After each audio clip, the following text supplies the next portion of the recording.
The name is Bootsy, baby. Swimming with game sharks. Hey, Jimmy and Jose. Hitman. You'd like to see them walk away? I used to walk up to her and be like, I'm still in a dream, cake eater. Oh, hello there. We walked in on Lovely Little Game Sharks, episode 9 here. I'm Jimmy. I'm Jose. And that theme was Poppin' by Electric Productions. Hey, you know, it's been a little, hasn't been months like it has been last time. It's been like about weeks, I'd say. I mean, last one we did was like in May. Yeah. Are we in August? Okay, so it has been months. That's what you're telling me. You're telling me I'm full of shit. I feel it's 25% of the year might be a little more than a week. Oh my god. I don't know. Man, my concept of time is kaput these days. Anywho, but how you feeling? Hey, I'm feeling pretty good. How about you? I'm feeling pretty good. It's hot as hell in SoCal right now. Other than that, I'm pretty nice, dude. But anyways, take it right from the top here. What to do? What'd you do? What'd you watch? What'd you play? What'd you do? Shit, I'll tell you right now, my PS5 fucking overheated, dude. No bullshit? No bullshit. Oh my god. This fucking thing it would stop playing. You sent it into Microsoft? No, I said, fix my bullshit. They sent me back at 360 with the red rings of death. Thanks, you fucking idiot. Fuck, just dude. trolling us now. Yeah, at this point. But no, man, it shit was just, it would shut off playing like a PS5 game. It's fucked, dude. So I thought, well, I'm going to have to get my hands dirty, open up the console, see what's up with it, start to clean it out. You know, I still... Did you have to do any soldering? No, I don't have the... You know, I'm not skilled in that specific area of fixing the fucking console, dude. I'd send it to a technician at that point. And you could have fooled me. Weren't you messing with one of your consoles that got that dust in it? Yeah. Something or other? Yeah. I mean, I messed with my PS4. I messed with the fucking, obviously with this one. And you could have fooled me with that, your skills, dude. Because I'm afraid to open those shits. Let me just clean the outside and hope the inside's good. Right. Well, that's the thing, dude. With the 360, like it forced me to like, all right, dude. Like they're not gonna help me anymore. You got to figure it out. So, with this shit. Like I said, I think I learned some new things. Like that's why I'm laying it horizontal now. There's liquid metal. Really? So vertical's not no good? Yeah, because you know you got this like cooling paste there that's different from the thermal paste from the previous generation. Mine's it's vertical right now. Right? And I mean, why would PS5 tell you when like, you know, burn it out and then get my PS5 Pro? You know what I'm saying? Right. I see what you mean. Yeah. They're kind of counting on you to get multiple consoles. That's what I would imagine if we get any of these launch ones. So with the liquid metal, like it can start to drip down the motherboard and fry some of the parts. So you got to be careful with that shit. Man, I have not been careful with my PlayStations. I'm downloading, uploading, I'm doing all that shit while playing the game. So I don't know, man. Shit, that shit's wild. Do you notice your fan, like if it's blowing a certain, like if was yours turned into a jet engine? So like at first, yeah, like it just start off real fucking powerful, like past the initial stage, right? You know, I haven't gotten any of that. It's still quiet as the day I got it. And you have a digital, and I have a disc. No, I have a disc. Oh, we both have discs. I have a disc. Nice. Yeah. Oh shit. So if it's I don't. Maybe the difference is I haven't used the disc drive a lot. Right. I'm just like I've been rocking the digital for like most. There might have been one or two occasions I put a Blu-ray in there, but nice. I've never put a PS5 disc or a 4 disc to my knowledge. Shit. I have it there purely for the option because who wants to digital drive? Shit. Yeah, that's for sure, dude. Who wants to and don't have that much memory, so you have to go get another fucking. The point with the bullshit is just you got to be careful with the shit. You got to lay it flat. Like, this shit could overheat. A lot of people having problems. Like the fans, there's 3 different in the generation. There's like Delta, NVD, and this other third one, right? Oh, so for all the launch ones, there's like 3 different kinds of fans? Yeah, Damn. and different blades. So like one has 17, the other... And given how like spread out people purchase these, buying them wherever the fuck they could, who knows what you got. Yeah, for sure. And it's, they all perform to varying degrees. Like other ones have to bump it up when PS5's running. I think the third one is the one that kind of runs more consistently. I have to stand right next to my PS5 to know if the fan goes up a couple of decibels, but it hasn't been enough for me to oh no, it's doing the PS Pro Gen Engine shit again. Yeah. No, but the fucking thing that caused it too, I would notice like the players' faces would have like these white dots, so it'd be like these graphical fucking like. Really? Yeah, these graphical like. And that'd be for every game? Not. It's just for this one specific game I was playing, and then I was like, "What the fuck is going on?" And it eventually just shut off, and I was like, "Dude, what the shit?" Oh man. And I felt like I haven't put that much PS5 like performance on this whole thing. Like I play like PS4 titles or other shit on this thing, and whatever, man. The point is, fixed it, opened it up. Right now it's running smoothly, but I mean, shit, you never know, and it just makes me think like I might have to, if I want to get another one, you have to wait for like their pro version to come out or something. Maybe they fix the problem then, but you got to be careful with this bullshit. Yeah, well, at the very least, like, I think the scalper market has, people have stayed strong for long enough where they're like, oh, I guess I got to sell these closer to retail now, at least. So if, in the event you do have to go to eBay, there are more reasonably priced fuckers on there now. Yeah. I mean, and if your PS5 breaks, man, like, all is not lost. You can always sell them for parts, You can sell the fan, you can sell, the motherboard or any other item inside of that thing that's still good. I don't know if the SSD is detachable in there, like it is. Is it a stick? Or is it like the SSD is actually like on the fucking motherboard. Oh, okay. Like it's. So it's like, is it like? But can you unscrew it and like take it out? Or? No, it almost looks like an SSD chip, just like so it's pasted on. Oh, built into the motherboard kind of thing. I see. Yeah. I see. Yeah. So like you can take off the heatsink, but So the port, because I know there is an SSD port on there, so it's somewhere buried on the one of the white panels, right? The expandable one. Right. So it's super easy. The one that they didn't let people use for the first 6 months for whatever fucking reason. Dude, and they underclocked the fucking fans at launch. So they didn't even let you fucking use the full power of your damn. When did they stop with that shit? February? Probably like I hope so, because that's when I got mine. Listen, man. There's a little bit of a blessing there that I didn't get mine right away. Then, if that's the case, I know everybody's in that FOMO mode. We're like, oh, I want to play Miles Morales too. Yeah. God damn it. Yeah. I feel you, but hey, man, opening this shit up is pretty easy. Just like not even getting into it, like that's one thing, but just on the surface level, taking it off. Yeah, you take the white things off because they just kind of come off with enough pressure, and then you got some couple screws, holding like a plate over the fans and whatnot. And right. Then, it's not crazy. So that's where the SSD's at, dude. Yeah, it's pretty nuts. So you can easily, it's accessible, so you can easily, put the fucking upgrade there, or you can replace the fan with ease. Shit. Yeah. So that was probably one of my bigger problems with the PS4. But hey, dude, that's just the PS5 shit. What I've been busy with. I was playing MLB The Show 2020. Well, MLB boys. 2022. Sorry about that. That was always MLB Bros. Yeah. I was gifted this shit. It's super dope. It's a simulation. I didn't ask for this shit. No, I mean, I'm just kidding. I wanted to kid it, but it was just like, I was blessed with it in that sense. But, it's got one of like, my team's favorite players. It's great, dude. Like it looks fucking great. It plays great, dude. It came with the cool fucking little cover. I can't complain about the shits. In general, like it's the first of that series to have cross-platform, online play. So this thing finally got released to other consoles besides PlayStation, right? So MLB The Show 2022. Yeah, it did come out. I remember trying out the last year's version on Game Pass. I'm still not a big because like I don't know where I got the idea that MLB The Show was the arcade. Yeah.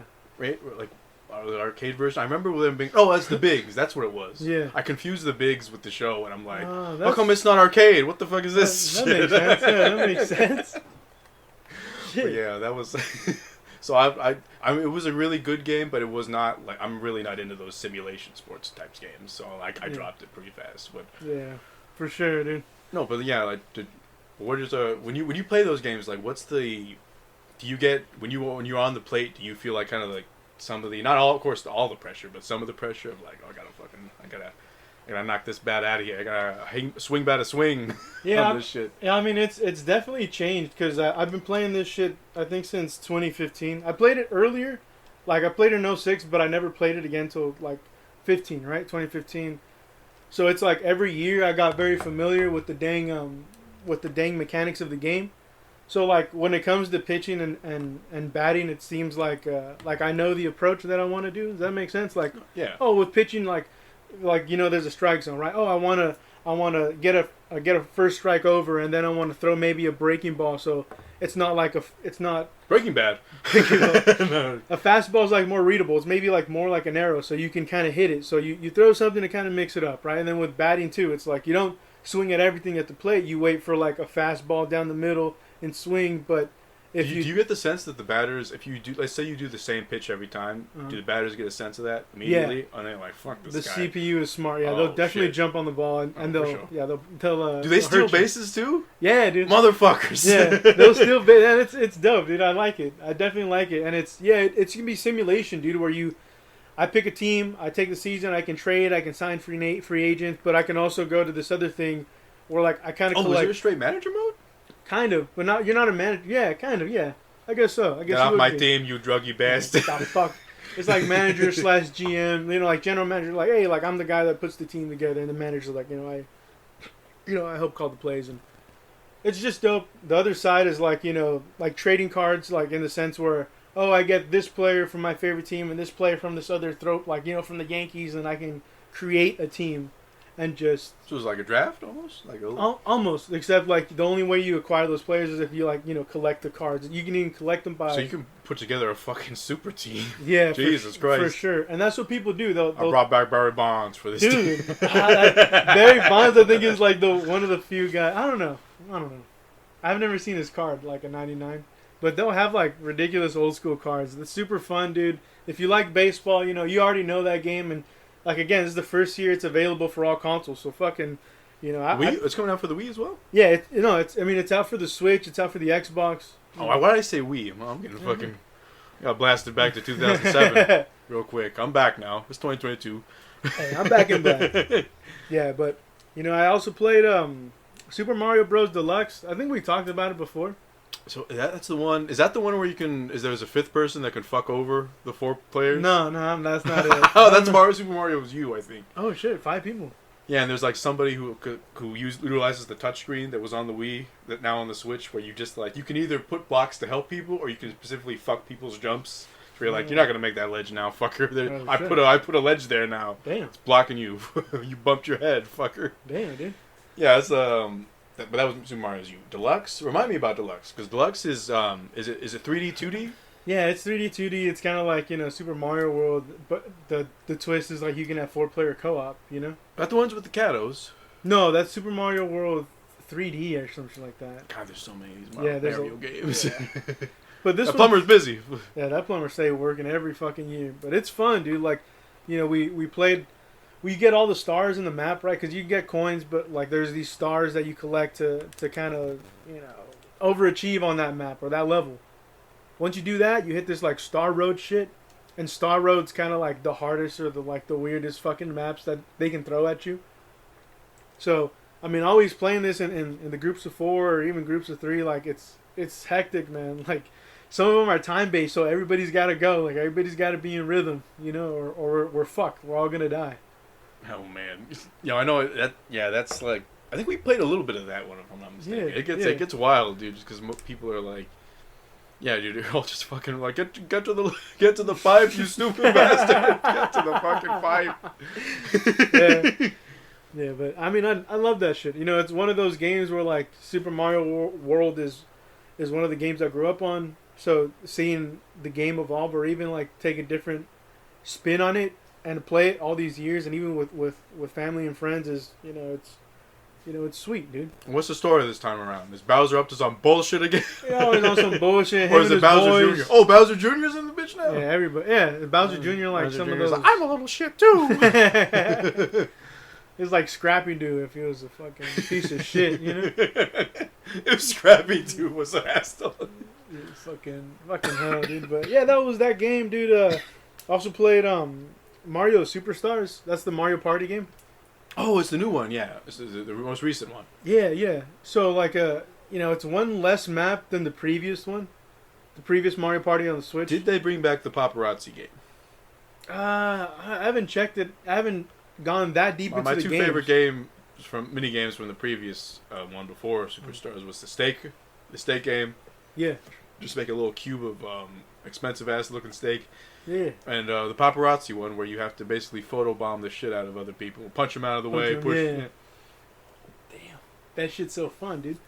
I mean, the Mario Party one that has a bunch of these games, like the ones we got into were like this baseball one, you know, this other like race one, you know. It's definitely like different concepts, and it's enough like variety to keep you like entertained for hours on end, dude. I just played it for I think an hour or two because you played the board game, and sometimes that shit takes a minute, you know. But is the board game still bullshit where it's like, go back to the start, fucker, give me all your stars, or you randomly gave all your stars to player 3, nice job. Shit.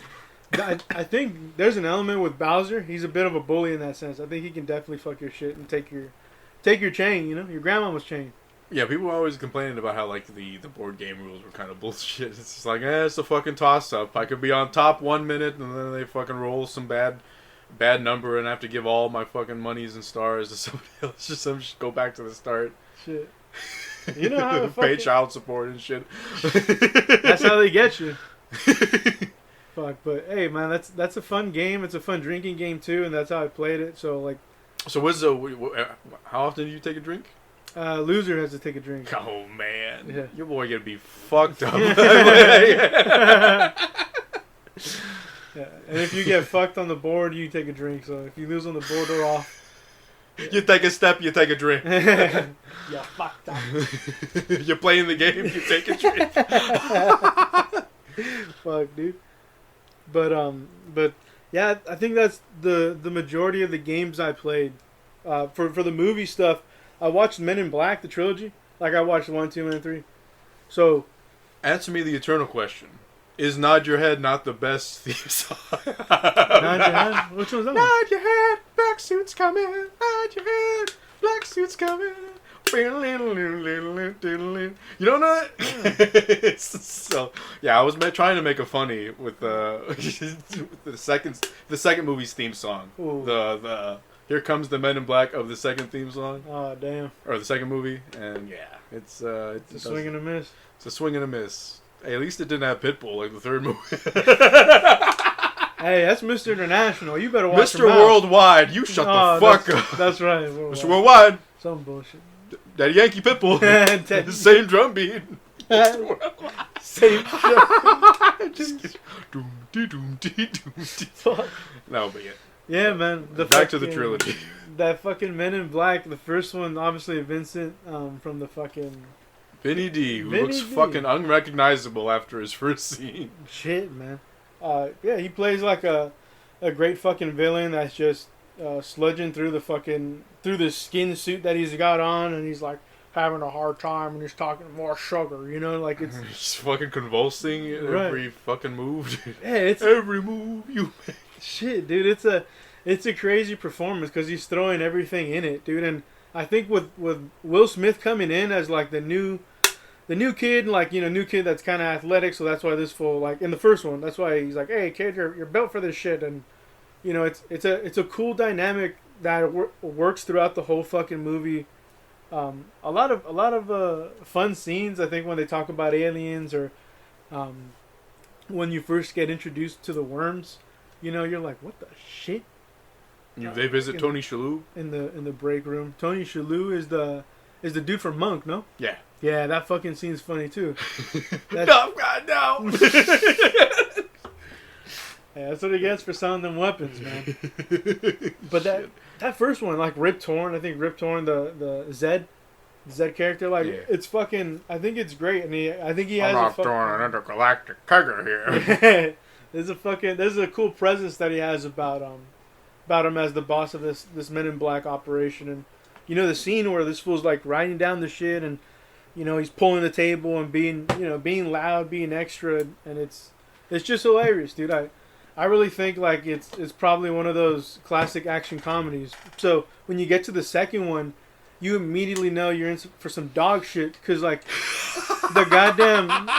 Hey, I didn't know when I saw this in theaters. When I drugged my mother to, Mom, let's go see the new movie. Like, oh shit, man! What? I think we already talked about this. I have a long list of movies I feel terrible about dragging my mother to as a child. Shit. C-Spot Run, Kangaroo Jack. Hey, that's not bad.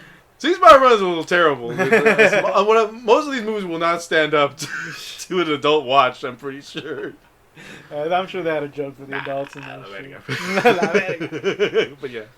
But now the second one, it starts with this like. The only good thing about the second one is it introduced me to my celebrity bae, Rosario Dawson. Oh, that's Fight me, motherfuckers. Yeah, I don't think she does that great of a job as that character, but she is. Yeah, she's not giving a whole lot. Yeah, she's a waifu. No, but fucking the goddamn intro that we forgot. The intro to Men in Black. You know, he's in the desert and he's gonna fucking chase him down. I think that shit's so fucking cool, right? The kind of like the forlornness of like Kay's old partner being like, this is the last one for me, and it's like a Casablanca melancholiness to it. Yeah. So when we get to the second one, it's kind of like Twilight Zone kind of shit. Like, here's this like sci-fi show, you know, and like that's the introduction to the plot. Or is he in love with an alien? Yeah. Oh, wait. A bunch of fucking sound effects. Fucking hell. No, but the shit. You have the female villain. She comes down, like, you know, obviously, like, you know what they're trying to do with her. It's not about how, you know, what her character's about or performance. It's more about, like, trying to reveal skin throughout the whole movie. You know, she's in that lingerie kind of fit. Who was the actress? She had a very, like, who's the, that classic horror, like, goddess? She would, like, host the horror themes, and she was known for being very busty and something like. I thought that was like Elva or some bullshit. Yeah, Elvira. Was yeah, she had a very the villain of that movie had a very like Elvira thing going for her. Only she had tentacles and shit. Yeah, yeah. And like, who was the actress behind that role? I don't know, dude. I'll look it up right now. But yeah, I do remember being, even as a child, like I enjoyed the movie, but I was like, that wasn't as good as the first. Nah, dude. And I don't like the dynamic with Will Smith and like, what's that fucking guy? The dude from like Emperor's New Groove or Family Guy, the guy that's in the fucking wheelchair. You know, that fucking guy. That, hey, buddy, like fucking like that bullshit. Hey, you mean like the big bulky guy from Seinfeld who's like, who's a big sports fan? Yeah, I don't think the dynamic works where like Will is the elder. Lara Flynn Boyd is that actress, and I do not recognize her from her name especially. Yeah, I don't know. But he's not like experienced, or like he's the one that's supposed to be more experienced. So then you rope fucking Tommy Lee Jones' character back in. She was a big character on Twin Peaks. She was one of the three ladies of the show, starring lasses. Shit, I wouldn't have known. Johnny Knoxville? Yeah, that's the thing, dude. Like everything about that, like it's not just the villain. The villain has a fucking sidekick. Where the first one, dude, you didn't need a fucking sidekick. That Vinny D's putting in all the fucking work. And this it was the same director for all three movies. Yeah, same one. How do you fuck that up twice? Shit, dude. And then the fucking what's it called? Just the dynamic where they bring him in and like, hey, your wife fucking left you. So like the first one, like they set up like the morgue lady is gonna be a fucking agent. They retcon. Yeah, for the whole plot of the second one is retcon. In terms of Kay's arc is just let's retcon all the work we did for the first movie. Right. And it's fucking, it's bullshit. Which would have made the third movie hit more if we hadn't seen Kay for like a movie. Yeah. But what are you gonna do? What are you gonna do about it now? They weren't strong enough writers to fucking pull this shit off, dude. So you have the shit that is 2 when you get to 3. I think 3 is way better than 2. Where 3, like, you start in the fucking moon. At least it feels a little more like, all right, this is a sci-fi, this is action comedy, dude. 3's the one I haven't seen. You can spoil it because I'm not, it's not one of those films I'm like, oh, I gotta see it. Just because it's like, it's not gonna. I know it's not gonna stack up to the first one. Yeah. And it's like after knowing that, I'm like, spoilers could fly. So, okay. But because I've seen the end of it. I think one of that dude with glasses gets thrown off a fucking bridge or some shit. Yeah. But anyways. He breaks out of the moon and like it's kind of cool. It's a different intro. It's not relying on some like cheesy sci-fi shit. It's kind of going back to the original where like, hey, it's a very melancholy Casablanca vibe, or no, not at all. More of a like space ethereal kind of vibe. Wondrous space, like the wonders of space. I don't know. I don't think it's either of that because it's more just like cut to the fucking like a moon security. It's not Dark prison. Side of the Moon opening. Transformers. No, I haven't seen that, dude. I thought you saw that in theaters back in the day. Transformer Dark Side of the Moon? Is that 2 or 3? I think that's 2. Oh, then I've probably seen that. I just don't remember that fucking shit. What? You don't blur. remember the Michael, the artistry of the Michael Bay's movie? The iconic. Good God, man, the fucking moon is exploding! Jesus Christ, the first 5 minutes of this fucking movie! Jesus. The fucking thing though with this third bullshit is Third Men in Black, he goes back and he wants to kill Kay because he's the one that put him there. Kay's an old man or whatever the fuck, and this guy he goes to a fucking dude who introduces the element of time travel into this franchise, dude. And then he's like, all right, I'm gonna go back and make sure my arm is not chopped off because Kay whatever the fuck shot it off. So he goes back and he goes to kill future K and all this bullshit. So he does that. Boris the Animal's the villain, right? Yeah, Boris the Animal. Dude with the glasses, these strange 60s glasses. Yeah. Circular. Yeah, I forget the actor's name. It's Jermaine Clement, I believe. Oh, Jermaine. Oh, this fucking guy. That guy from Moana he's got a voice. Flight of the Conchords or something. He's from What We Do in the Shadows as well. Oh shit. Yeah, that guy. He was the sexy vampire. If I'm not mistaken. Shit. Oh yeah, no, he was the Vlad. He was the Vlad the Impaler guy. Oh, this is the room where I impale people. And then it cuts to a wide. It's just a fucking room with a chair in it. That movie's fucking sick. That movie's funny. Yeah, Anyways. but that dude just has he just does this thing on his own because the intro is he has his sidekick kind of help him break him out, but he kills her and just goes off on his own as opposed to the second one. So he's doing all the heavy lifting. So then when you introduce K and J, right? K's old and then he dies, so J has to go back, and basically save K in the past. That's where you enter Josh Brolin. It's a fun adventure, and it's a different K because he's not bitter yet. So it's a different dynamic, and I think it works, and especially it's a little fresher too by introducing someone new but still impersonating K. Yeah, Josh Brolin doing Tom Lee Jones is probably the best part of that movie. Yeah, that shit is great. So I mean, we'll get right to the shit at the end, to save the day. He does what he does, but one of the dudes that helps them save the day ends up being Jay's dad. So Jay's dad, in helping save the dudes, Boris the Blades finds him, kills Jay's dad, and then Kay fucking sees what the fuck's up, then shoots him, right? So then it turns out Jay's dad's he's like a general or whatever the fuck, and then he has a little boy with him. So Kay's like, oh shit. So he hits the motherfucker with the neuralizer, right? And then it's bittersweet because this fool, Kay was looking after Jay, for feeling guilty because his pa died in the process of trying to save the world, and it gives this different perspective on the whole franchise, and it makes the first one that much better in my opinion. And there's a lot of quotes in that first one. I don't know how I feel about that. I didn't know that fact about it until right now, but I don't know about retconning the first movie in any way. I get the emotional resonance of it. It makes sense as to why he picked this guy at random, but I don't know. I feel like there are pieces of media that do sequels and spin-offs better than the others. We'll get into one that I watched that kind of respected the characters. I feel like I don't know. I feel like that undermines the journey of the first movie a little bit.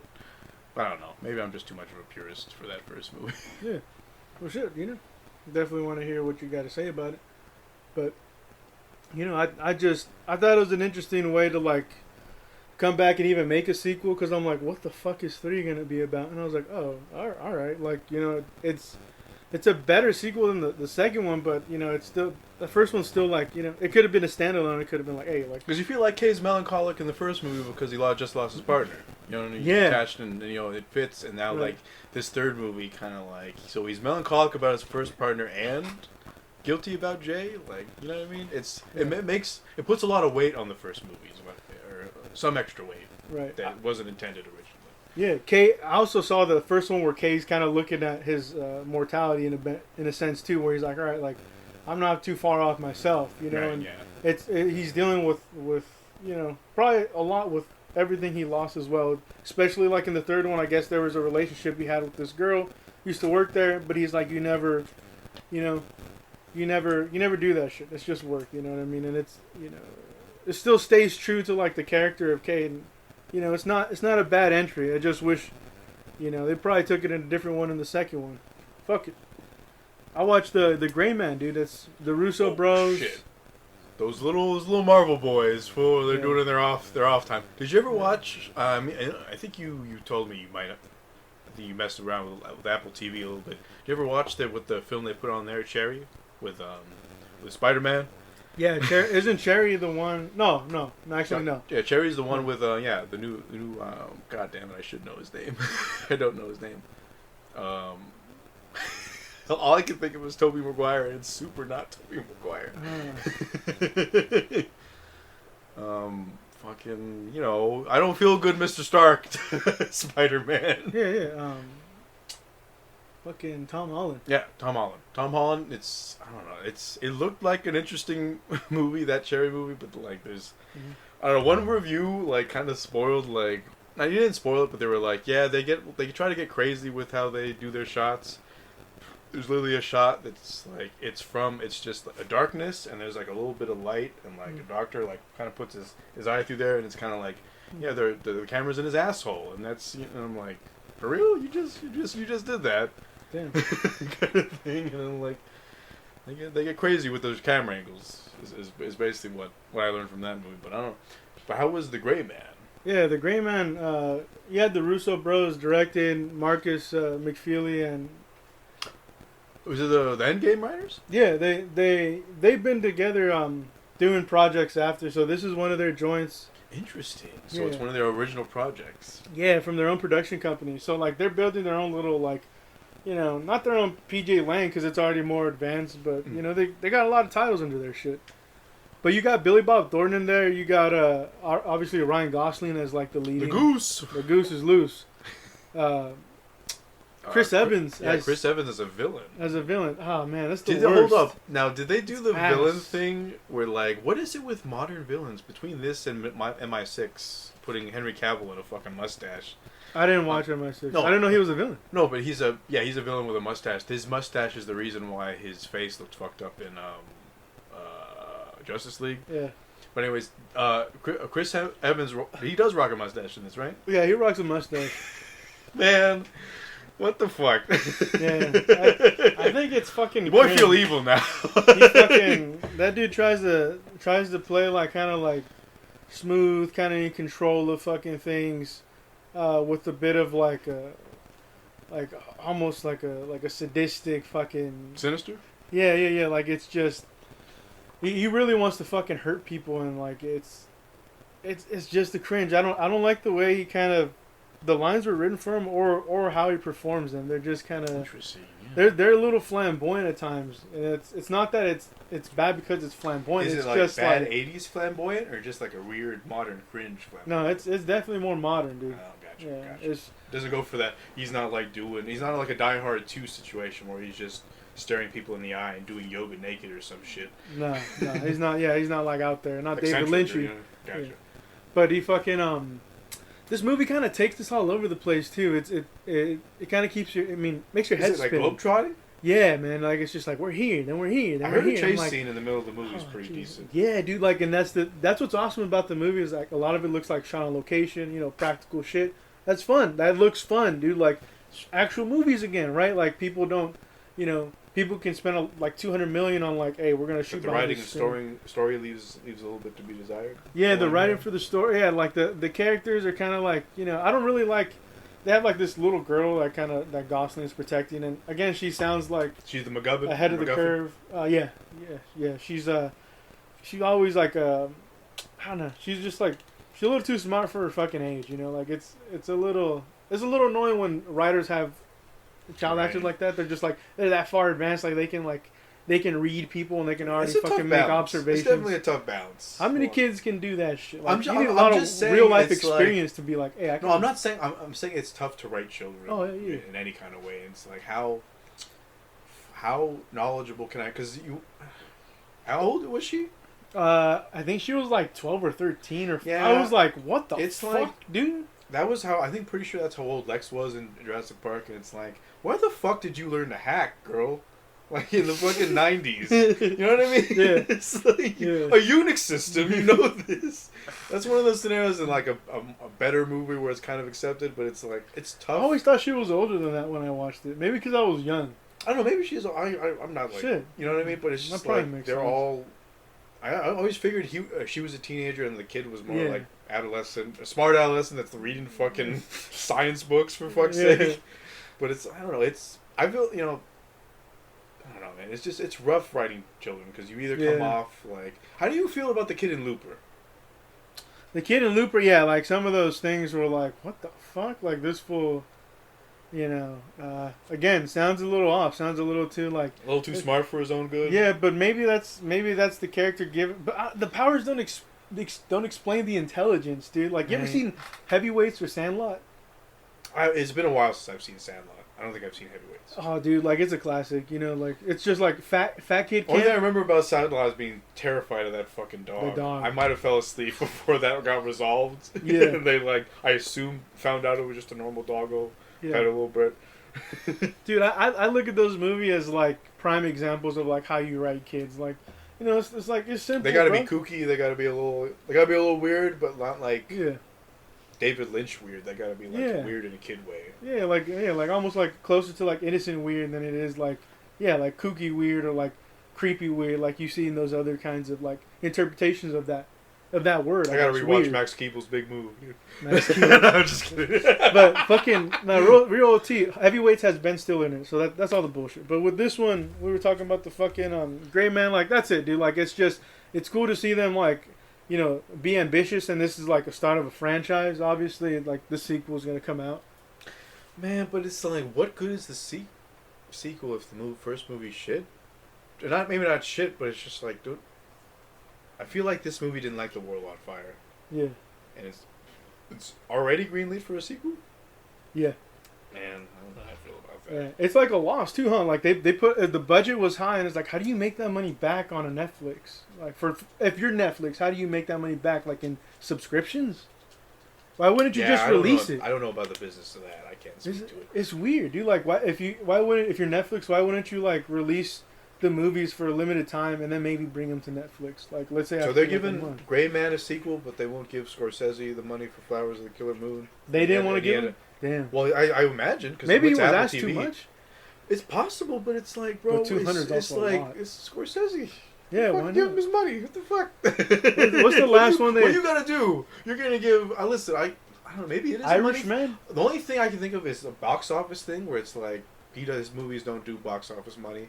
And you got the Russo brothers who just, fuck $1 billion. Yeah. Doing the Endgame shit. Yeah. It's like, I don't know. It's weird. It's weird, weird politics. Weird money politics there. Yeah, for sure. But, yeah, that's the Gray Man, dude. Like, and then the last thing I wanted to mention was Stranger Things. We watched that shit, season 5. It's on 5 already? Yeah. Thick and hell. Yeah, so the next one's the last season. You rock the whole series. So yeah, right? So the first one I think it was 16. So we watched it. And the first one was like, all right, that's kind of cool, but like, I feel like my attention span was wandering for the like middling seasons, When you say middling seasons, do you mean 2, 3, 4, and 2, 3, and 4? Yeah. Fuck. So did 5 at least bring you back in some way? Yeah, 5 was definitely a lot more interesting. To be fair, I think 2 also did like a pretty decent job. But like, there's just certain character arcs. Like I noticed them when I followed them, but you get to 5. It's the kids are like that much closer to like senior kind of like almost a young adult age. Yeah, I've heard that like they add new kids with a new group of kids with every season. Yeah, and like there's like specifically one of the actors having a real funny quote of like, Jesus Christ, they need to start killing some of us off here. Yeah, it's true, dude. They do have a lot, and it's such a weird release that they did where part 1 is so many episodes, and then part 2 was like, 2 fat episodes, I think. But, you have this series, you have them, like, it's Elle, you see a little bit like, she has this, like, psychic power. 7?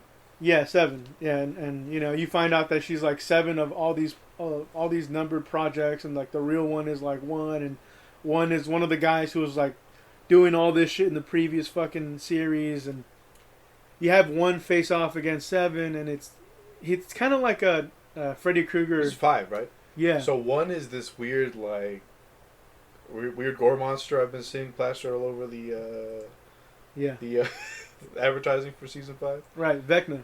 Vecna is fucking like this weird like carry-on monster who's just like connected via flesh to some shit. Right, and it's wild how gory these like children's adventures get. Fuck, dude, it's wild as fuck, but it's definitely a good season. I definitely enjoyed it. You had a Freddy Krueger type of villain. So he's Freddy Krueger? A little bit. He doesn't. Does he move about? He does move mess about. with people? Because I've only seen him attached. Yeah, he's attached, but he's trying to cross over. So that's why he's just like, that's the whole fucking point of the bullshits. And he can cross over in a sense where he can like fuck with the individuals and the infected mind, and like they start to see shit or whatever the fuck, and then they get consumed by the dude. But I mean, it's dope. They do have new characters, but they do end up retiring them in a way. And the final season, like, I'm sure there's gonna be a lot of cool payoffs. But this 5th season, like, it's had a lot of like I guess influence in like pop culture. Like, it's trendy kind of shit. Like, one of the guys, like, he's playing Metallica, and then like Running Uphill is like a song that catches fire again. Fire again. My bad. Running Uphill. Yeah, Kate Bush's. Yeah. It's not ringing a bell, but I'm pretty sure it's like a 90s track? It's like 80s.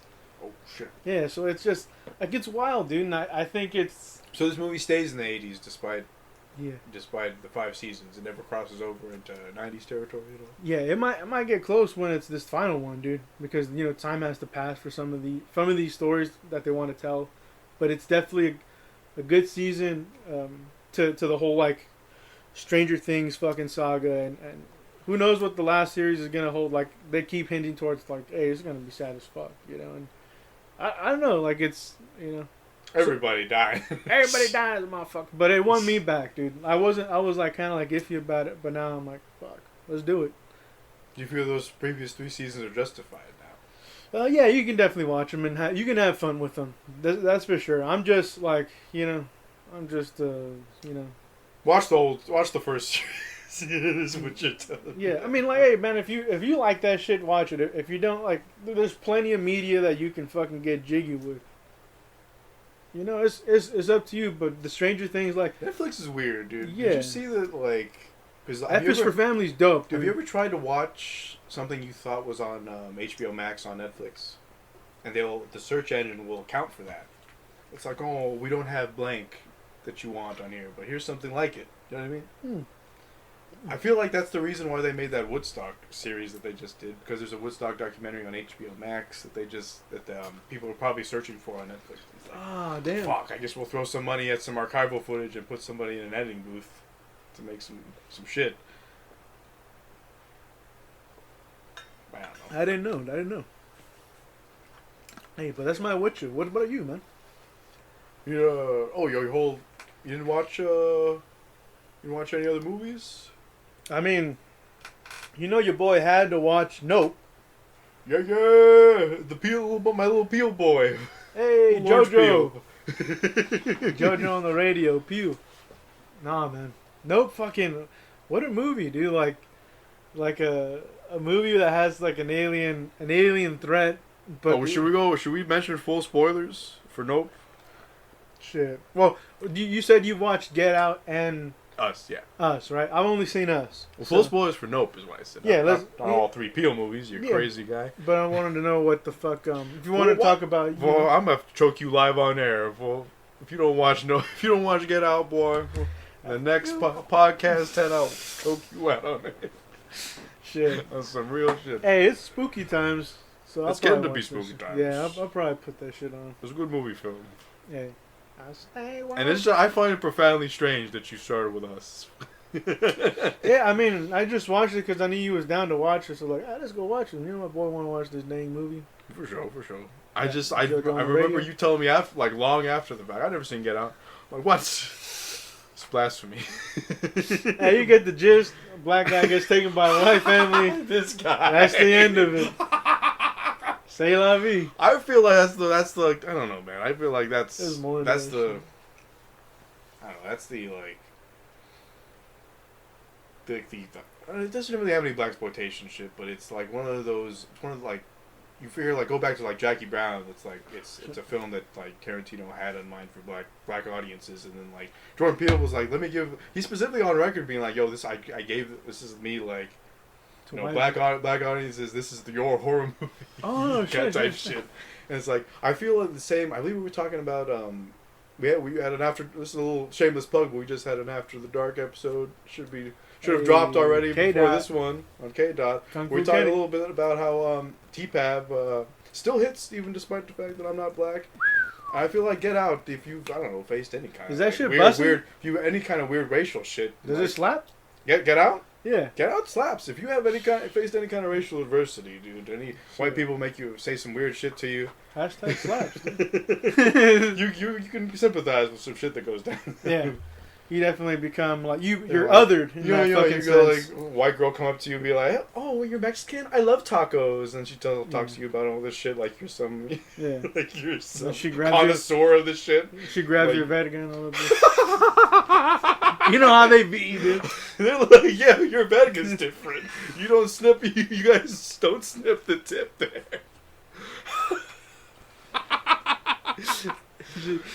Some would say you have a full Vatican. Yeah. Anyway, to bring it back to Nope. Okay, Nope, dude. What a fucking... Full spoilers for Nope coming up. Yeah, full spoilers. It's a good movie. See it, but full spoilers ahead. Good movie, like, great characters, too, because you have this fucking... Keke Palmer. Keke Palmer, just a very bubbly... spark foiled to Daniel Kaluuya, who's playing very understated this time. Very understated, very... But it's a good balance between the siblings, man. Yeah, he's very... But I'm saying, like, in comparison to, like, other roles I've seen him in, he's very quiet, he's very, like, in his own head. Yeah. And I like that, dude. I like or introspective, or introverted. He's not a, you know what I mean? He's kind of bringing back a little bit of that, because the movie talks a little bit about classic Hollywood, and, you got, kind of, Daniel Kaluuya kind of is stand-in for, like, for lack of a better term, to quote, Tony, Anthony Soprano, a strong silent type, so to speak. Hey. Like, where are all the strong silent? He's in this movie, Tony. You're not gonna like him. He's a Muyan. It's true. Jesus. That's how he said it. Good God. I know. It's this again. Tony We also call him a charcoal brokehead. Jesus Holy Christ. shit. Ay. Anyways, let's bring it back to celebrating the black people. What'd you think about the opening having that fucking, like, almost like the mouth of the fucking entity? I thought that was interesting, dude. I don't know what to make of it in the context of the rest of the film. Is it implying that it ate a running projector? Yeah. Of the, of the footage? Is it implying Hollywood kind of chews animals and black people and spits them out, for lack of a better term? Like, what's the, you know what I mean? Yeah. What is the messaging behind that? I have no idea as far as why like the the horse footage is being projected in the animal stomach. Yeah. You have the you have the quote? Do you remember the quote? I believe it was about spectacle. I will cast filth upon you and make you a spectacle. I believe is what it was. I forget the exact Bible passage, but that was the what it said. I will cast filth upon you and make you a spectacle. Yeah. I don't remember the full word by word, but it does center around that. I think the intro, it reminded me of, like, when you see the guts of a camera, isn't there like a chip at the center of the bitch? You mean like the spot where the film passes through? Yeah, well, I think with the digital camera, like the digital camera chip, right? it'd be like the sensor, yeah. Yeah, like, and I thought that's what I took it as. Like, if this thing is like, let's say like the industry, and it consumes the animals and it consumes the people, like, and it doesn't spit them out, it fucking consumes them, dude. So if the intro started with that, I thought it was like almost like the camera pointing at you in that sense, where but it's the guts, but at the same time, like, it's just a working theory, really. Right. It's not something I can really like ground that shit. I watched it once. I probably need to watch it a little more to, Yeah, that movie was wild. Its first 4 minutes are just wild. It hits you with that biblical passage, then it hits you with that image of that you really don't know what the fuck it is the first time you watch it. Then it hits you with it doesn't. I was gonna say it'd be like a Breaking Bad cold open, but it's weirder than that because it's just a fucking. sitcom spattered with blood and a fucking bloodied monkey. Yeah, but I forget what the monkey's name was. But goddamn, dude, like it's a wild show because it starts with the audio too, with the movie. Yeah, it starts. It would be corny ass 90s sitcom, which a lot of people like, given the music and like the tone, were like it's more of an 80s sitcom. Huh. And like its tone, but it's like I'm no connoisseur of like TV. either era's sitcoms. You know, I'm more of like I watched a bunch of 90s shit, but I don't be watching any of the 80s stuff quite regularly, so I can't like compare. Yeah. No, but I mean, it did seem a little hokey though. Like I remember 90s shit being as hokey. You know what I mean? Like, oh, I got him a present. I don't know. Yeah. For sure, it definitely had that vibe to it. It's interesting how like they sprinkle the entirety of that sequence throughout the whole movie to kind of show like what happened to this. Flesh out Stephen Yu's character. Yeah, Stephen. Yeah, like there's a lot of characters. Yeah, Stephen Yu from Walking Dead, right? He's like a ranch. Not even a ranch. He's like almost like a theme park. Child actor who like basically used any money he had left to like to relive the tragedy essentially in this weird elongated format where it's like I don't know where he got the Western shit. I guess he's just like thought desert turned into some Western shit, or maybe he had like his career had some kind of like Western film that we didn't see. Yeah. I felt like maybe it's just a different kind of thing that doesn't remind him of his previous work, even though it seems okay. He brings up like the SNL skit, right? Yeah, but then we like halfway through the movie we find out what the fuck he's been doing over there. Yeah, god dang, taking horses and trying to like lure that thing up. There's a really good scene where Daniel Kaluuya was like, "Yo, we're gonna buy these horses back, right?" And like Stephen Yu was like, "Yeah, sure." Because you don't get it at the time, but yeah, he's been murdering those horses basically, so he ain't getting those horses back. Yeah, sure. No refunds. Oh, what do you make of the title cards? It's kind of that like instead of kind of like marking like acts in a weird way, it kind of marks acts by like, I don't know if it marks the acts even, or if it's just like a way to break up the movie where it's in names of horses. Oh shit! Yeah, I forgot about that. No. Because I think it's been a minute since we watched that. A couple weeks. Yeah. That's right. And the very last one is Jean Jacket, because as they've named the creature Jean Jacket. Yeah, fuck. Damn, I don't remember about all the damn. I know they were named. Yeah, I don't remember all the names myself. Yeah. Forget how to put it. What about the the cinematographer that they rope in, that they meet at like the initial shooting? Yeah, the cinematographer that people have described as like the Jaws hunter, basically. Evil dog there, the dog shark got cold eyes, dog eyes.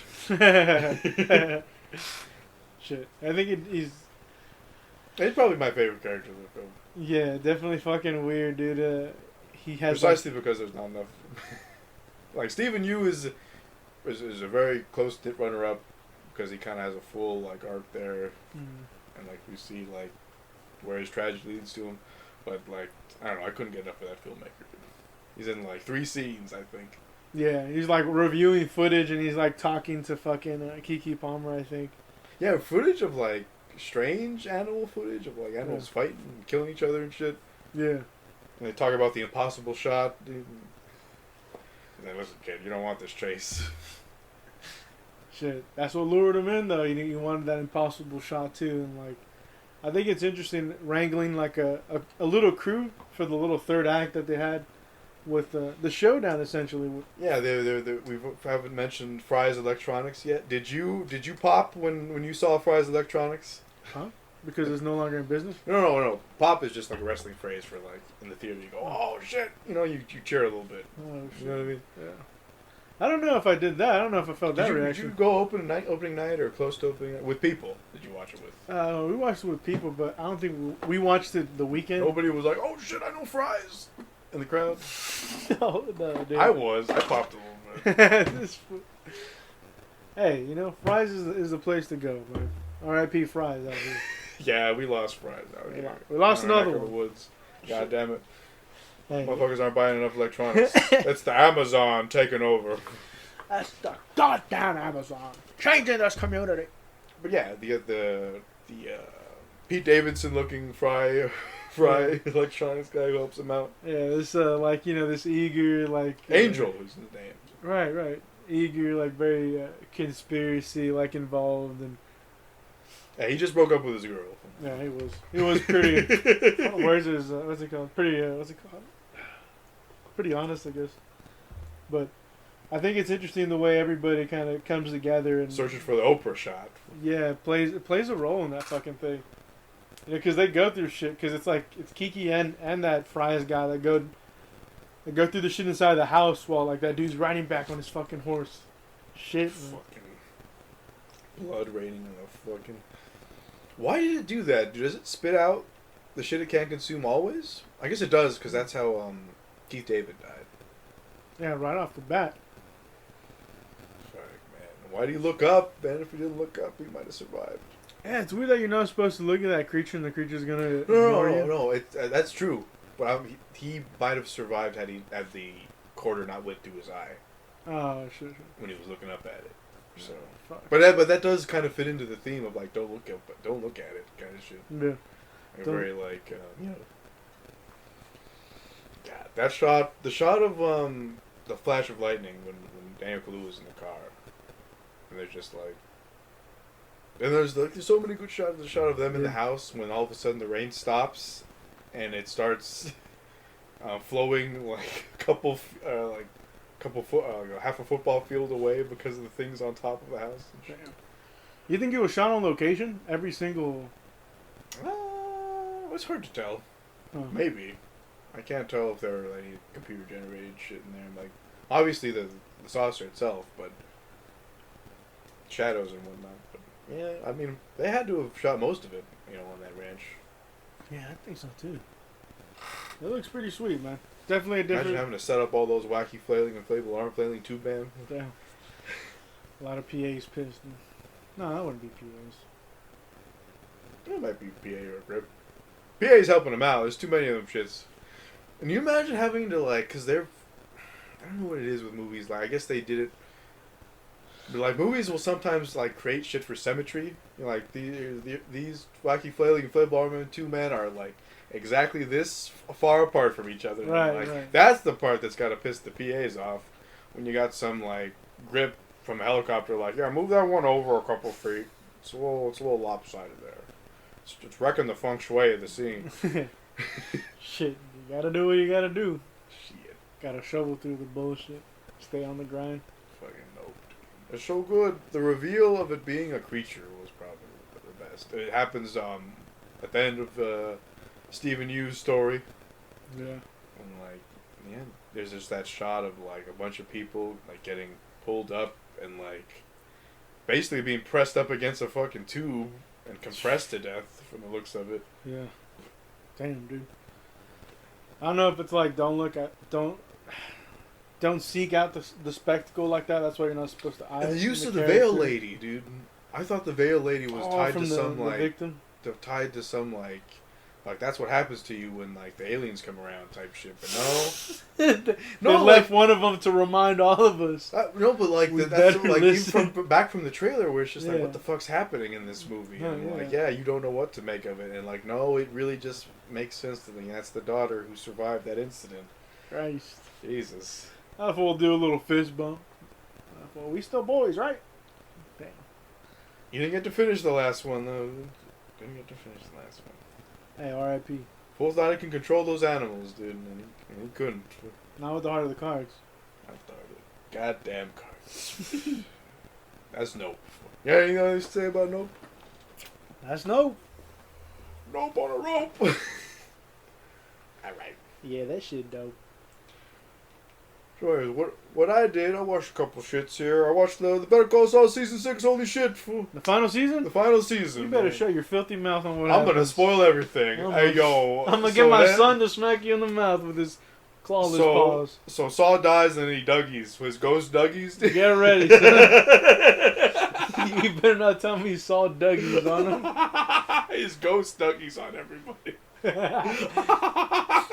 No, it's dope, dude. It's really good shit. Fine. I won't go into it, but it does precisely what I wanted the show to do. Having watched it so long, it does. I won't go into precisely what, but it goes full ball into some shit that I was like anticipating to do. He loves. It's good shit. It's fucking. He love her, dude. Hey, he loved. What the fuck season did you watch last? Because you dropping these references. He loves Kim, dude. He loves. Hey, Kim Ryder Kim died, Wexler. dude. I want somebody who loves me like Kim does. I know. But it's Better Call Saul season 6. It's a good show. It wraps up Breaking Bad universe, dude. It's kind of like your boy felt like tearing up after watching that shit. Damn, brother. It caps it off beautifully. So you think you have to? You wouldn't watch this then go into Breaking Bad? You think it's better to watch Breaking Bad than this? I think to answer that question falls under spoilers. That's some real shit. For sure. So So to answer it it's like properly, this. at least. It's like this. But yeah. That's what he wanted. And from there, I watched Atlanta season 3. Damn. Have you watched it? No, final season this September, I You think. motherfucker. Well, you gotta watch some of this. I want to watch it, dude. It's just a good season, dude. It's got a lot of episodes. It's like 4 episodes that don't have any of the characters in it, so to speak. Mhm. They're kind of like, they're kind of off the beaten path. I guess bottle episode would be the term, but there's not really one location. It's more like it just follows these one and done characters for an episode, and like it goes into some shit, dude. It goes into some real good shit, and it's funny in the way it does it, and it's good. There's a really good what's it called good there's really good social commentary on the shit. It's all around, dude. Shit. So yeah, that was Atlanta season 3 there, and from there, I watched a crazy ass fucking Taiwanese zombie film that I can't recommend, called The Sadness, which is without a doubt the goriest shit I've ever seen, dude. Sure. It's loosely based on a graphic novel called The Crossed. I don't know if you ever heard of it at all. The Crossed is basically like... Is that where they make the girls fuck dogs or some crazy shit? So the crazy shit is that what Yes. happens when you're infected in the Cross, in the zombie universe, is that you become... all your inhibitions go away, and you become a sadist. Like you enjoy pain and causing people pain, and you got a bunch of these people that are like that are psychos. They're not necessarily eating you, unless eating you is the most fucked up thing they can think of. Damn. So yeah, you got all these people just like the first scene of the movie, or the like shit pops off of the movie. A woman just takes a fryer full of hot oil and pours it on a dude's head, and it's just. They go in on the makeup in this movie. Practical effects makeup. People get their throats cut. It's really unclear how it passes exactly. If it's like through, do you have to get violent on people for them to like get it spread to them? But it's just like some really sinister shit going down. And the reason I can't recommend the movie is there's a couple instances of sexual violence, and it's not that there's just sexual violence. It's just the gleefulness at which the people doing it have is just kind of it's a little too much to watch. It's a bit of a trigger warning for a lot of people there. And once it happens once, you're kind of like on edge the whole movie, because it's like they just did that right then and there. Like, what the fuck are they? What am I in for? And you're in for something, because the movie's wild as shit. So they don't fuck dogs. They don't. There's no dog fucking in the movie, but I can see how you think that if you heard, because like that's from The Crossed. You've heard Some bullshit, some movies. because there's some shit here. There's like there's one scene that's particularly disturbing where like a dude stumbles onto like a scene, and he's uninfected, and he's trying to like rescue this guy being tortured by these people, and he finds out that the guy being tortured was already infected, and he's like enjoying what they were doing to him and shit. It's like, yeah, man, that's where this movie goes.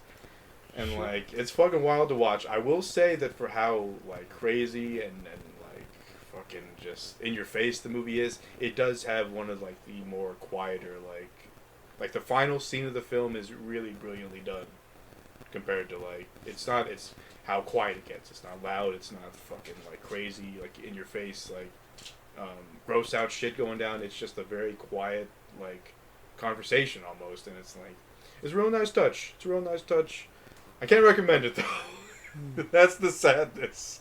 fucking Taiwanese fucking gore fest. Damn. But on the end of zombie movies, I can recommend. I watched The Night Eats the World. I believe it's on Hulu. It is a French zombie film. Fucking French. It's English language though. I guess it just takes place in France. It was filmed there, but the twist of this movie is it kind of has like the 28 days later kind of start of like guy passes out, but the twist of it is that the zombies don't make any like guttural sounds or screams or anything. They're just quiet and they'll run at you like and they'll Dougie. Yeah, no, they'll eat you, motherfucker. But there's just a lot of scenes of like them turning around and like running at him quietly, and it's fucking it's creepy, dude. It's some creepy. No, it's not even even like that. It's just like that, like running at you, arms down type, like alien, like you know what I mean, like full speed, full anime run, Naruto run on the bitch. He slowly puts the wings back. No, but yeah, it's a really good movie because it kind of doubles as like a character study because it revolves around like the zombies. No, well, not the zombies. Of the like still a lone dude trying to survive and how like I Am Legend style. No, not kind of. I Am Legend style. No, I mean even lonelier than that because at least he had a dog. Sure. So like this dude's like mental health is at hazard for a lot of the film. That's an interesting they way they. Oh yeah. Yeah, no, with mental health, yeah. Yeah, it's just like they play with that a little bit, and like that's why I say it's kind of like an interesting take on it, where it's not strictly just a zombie movie. It's kind of like, well, you know, this dude was kind of a loner before, and he's kind of built. It's kind of like that. Think about the storyline Jesse Eisenberg's character had in Zombieland, only not played for comedy. No shit. So he's like very weaponized autism.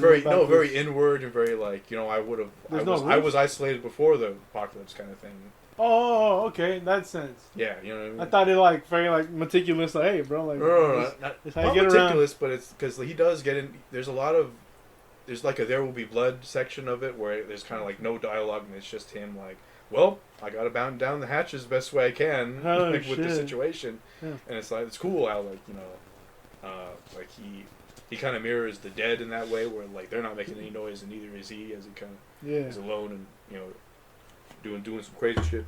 Sure. Yeah. The last movie I watched was Candyman 2022, the new one or the 2021. Jordan Peele, executive producer. Exactly. I got hankering for some more Jordan Peele, and I didn't have any more directorial shit. Is that Jonathan Majors as Candyman? That might actually be a spoiler if you're talking about like the main actor. Shit, I don't know. But yeah, what I like about this, have you ever seen any other Candyman movies? Just back in the day when it was on UPN on a Sunday afternoon. Oh shit, I haven't seen them at all. And like, luckily this movie, it's kind of like an unofficial, or it's a sequel, but it's like it'll tell you all you need to know about the first film. This is what happened, motherfucker. This is what happened. And it kind of loops it into the plot of this film in a really like cool way. And, oh shit. And without going into it, it's kind of it's more. I know we talked a little bit about Nope. Nope really doesn't handle like direct like racial problems in the same way that Get Out does. Yeah. Whereas Candyman does like it's shit. just like there's talk of gentrification in like the first like 10 or so minutes, and like the movie's got like some shit to say about that stuff. And, oh, nice. And that's like you think that's no, that's not. That's like making your movie political without making a political movie, right? Yeah, it's kind of because it's like I feel like Candyman was always political based on like what we know about the first movie based off of this movie. It's like it wasn't. It took place in the projects, I believe. It was about a white woman kind of like trying to like uncover some crazy shit that happened at these projects, and like some weird shit happens, some horrific shit happens, some horror Dougie happens, Shit. Precisely there. But yeah, that was Candyman. And, I didn't play any games this week. I didn't play no juegos. No, I'm just fucking. I played 155 games. Called the Summer of Juegos. Now that's weaponized autism right there. That's pretty weaponized autism. Now you're like, I'm sure like you. How did you count them down? You're just like every day like I play this. I didn't. It was 155 was not a set number. Initially, it was supposed to be 50, and I don't know what happened. I guess everything just went red for a little while. Damn. No, but why did I do it?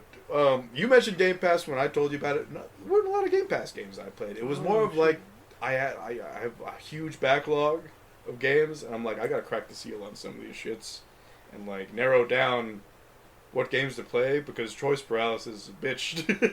Shit. You're like, what juegos do I play? My juegos, my beautiful juegos. So it was a way of kind of like playing a little bit of some and being like, what's next on the juego? And it kind of became like a celebration of like, you know, why I love games and shit.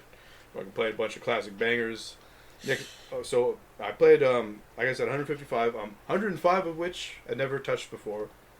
And there were 50 in there that were just classics I had thrown in to like kind of break things up a little bit.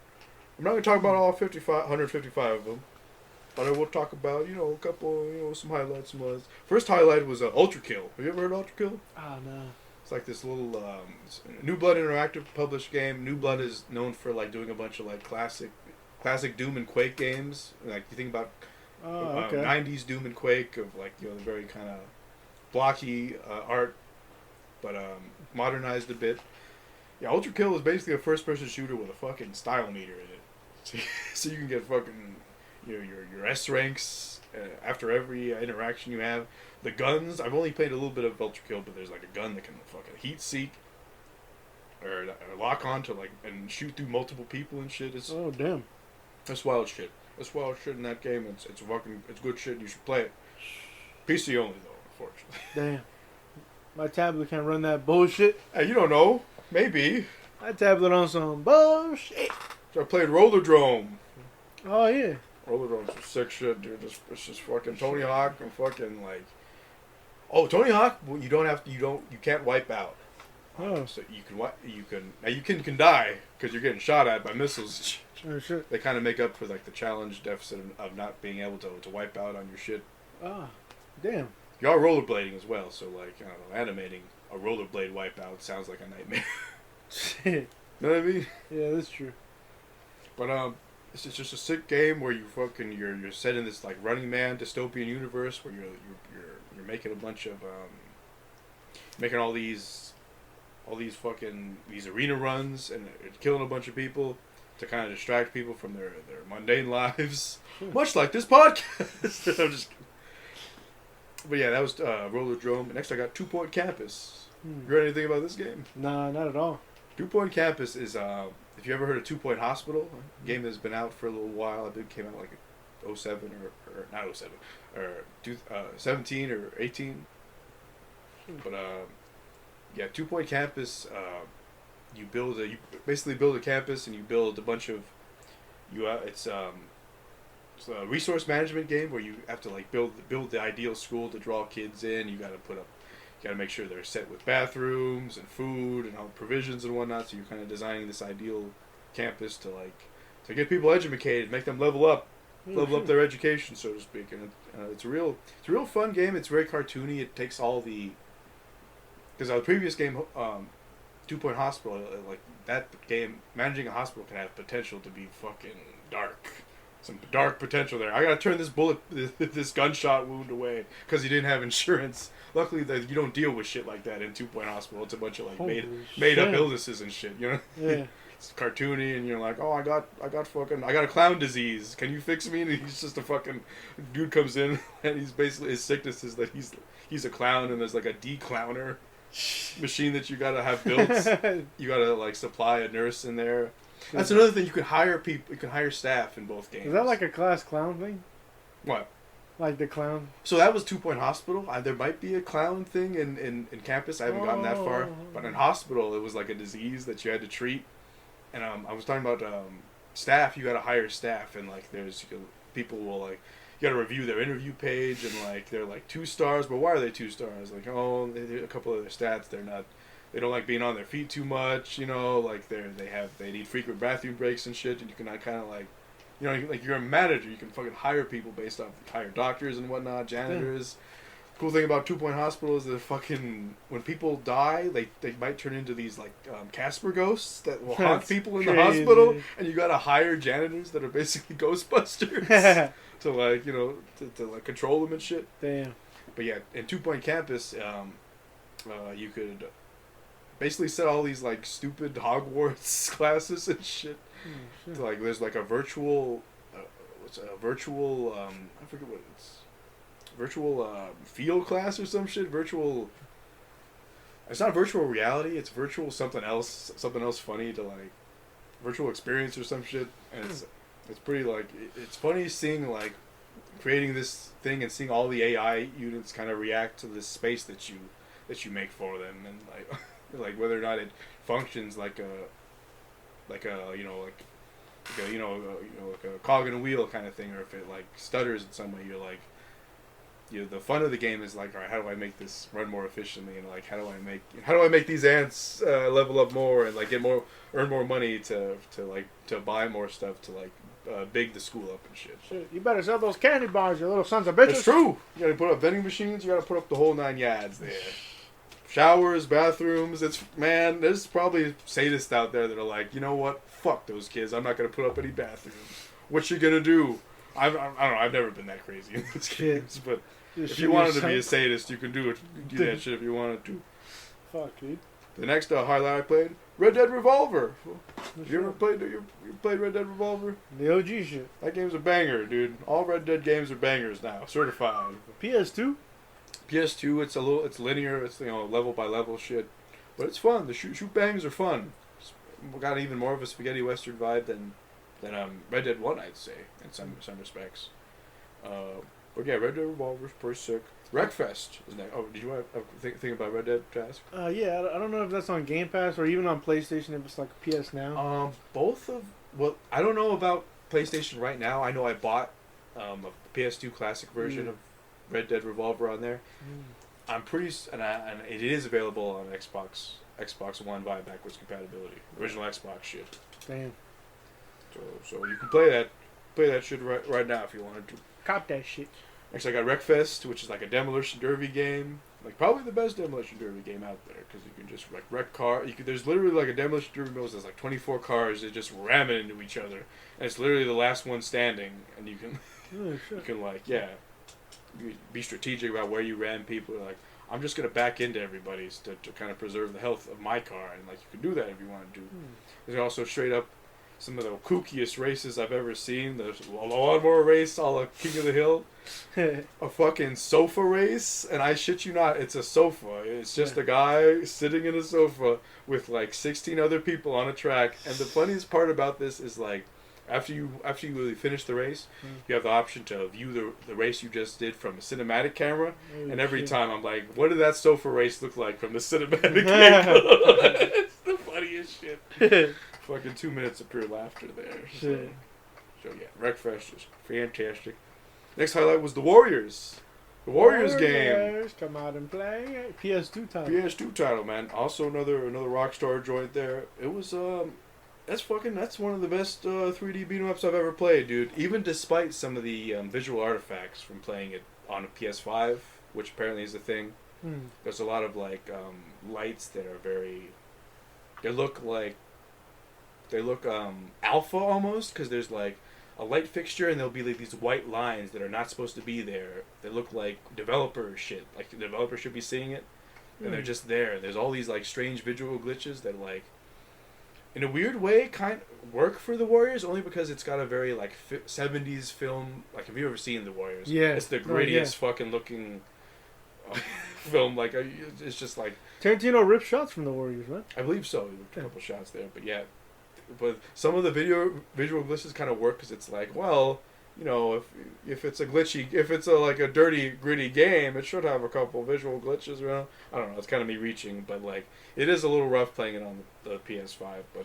But hey, it other than the visual glitches, it runs smooth and it plays smooth, and like I had fun with it.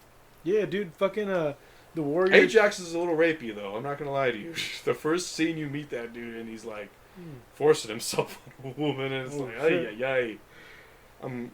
We gotta kick this dude out of the game, dude. Dang. He's hurting our PR. He out of the game. But the Warriors, man, I remember first playing it. Fucking one of my friends brought his PS2 to school. Fucking plugged that shit in during lunch. Watched, we all took turns, but we would watch each other play fucking Warriors, and like it was just a like weird random ass game to put on. But man, like what a weird like video game movie tie-in, I guess. Not even like at the release, but it's a cool like I don't even know. It's not an adaptation either, dude. What would you call that fucking thing? I call it like a merging of the game with a movie in terms of style. They just elongate the story. They use like beats every now and again, but it's kind of its own story. Yeah, right. But yeah, I was expecting shitty GTA 3 and San Andreas hand-to-hand combat. No, it's like completely different system. Similar animation, but it's different system. Like you can grab people, throw people, fucking grab them, punch them in the stomach. Like it's varied in a way that a lot of those early GTA games were in terms of its hand-to-hand melee combat. Yeah. It's good shit. Yeah, no. Good shit in that game. Next on the highlights was Until Dawn. You ever heard of Until Dawn? It's a fucking indie game.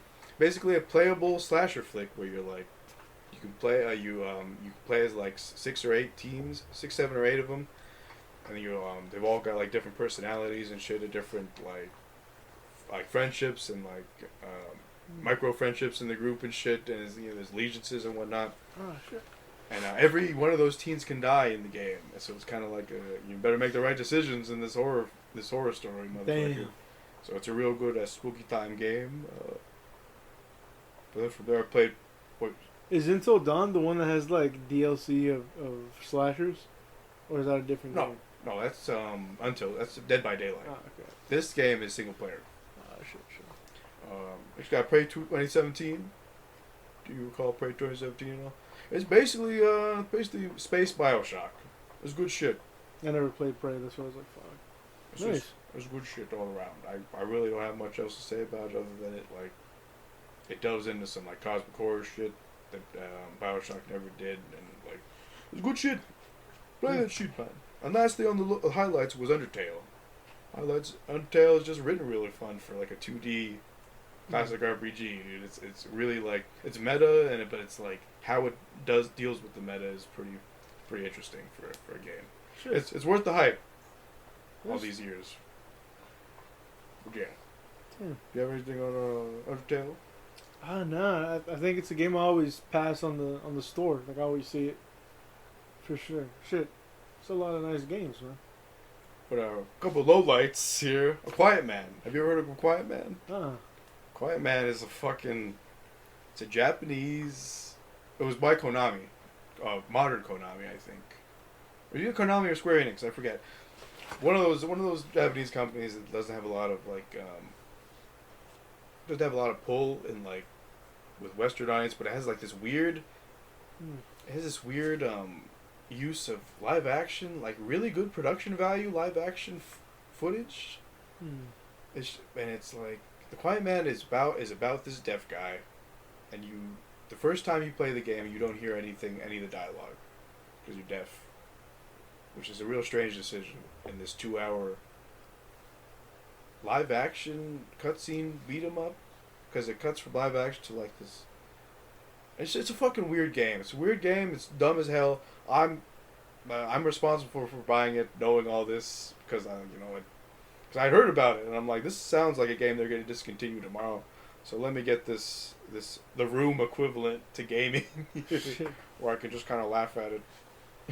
And be weird about it, but yeah, Quiet Man. Next, I got a Visceral Cleanup Detail on the lowlights. It was a game I bought on pure novelty, dude. I don't know if you've ever heard of it at all. Visceral Detail Cleanup. It's a first-person game where you essentially clean up after a bunch of gory scenes from other games. Not really other games. I kind of joke that like one of the levels is you're cleaning up the Ishimura after fucking Dead Space 1. Oh damn. And but like it's a game that's fun in theory, and maybe I assumed a little more from like footage I watched, but it's kind of fucking tedious, dude. Because it's like you gotta take these buckets, take your mop, fill it up with water, soak the broom in water, the mop in water, clean the blood off, and the broom, so the mop gets dirty. You gotta dip it in the water, to get it cleaning again. Because if you don't clean it, it's just gonna splatter blood everywhere. Shit. Make your job harder. But the water bucket is only good for like 4 or 5 dips before it becomes a bloody mess. And like if it becomes a thing where like you gotta like dispose of that water now, if you drop it at all, it's got physics. It will spill and fucking cake a bunch of shit and blood. So like I played like 17 minutes of this game, and you could kind of watch the last 15 minutes of the footage, or 55 minutes of the footage I have. I'm slowly losing my mind with how tedious the game is, because I'm just like, fuck this, fuck cleaning it, fucking put blood on the ceilings, fuck all this work. Look at all the blood casings I put on the ground in this bucket. All the body parts, but fuck it, I'm flipping it over. Fucking, I'll just put blood. There's no blood on this wall. Let me put some blood over here. Fuck it, fuck my work. You know what I mean? And I just rage quit the game basically. So yeah, it's not a fun game. It's probably the biggest novelty buy I've ever did in terms of gaming, and it's like I gotta eat that money. Did not enjoy my time with that one. Damn. Next was Knack. Have you ever heard of Knack? You ever watched the donkey video where he talked about Knack? No. It's a PlayStation 4 launch title, where you're like a little cartoon faux Pixar thing that can like break apart and be small and then form up with a bunch of these parts. Huh. And it's, I don't know, it's not a good game, dude. It's not a good game. The cutscenes are like, they look like cheap Pixar. And it's no bueno. And the game is bland as hell. Next after that, we got another PS4 launch title, Killzone Shadowfall. Ay. This game is bland. Shit. This game is bland as hell. Bland It's as so hell. bland as hell, I'm going to move right on. And we've got some weird pulls here lastly. Powerwash Simulator. I promise it's fun. I promise that game is fun. It's the kind of the antithesis of Mr. Detail Cleanup, where it doesn't look fun when you watch footage of it, but like something fun about like having a bunch of like levels of dirt on a van and be like, all right, I got to change the nozzles to like zero in on this thick layer of dirt here, because like it's not just splash water on this van and you're done. You gotta like there are different layers of dirt. Like there's the one that washes off immediately with a little bit of the wide nozzle. There's the one you gotta zero in on. Yeah. There's like this thinner layer that you need like a flat nozzle to like, you know, have some wave action going. There's layers to that shit. And it's a real good game. It's a real good podcast game because there's not a lot going on. You just put it on, you know, listen to some shit. Oh shit. But yeah, from there, Elden Ring. I played a little bit of that shit. It's all right, I guess.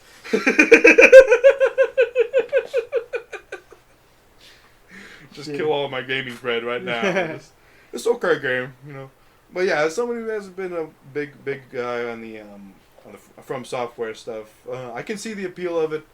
I just gotta like, I don't know. I gotta get my character more powerful than he is, because you feel really weak at the beginning of those games. But as I understand, there are a lot of ways to like fucking make your character ridiculous in the way that he's just melting people with magic and shit in that game. So, hey, maybe one day I'll press onward into that shit. Next, we got The Order 1886. It's basically a PS4 launch title, even though it's not. Surely it's in that window, but what's weird about this game is it's forced letterboxing. The whole time, not just during cutscenes. It's gameplay. There's letterboxing on that shit. Yeah. And apparently that I assumed it was like some last minute shit they put in just to fuck with people. No, that was from the start. They were like, to make it look cinematic as it is, we gotta like letterbox it to like, from the non-used pixel area, we can like make it look crazy. And the game, when it's in action and the like shootouts, it looks pretty fucking crazy. Yeah. But it's a little weird because I played an hour of that game and I spent like 15 minutes in gameplay.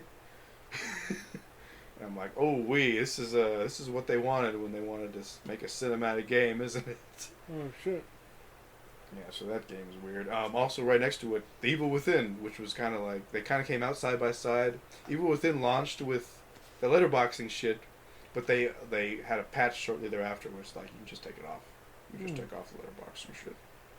Resident Evil 4 guys, no?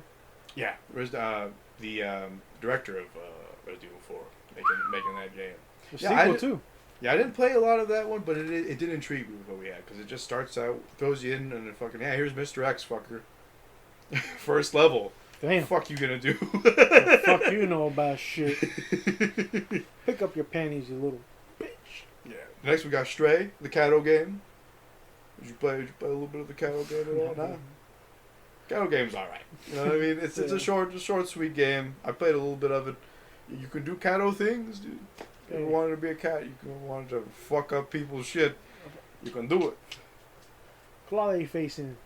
It's like a Cloudpunk over here. It's like a Blade Runner delivery service, how I describe it. It's just like on the PC you got a ability to go first person, where it's just like you're in like this flying car in a voxel Blade Runner city, and you're like just delivering packages to people, getting a sense for like how bleak the city is, and like what's your place as an illegal package a deliverer is, because there's one point where like your package is beeping and you're like, what should I do with this, and you're like given a choice to like dispose of it or to deliver it, and you're like, I'm disposing of this shit is sus as hell. Damn. And yeah, it's a real good game with it's just kind of voice acting to carry it along, other than like it's crazy voxel shit, but it's good shit. I'd give it a look-see. We've got The Last Guardian. Peak. Have you heard of The Last Guardian? Isn't that fucking thing that looks like a polar bear or some bullshit? It was like a giant doggo bird. Yeah, some fucking thing. It's Clifford the big giant doggo bird. It's the same people from Shadow of Colossus. Same people. They worked on that game for like 9 years. Damn, that's almost a decade. Yeah, and like a lot of their effort into it basically went into making it an animal, which like it's cool, but it's also like kind of potentially time wasting for the player. It's like, come here, dog, come here, and the dog was like, I heard you. I'm just over here doing dog stuff. You know what I mean? It's kind of like some of the realism. Like he won't always obey, and I'm like, I don't know how I feel about that. It's a little, I mean, that's not as universally loved as some of the shit going down in Shadow of the Colossus. Right. But yeah. So I don't know if I'll finish that one. That one's a little weird, just given like my time with that game is kind of dependent on whether or not that fucking doggo will cooperate. You gotta smack your doggo in the mouth. Smack that doggo. Some couple of last little group of games I'll drop on you there, but Devolver Madness. I played like the Angerfoot demo. Played Card Sharks. Wonderful little game. A little Scorsese, nod to Scorsese and like those con movies. What is it? Color of Money Scorsese, where it's like the game is like you're in I believe Renaissance era. It's old, like what is it called? Yeah, Middle Ages era almost. Like the creation of like, I don't know when those cards were created. You know, the designs on them. But it's kind of got that art style, and it's like you're conning people. One of the things is you're a waiter, and you gotta kind of like watch the other people's cards and like signal your buddy to what his deck was, and like it's interesting shit. Interesting little mini games there. Damn. And there's like interesting little story beats to the story and whatnot. And like you're down on your luck, obviously, and they do some interesting twists with that. Cult of the Lamb, it just dropped. It's basically best way to describe it would be like a base builder / like roguelite, like 2D thing, because you'll leave your base to like go fight and like get new followers to run your cult, and like running your cult's probably the funnest part about that thing. You'll have to start your day out with a sermon, which will give you like upgradable stuff as your people praise you. It's your boy. Yeah, you can like tell people like go chop wood, go collect food, go get berries and shit. And you can you have to start out shit. You kind of have to start. You have to as you feed people, you have to follow them around when they shit, because people will vomit if you don't pick up after other people's shit, and like lose faith in your cult. And it's just a whole fucking. It's no bullshit. I knew what kind of game this was gonna be because it's got these cute animal design shit. But one of the early upgrade items is just like to unlock a what is it, a burial pit, and I'm like, oh my goodness, holy shit. This is some fucking Happy Tree Friend shit going down Happy here. Tree Friend.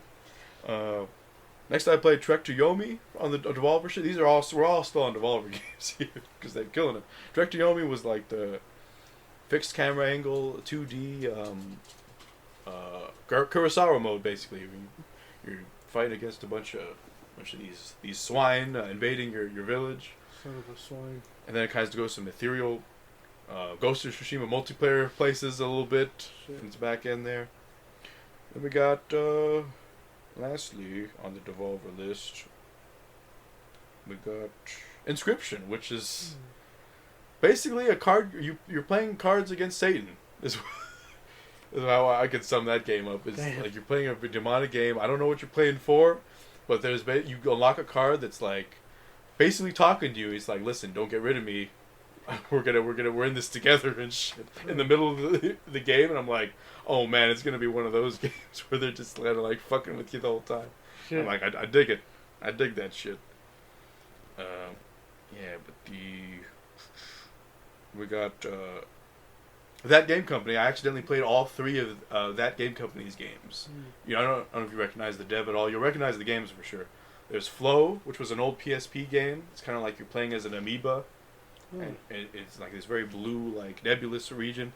Next, you got Flower. You heard of Flower at all? No. Flower is like this. You're playing as like this wind-swept rose petals, basically gathering petals throughout the level and like making the land colorful again. Is essentially how you end every level. And it's kind of a very chill game. You know, not a lot of shit coming at you in terms of like, you know, choices or violence. It's just a very chill game. And next on that game was a game I know you've heard of, which is Journey. Shit. And you're like a little like hooded, red hooded character walking through a desert. Is a lot of the footage you'll see of it. Oh, right. Yeah, and like it's kind of known for like its multiplayer and how it, you can kind of run into other players on their journey in the game and shit. Oh damn. Old PlayStation games. Spyro Reignited. I started a little bit of. Pretty good little game there. I remember playing a bit of the old Spyro back in the day on like a friend's PlayStation, and like it holds up still. Yeah. Crash Insane Trilogy. I started the first game off. That game is varied. I thought it was just going to be, because it's based off what I played in Uncharted 4, I thought it was always going to be, the camera's always in front of you and you're always running towards it. And but no, the camera moves plenty of spots throughout there, and it kind of changes up like what you're doing level to level, and like it's pretty dope there. It's a good platformer. I'm digging Crash there. I beat the trilogy, man. That shit is so fun. Shit, man. It can get hard though, man. Oh, I fucking don't doubt it. You fucking. I'm glad you and your familia still talk to each other. Yeah, well, that game specifically, I remember like I got this modded like PlayStation 1 that played Burn Disc. My dad knew someone at work. He did the shits. Oh shit! You burn disc on it? Yeah, so because like he put a chip in the first PlayStation to fucking actually read the burned games. So like he gave me a bunch of games. I took that shit down to Mexico. I played with my cousin. We played Crash, bro. Like I bonded like that fool like a big brother kind of thing, but a cousin, you know. And that, we stayed up playing them shits. That shit was, some of the most fun you have with, with people playing games. It goes back to like, when we jam on some The Forest, or when I play Super Mario Bros. With them, or Crash with my cousin, like, that's what it's about. Sometimes single player games hit. BioShock, Red Dead, you know how it go. I know how it go. Yeah, but then lastly I played on this PlayStation Classics, I played Jak and Daxter for a little bit. Oh shit. Well, that pre-Uncharted Naughty Dog, and I could kind of see the influence there. It's a good little game there, good, also really good platformer. But the writing is what's notable, particularly. And then, it's good. It's funny. Like what is it about the writing? It's sharp. It's sharp in a very. It's not sharp in like a Batman the Animated Series where like adults can only understand some of these lines. It's more like it doesn't baby the children with like the humor. It's kind of like, you know what I mean? Yeah. It's good shit there. It's probably the best how I can describe it. But some classic favorites: Toy Story 2, Buzz Lightyear to the Rescue, because apparently it's just on PlayStation 5 now. If you ever check the store, it's that fucking 1999 game, which I thought they'd never put on there because of the licensing shit. But $10, it's probably like, I don't know, it's the first game I can recall being addicted to on ever. Because it was, I remember playing it on N64. I got my first not Callus. What's the splinter Blister. on my thumb because of that. How the main thumbstick on the N64 had those swirl that protruded outward. Yeah, that shit fucked my thumb up for the first time with that game. Well, I got man hands after that. I know. I was off to the races. I'm like ready to game. But yeah, then Sonic and Knuckles, the first game I ever loved, played. So wonderful. Sonic and Knuckles, that's just the name of the title. It's not like Sonic 2 it was Sonic 3. 3 and Knuckles, just because they were kind of lumped together. Yeah. Sonic and Knuckles was the cartridge that had like a flip thing. You can plug in Sonic 3 and to like get different characters, play as Tails and shit. But yeah, so Splinter Cell, a game I gotta play that series pretty soon because Ubisoft about to discontinue the fucking multiplayer for Blacklist, cocksuckers. Anyways, and then Max Payne 1 and 2, which I'm a huge mark for, as we know. But yeah, for games I finished out of those 155, I'm gonna start with the one I know you finished a little while ago, Firewatch. Yeah. What did you make of Firewatch? I don't think I've ever asked you. Fake and lame. Fake and lame? Really? Waste of time. Really? Yeah, man. I feel the exact opposite. I got a lot out of that shit. I like being misled. How did you feel misled on some real shit? Because the way they kind of like cap off the story. Yeah, exactly. It's more like grounded.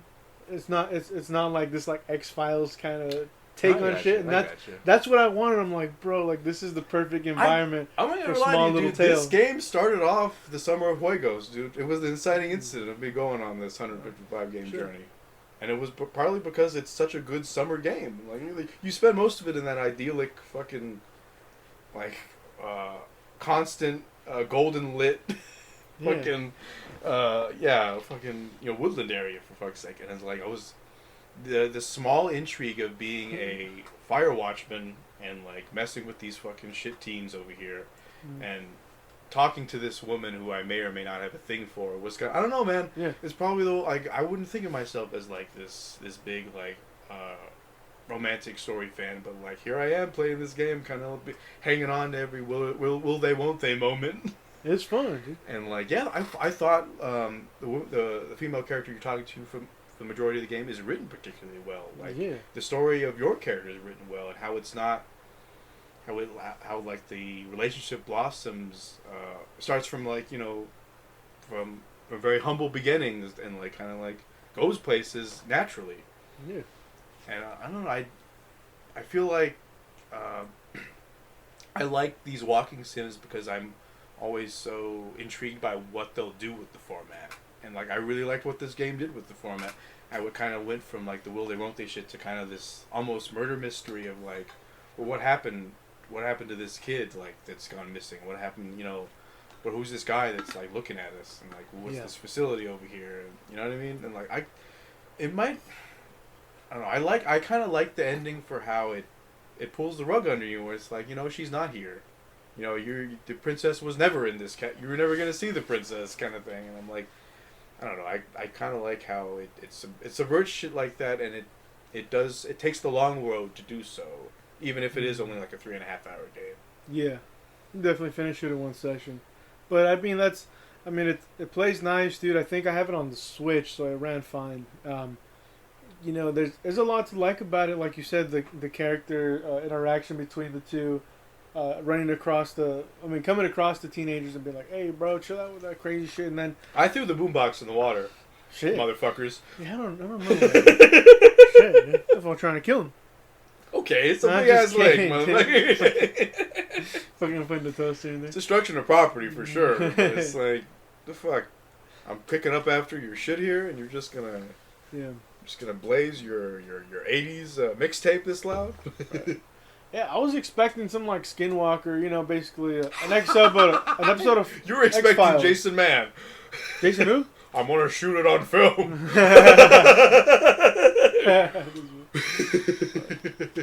Yeah, I don't know. I wanted something like that, some paranormal, some like some sci-fi shit in it. I can get behind that a little bit. I like the story that was there. Maybe that's just me. Yeah, I mean, I didn't feel like I wasted like too much of my time because it's so like 3.5 hours, but it does feel like, God damn it, dude, you guys had a really good story. I was hooked and I was engaged in the fucking thing. That's why it's so You know, that's why for me it was disappointing to be like, well, fuck, like they had something working that pulled me in like that. It's just like my expectation and all that didn't meet what they delivered. But I also have to, you know, take what their interpretation or what their intention was, you know, into account. But Firewatch, man. Yeah, like, I don't know. It was. I tried to get over like a lot of people said about the game, because there's a lot of like hate for walking sims, and like a lot of people point to Firewatch to be like, it's one of those like a walking one of those sim artsy games. It's one of those artsy walking sim games. Oh, it's not a real game, kind of. A walking sim could be like Firewatch and Death Stranding. Would you say? And I would say people call call bullshit. Death Stranding a walking sim, and there's too many mechanics. There's too much shit to manage. You can just go to your destination, but you're not engaging with the game all the way, like, because like walking sim, your only thing to do, you have your limited points of interactions are just like, you know, going from here and like doing this set task. Whereas like Death Stranding, you kind of like, you can go off the beaten path if you want. You can explore. Like, it's, I don't know. It just seems a little, I don't know, deceptive to call Death Stranding a walking sim, despite the fact that it's more of a hiking sim if you're getting right down to it. Yeah, I wouldn't even know how to classify that.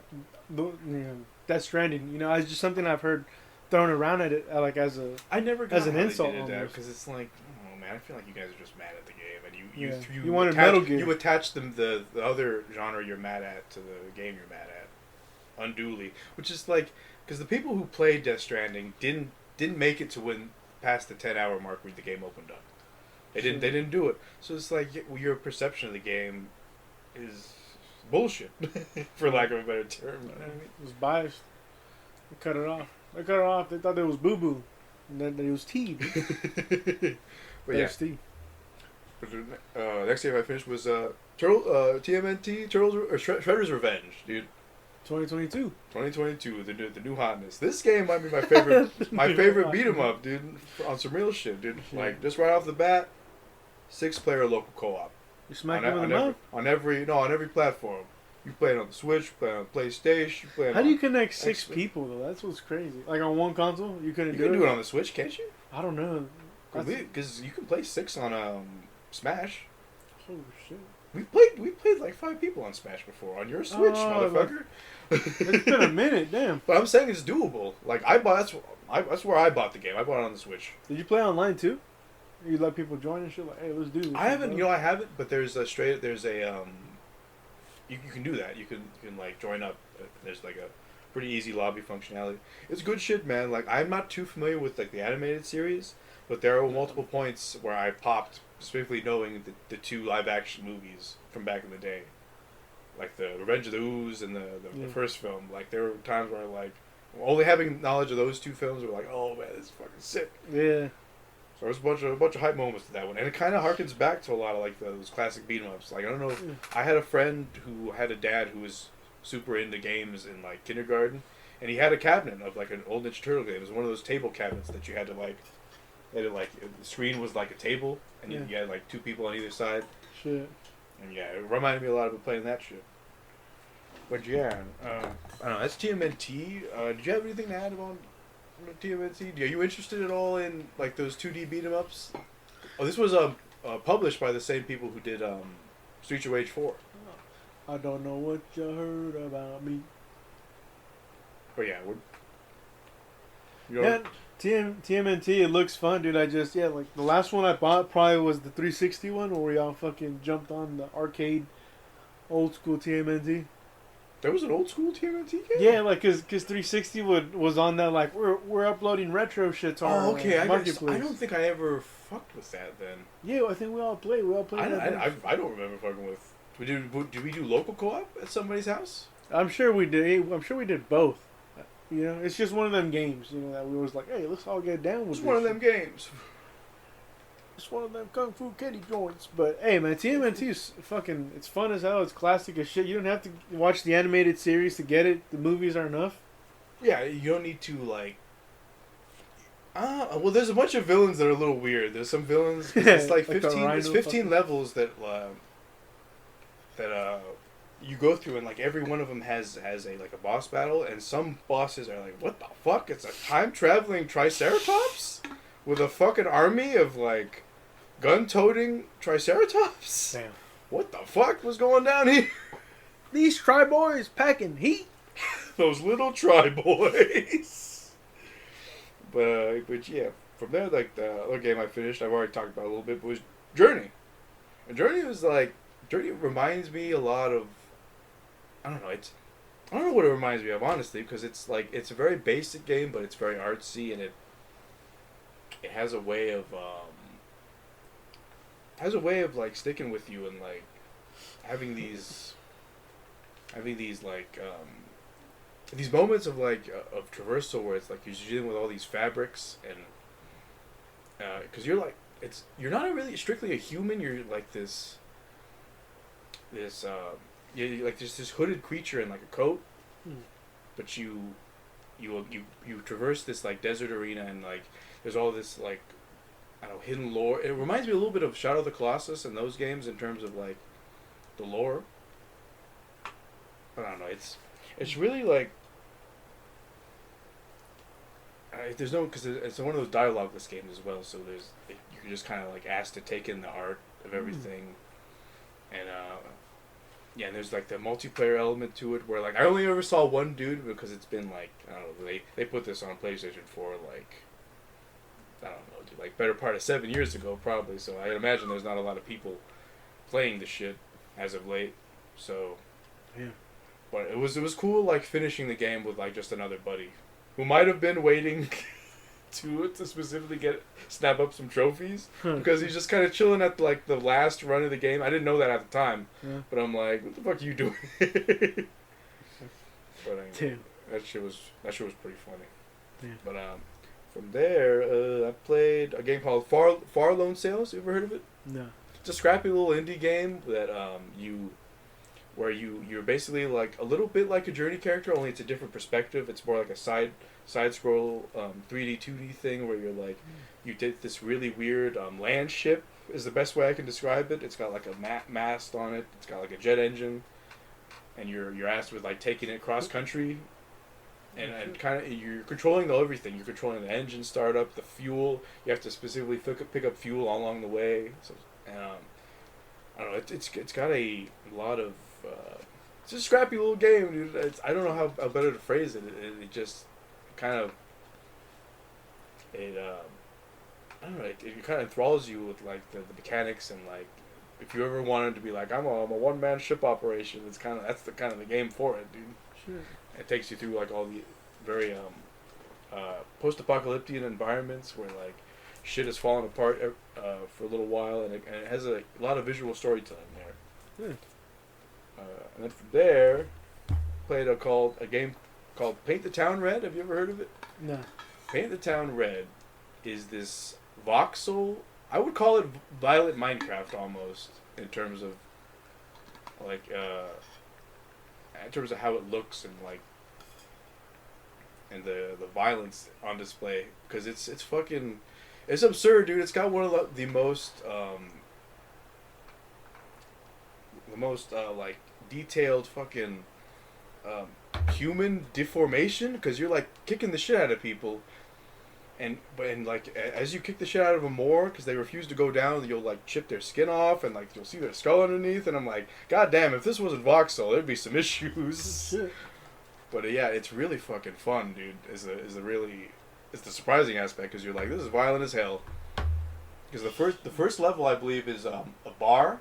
And once you start the game, like you punch one person, it devolves into a fucking bar fight, and it's a bunch of people just kicking the shit out of people, blood flying everywhere. The fucking like you take like 5 minutes of that shit going down, you'll look around and like it's fucking like chaos, man. There's blood everywhere, fucking parts everywhere, fucking like the use of weapons is like really brutal too. You can chuck chairs at people, fucking. It's wild, and it's a couple of the modes are like, because there's like those modes where you just kind of like fuck around and kill everybody on a map, and there's like 5 maps of that, and there's challenge runs for all those maps, and then you have like some roguelike shit where like you basically kind of like level up and go past all these ethereal bots and shit. And then there's arena, which is like you're in this Greek arena and you're fucking fighting a bunch of like melee monsters and shit, and the super hot modifiers. It's just a real dope game, dude. There's a lot of fucking content there. I've had too much fun playing it. I haven't exactly rolled credits on it, but it's a game where there's no story, so it's like I feel comfortable in saying I finished the game. I guess to finish it, you have to do this like roguelite shit, but I don't know. I got my ass kicked there. Roguelites aren't my game, but it was real fun playing that Page Town Red game. So I definitely suggested, especially if you work in a customer service position and have the desire to kick the shit out of people every now and again. It's very cathartic to play. Shit. Take it out on this game. Indeed. But yeah, the last game I played, and I'll talk about, we've reached the end, is a Stanley Parable. Have you ever heard of a Stanley Parable? No. It's this first-person game. It's not, doesn't have the gameplay of Portal, but the presentation of like somebody talking to your character is, you're going through all these tasks, and you're basically a day in the life of this gentleman as shit kind of goes awry in his office, and you're led on this story, and you can kind of make decisions that like change up the story, and it's a real fun game. It's a really interesting game you can beat it in like a half hour, but there are multiple endings, so it's like you haven't seen everything once you beat it that first time, and kind of finding everything in that the game has going on was really fucking engaging, dude. It's one of my new favorite games. I definitely say. Sure.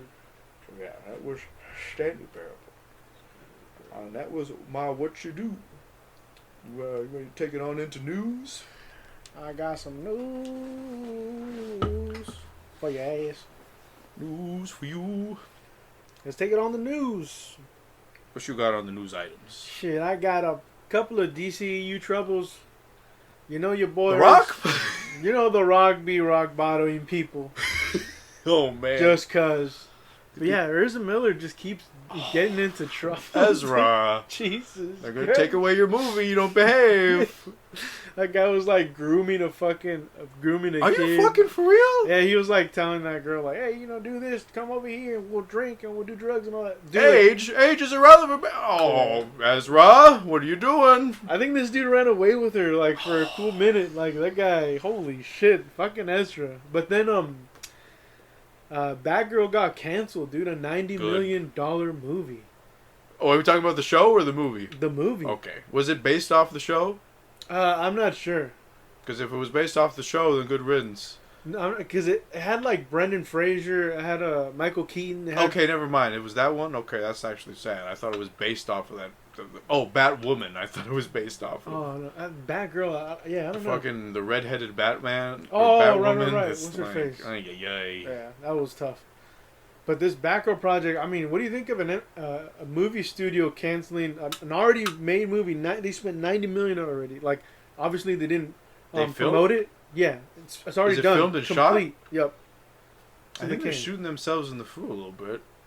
Do you think they reviewed it and they're like, this is not gonna do it? So it's on another news item we'll have, but do you think we'll see a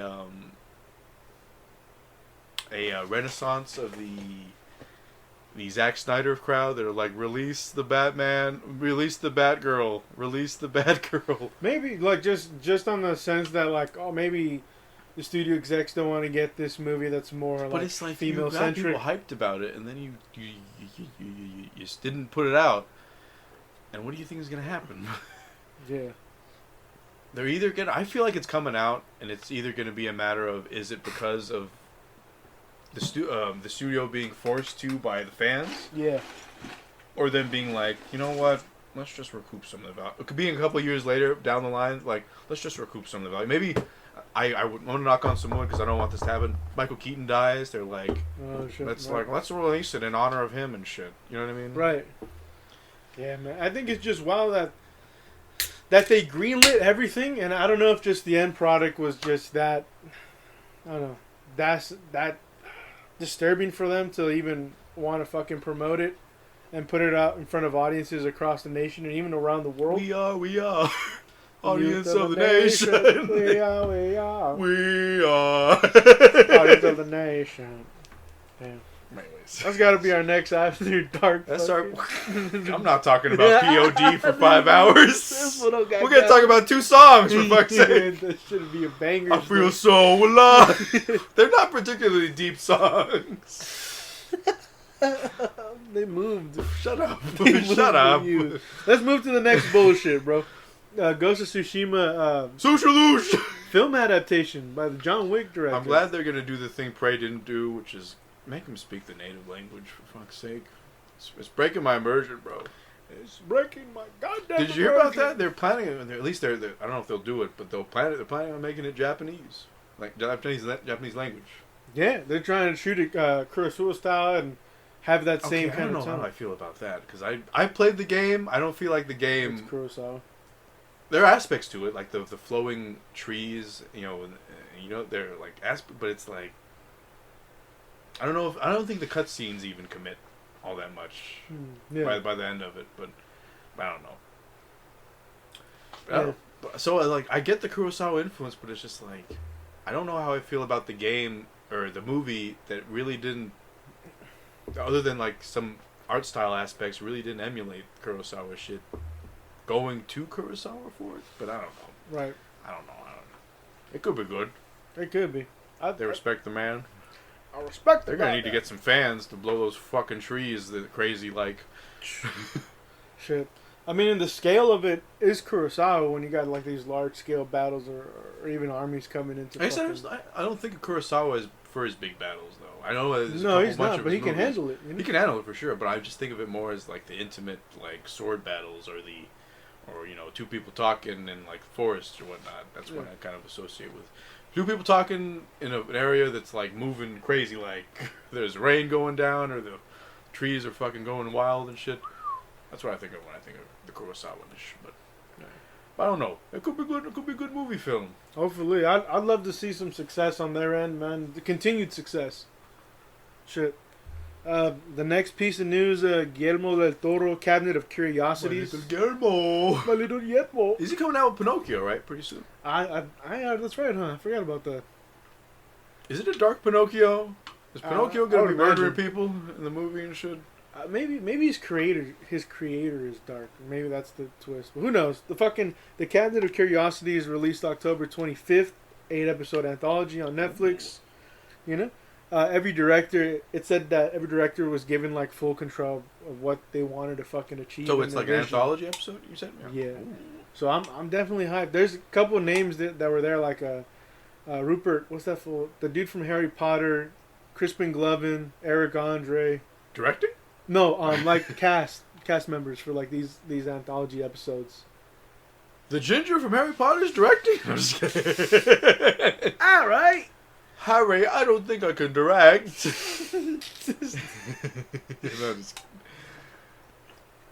I thought it was cool, and a cool collaboration, fitting like his bread and butter, and around this time, why not, man? Why not? Indeed. Shit. Yeah. Fucking NFL Blitz, they got an arcade cabinet release. Oh, God damn it! I don't get cabinets though. Yeah, I don't get $600, dude, but. Put it in your garage. Yeah. Man, can you imagine all the dudes that are about to get smacked up by their respective significant others because of how much space a fucking cabinet takes up? Yeah. All that for like a 17-inch screen, too. Baby, it's me and the kids can bond over some shit. Fuck. I really wish these things were like cheaper. That'd be dope, man, if you had like a smaller version of it or something. Kind of play it like this, sitting down. I think they do make like smaller ones, but it is still bulky as hell. Yeah. Take up a whole fucking table, dude. You know what I mean? Yeah. Marvel vs. Capcom 2, I think I mentioned it, but they're releasing the cabinet too. So why can't they just pop the fucking game on stores, you sons of bitches? Yeah, I wish. But they're both releasing these cabinets around the same time. The Blitz one does come with 3. It comes with Blitz 99 and 2000. So just different rosters, a little bit of a roster update. They're losing out on money. Like losing on that bullshit. How fast would you buy that shit if they put it on Switch or wherever? Yeah, I would have bought that shit. They could have did that fuck shit where they it's only available for 6 months. I fucking still buy it. Okay, that's a deal. You take it away from me after 6 months, I'll come looking for you, you motherfucker. Give me my blitz. No, that shit's super fun, dude. And like that's the arcade kind of sports titles that this generation needs to revitalize. You know, the spirit of that fucking. We haven't had a single drop since Mutant League Football, man. Let's get people, excited or even interested in these sports that can be, a little too like buttoned up and all this bullshit, bogged down by rules. Go for the head. Fuck it. The other piece of news, fucking Midnight Suns, the Marvel game, delayed until next year. So you were not gonna get that game. I wasn't gonna get it, but I think it's interesting that it's was the it second like a card time. game or some shit? It looks like some turnstile RPG bullshit. But fuck, it's a cool concept because like Doctor Strange and that whole like little Avengers team, that would be sweet on screen. And so exploring it in this game, it sucks. It's presented in that fashion, but this game, second time being delayed. Ooh wee, son of a bitch. But the last piece is the Joker 2. I don't know how to say this. My yerba. Folie à deux or some bullshit like that. A musical. Huh? Is Is that what it's called? No. Oh. Who? The Joker 2 title. It's like, Folie, I don't know, some bullshit. You know what I'm saying? Folie à deux. Oh, I don't know. Yeah, fuck, I don't know. Yeah, but it's musical 2024. Lady Gaga co-star, director, and Who's Gaga playing? I don't know if it's Harley Quinn, dude. Why? Yeah. We got Margot Robbie's right there. Exactly. Just say it's a different universe. You don't even have to fucking try to connect it, dude. But whatever. You interested? Can she act? Who? Lady Gaga? Yeah. You seen A Star Is Born? No. Are you? Yeah. Is it good? Can she act? She can sing. I don't know if she can Motherfucker, act. that's not what I was asking. The So bitch can sing. She's got a little bit of dramatic flair in her, but I don't know if she can like carry a movie or anything like that. But given the success of that movie, maybe that's why you do Joker 2. Can she say Mr. J in a very, Yeah, for sure. I think so. I mean, Hey, bada bing. Bada bing, bada boom. That's my news. What's the matter with you? What's the matter with you? I'll tell you what's the matter with me. The Zack Snyder, movement was a fraud. It was all the work of a bunch of one dude making a bunch of bots, and he basically No way. fooled the studio into dumping like $100 million into a cut. Holy shit. It kind of makes sense though, because who the fuck did you know personally who was asking for a Snyder cut? Did you know anybody? You'd see some people on YouTube, but I wouldn't know anyone personally.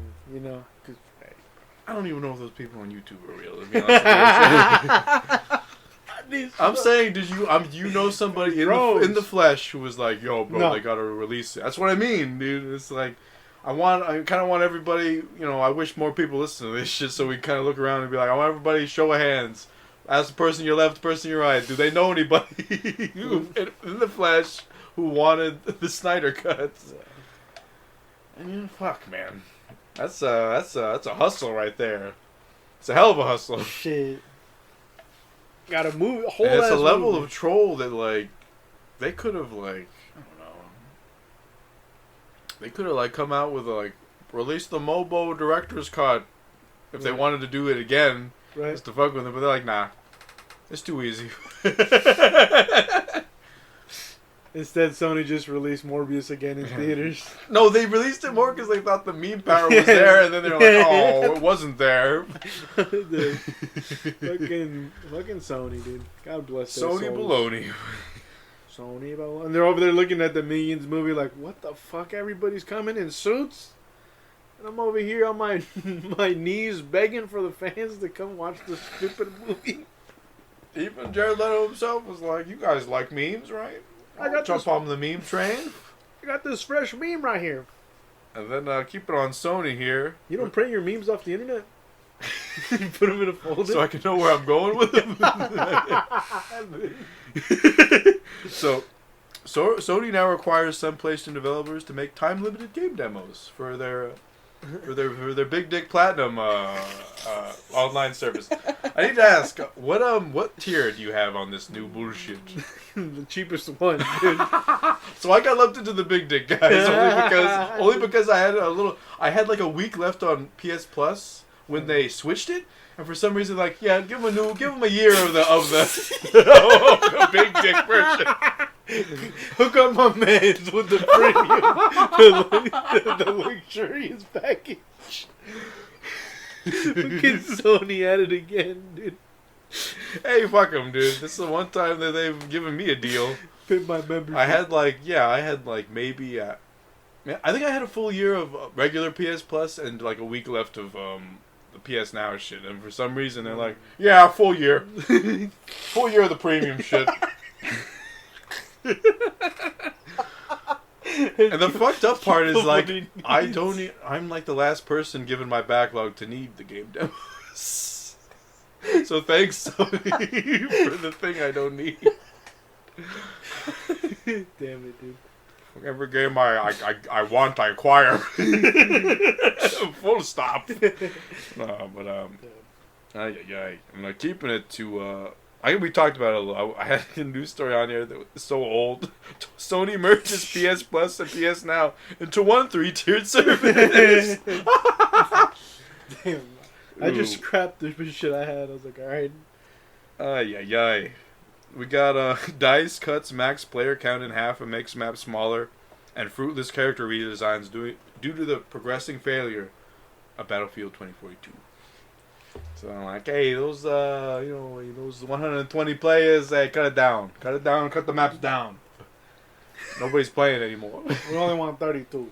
Nobody's playing my game anymore. Please visit my game. Yeah, I don't know. They're the fucking. Won't you come for a visit? Won't you come play my juego, please? Won't you come play my juego? This juego's verga. Hey, don't be talking about verga yet. You're getting ahead of yourself. It's just the verga tongue. Always getting ahead, dude. Stop thinking with your verga. Everything's verga. Alright, well, sad bit of news here. Stop your laughter here for just a moment. Ray Loeda dies at 67. Shit. That's how you pronounce his last name? Loeda? I don't fuck no. I mean, I shouldn't know how to pronounce it. I've always pronounced it as Loeda, though. Sure. How do you pronounce it? I don't know. Loeda? Fucking... What was his first name? Ray Ray Liotta. Leota's probably... Yeah, some bullshit. Probably accurate there. But yeah, obviously remember him, we both remember him for the Goodfellas, but what do you remember him for? Yeah, one of the last pieces I think was the new Sopranos movie and the Place Beyond the Pines, where I felt like, he was in that Place Beyond the Pines. He played this officer who was like a little dirty. It's the Sopranos. I don't remember the fucking. What is he it played called? two roles. He played his his father who he killed, and then he played the brother in prison. Oh shit! Yeah, it's been a minute. He played both roles good. There wasn't he wasn't given a lot of room to like vary him up all that much. Right. It was just kind of like he had to play like a very stoic lifer in prison for most of the film, and then he kind of played the dickheadish father that meets his end. Yeah. The ends of his sunny boy there. Fucking Sonny Boy. What a fucking actor, man! And he's like one of the best pieces of like content I've seen from that dude. He's having like an interview, like an honest interview with, I forget what the talk show is, dude. And he's just like, yeah, that fool was a piece of shit. Fuck him, huh? Which guy? I don't remember. Like it was just like the honesty that I came away with. I was like, damn. He had no filter on him. Place Beyond the Pines, he was very. That role had he had to do a lot of intimidating and not a lot of like. It had to be subtle intimidating. I don't think he ever pops off in that movie. So it's all kind of played under the table. Like, yeah. Hey, you got better do this. Yeah. Kind of thing, and I'm like, that role was really good. It's unfortunate that I have to remember his killing him softly role though. I didn't watch him. So I don't know. I have to spoil a little bit for you. That's the Sopranos dudes in that shit too, no? Yeah, killing him softly. If you wanted a role that kind of stripped away. Maybe I don't know. Maybe this was intentional by Ray Loeda himself. It kind of stripped away a lot of perceived toughness of the actor. It's just this, like, there's a scene where he like, there's a brutal scene where he just gets the shit kicked out of him in that movie, and he's got to kind of like take it. and it's like it lacks dignity. That scene. This is a point where he's crying, he throws up. It's like he's like, please stop. And fucking bloody nose, and it's like, god damn. Sure. It's ruthless what happens to him. And it's like, yeah, it's a role that, like, I don't know, maybe it's a notable role because I remember it so much, but like, god damn. My boy, what did they do to my boy? Damn. They didn't have to son him like that. They didn't have to son him like that. He's already He's already been sunned. E3 happened. Hey, what up, dude? I had a lot of news about that, but a lot of it's super dated now. But let's just talk about Starfield. How do you feel about that shit?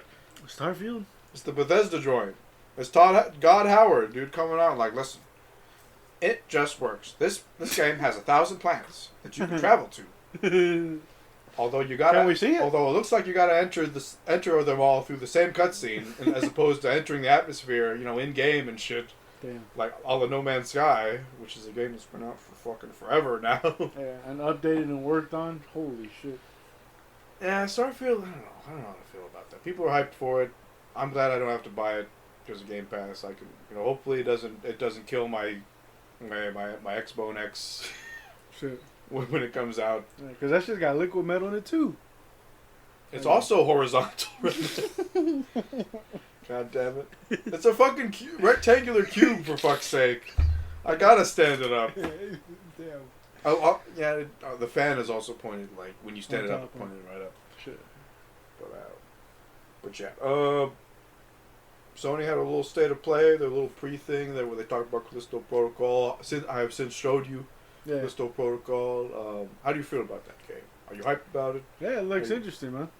I don't know when I forgot when they it comes out. stole it to your head, dude. Well, it comes out the month before Dead Space Remake is supposed to come out. This year? No, it comes out. It comes out this year. Oh, no, it comes out this year, December 2nd, and then the next year and next month, Dead Space comes out in January. If he stole it to your head right now, one game, which one are you getting? Dead Space. Really? I think so. Interesting. Yeah. So you go with the surefire thing versus the new hotness. It is by the guy who did the original Dead Space, though. Yeah. So it's like, I don't know. They both look good, though. I struggle with it.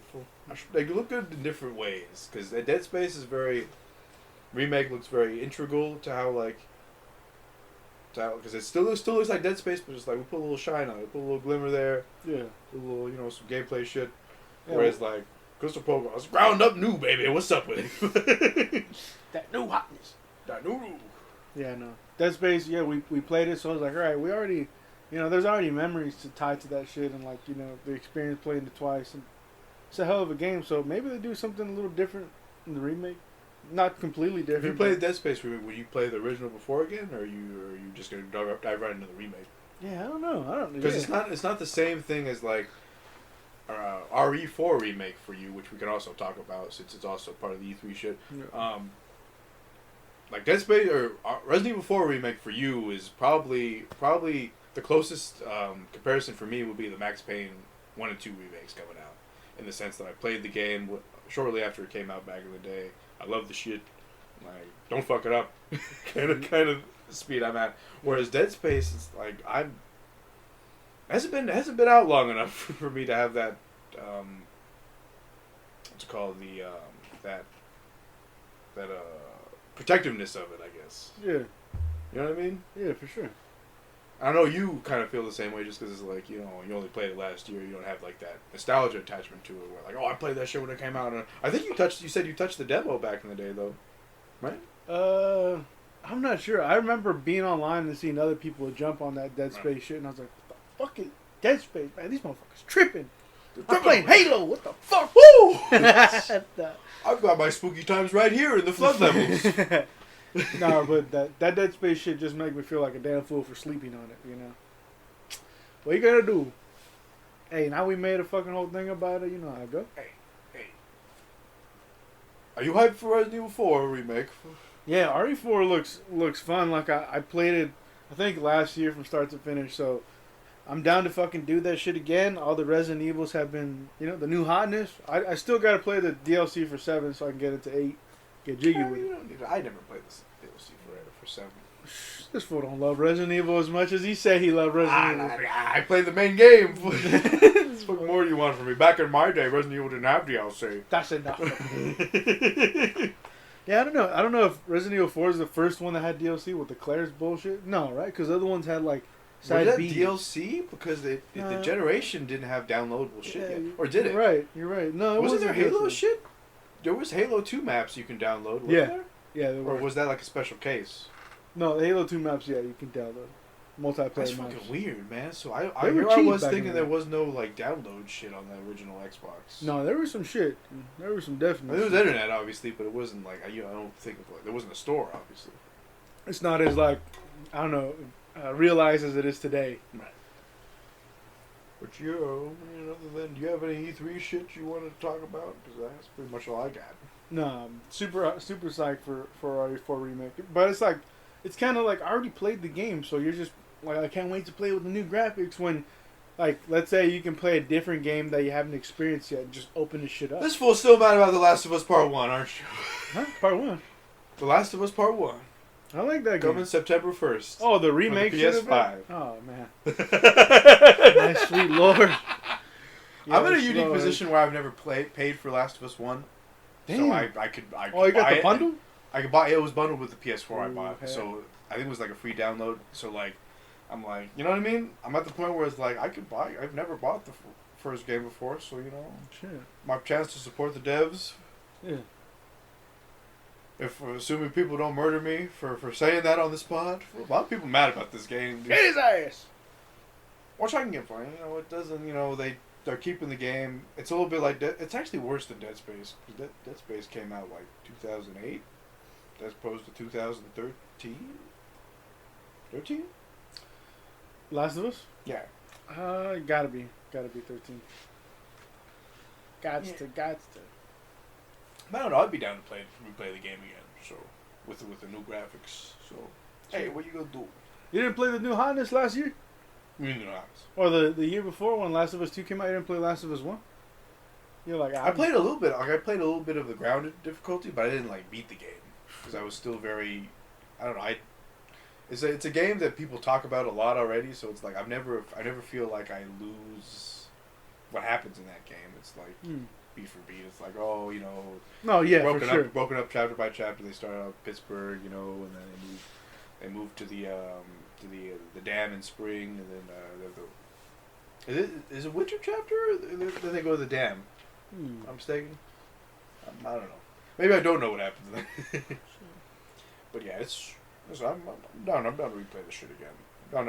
I'm down to spend $70 to play the game again. Well, as they retcon Joel. Hey, erasing from the game. Fuck 'em. It'd be interesting to see if they make him into the same piece of shit he is, or more of a piece of shit though. Cut his nuts off. But Joel, what do you do? I need him. I mean, what? Jesus Christ, in front of him and shit. But Joel, what about your code? What code? Fool's got a cigarette in his mouth. One of them is gonna catch up with me soon, anyways. So might as well kill him now. Goddamn Joel. They're just calling his shot. He's calling Abby's shot. They're gonna get me anyway.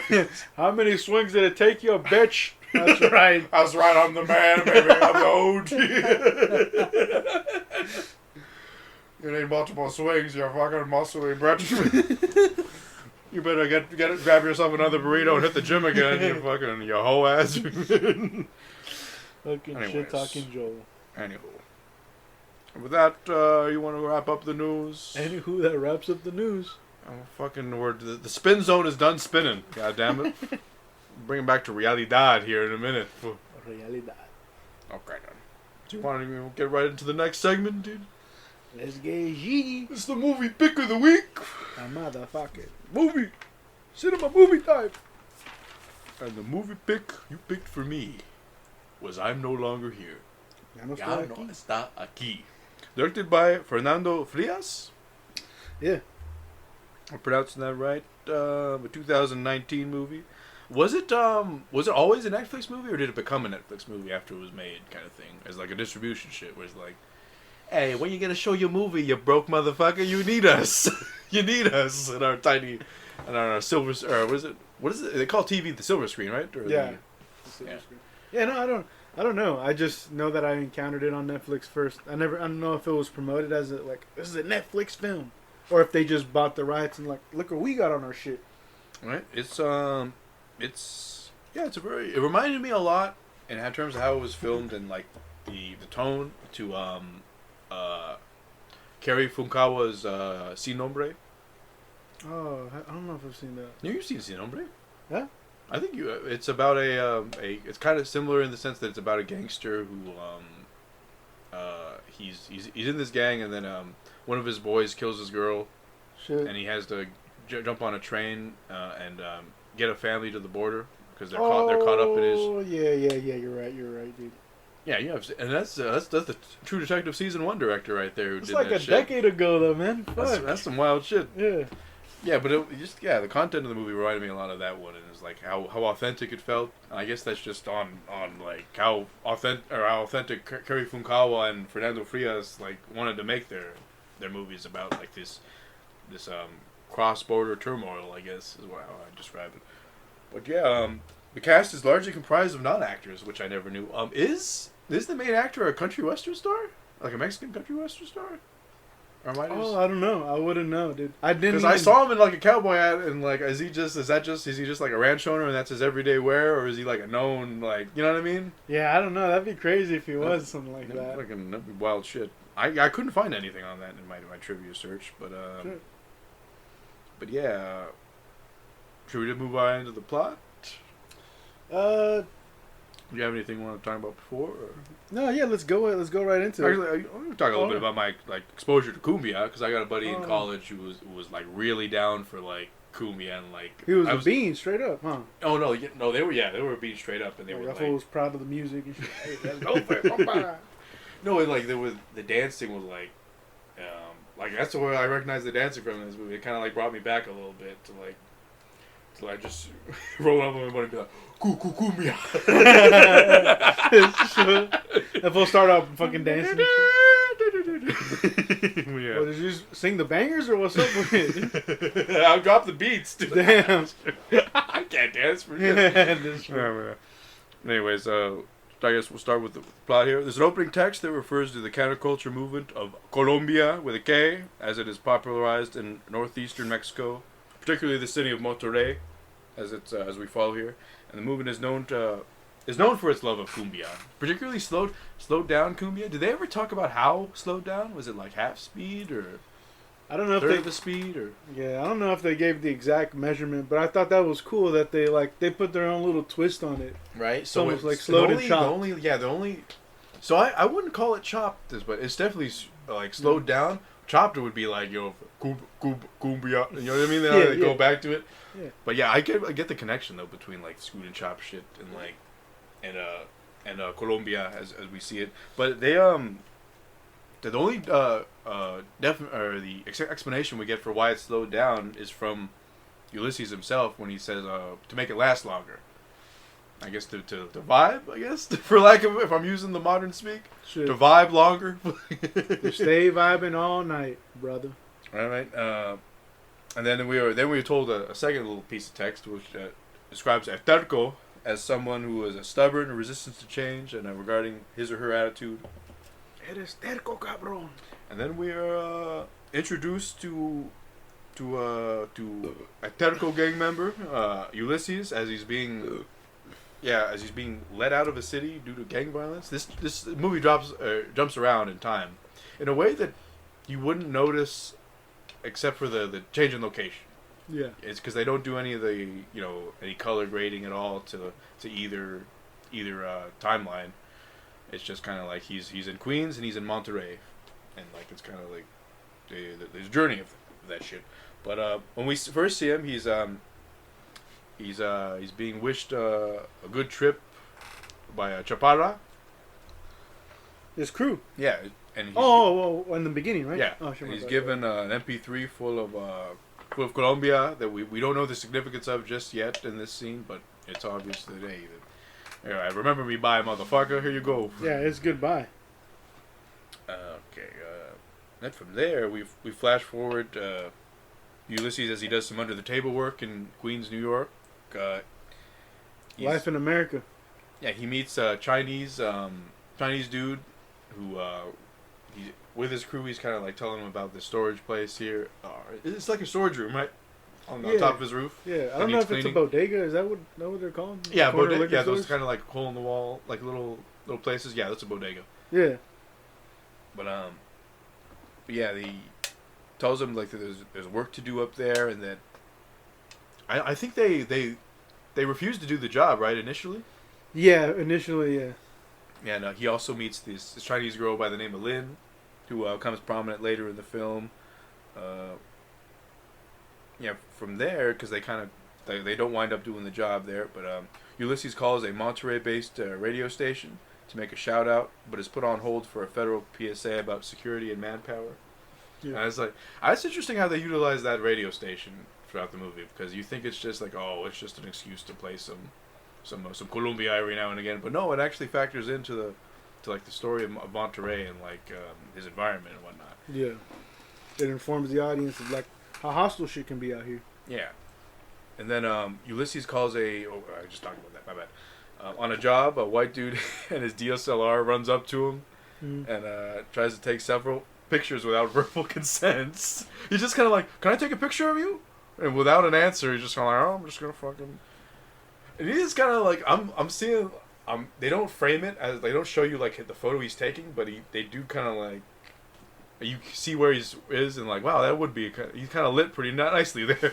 Right, and the shadows kind of just like. He's got like a side light that is kind of away from the camera coming at him, and it's like wow, that fool really snapped up some opportune photos there. Yeah. How did you feel about that scene? And what is it?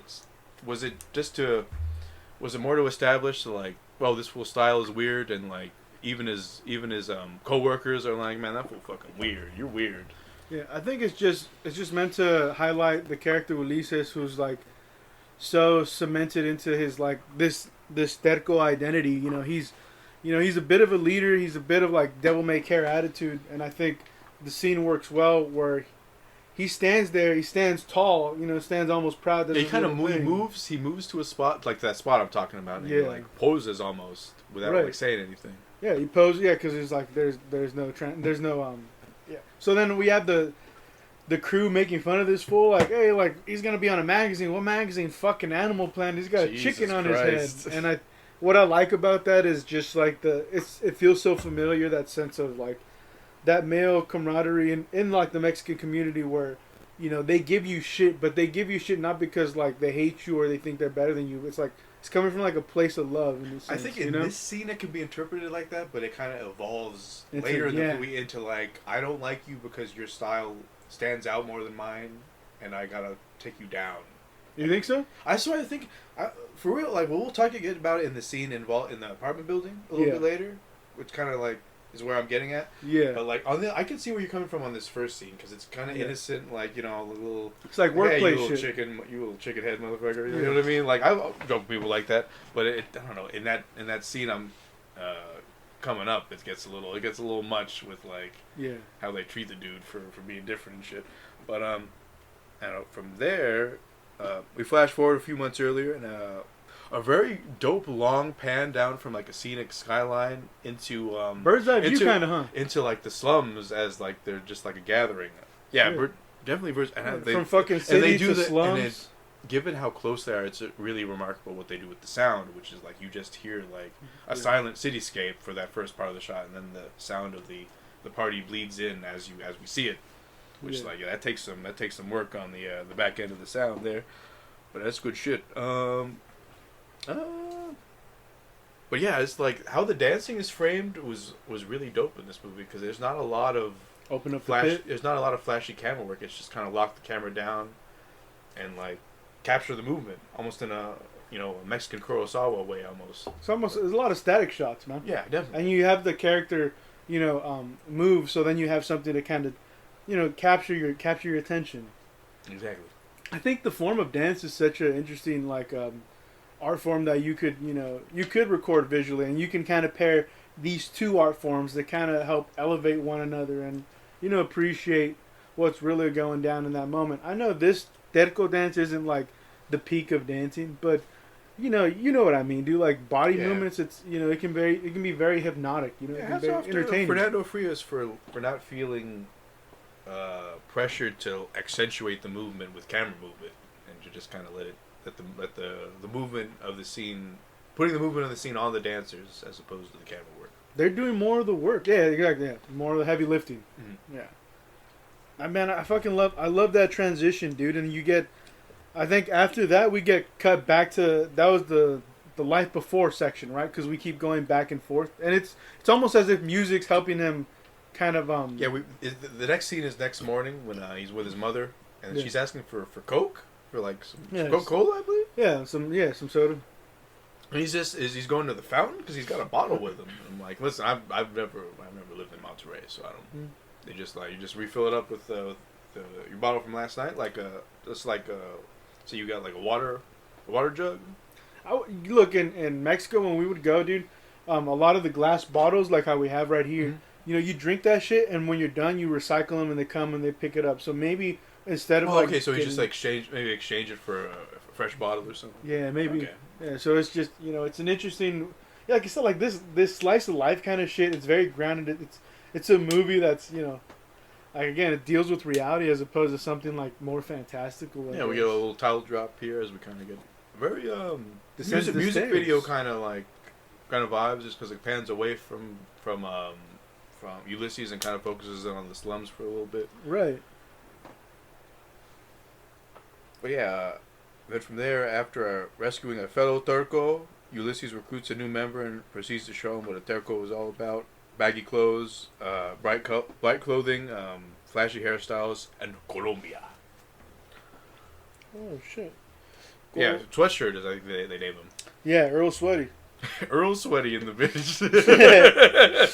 No, but what I really like about that scene is like the introduction of the little dude into the crew, and everybody's like they initially like, oh, we're gonna kick his ass, but then they make him one of their own, and like eventually, they all get his fit together, and he becomes very like a part of the brotherhood or part of that little group, and that's what's cool about it, dude. It's not like it's a gang, like, and related to like how we live here. It's not like a gang, right? It's not Crips and Bloods. It's almost like a tagging crew. Yeah, there's like weird. You know what I mean? There's a weird like.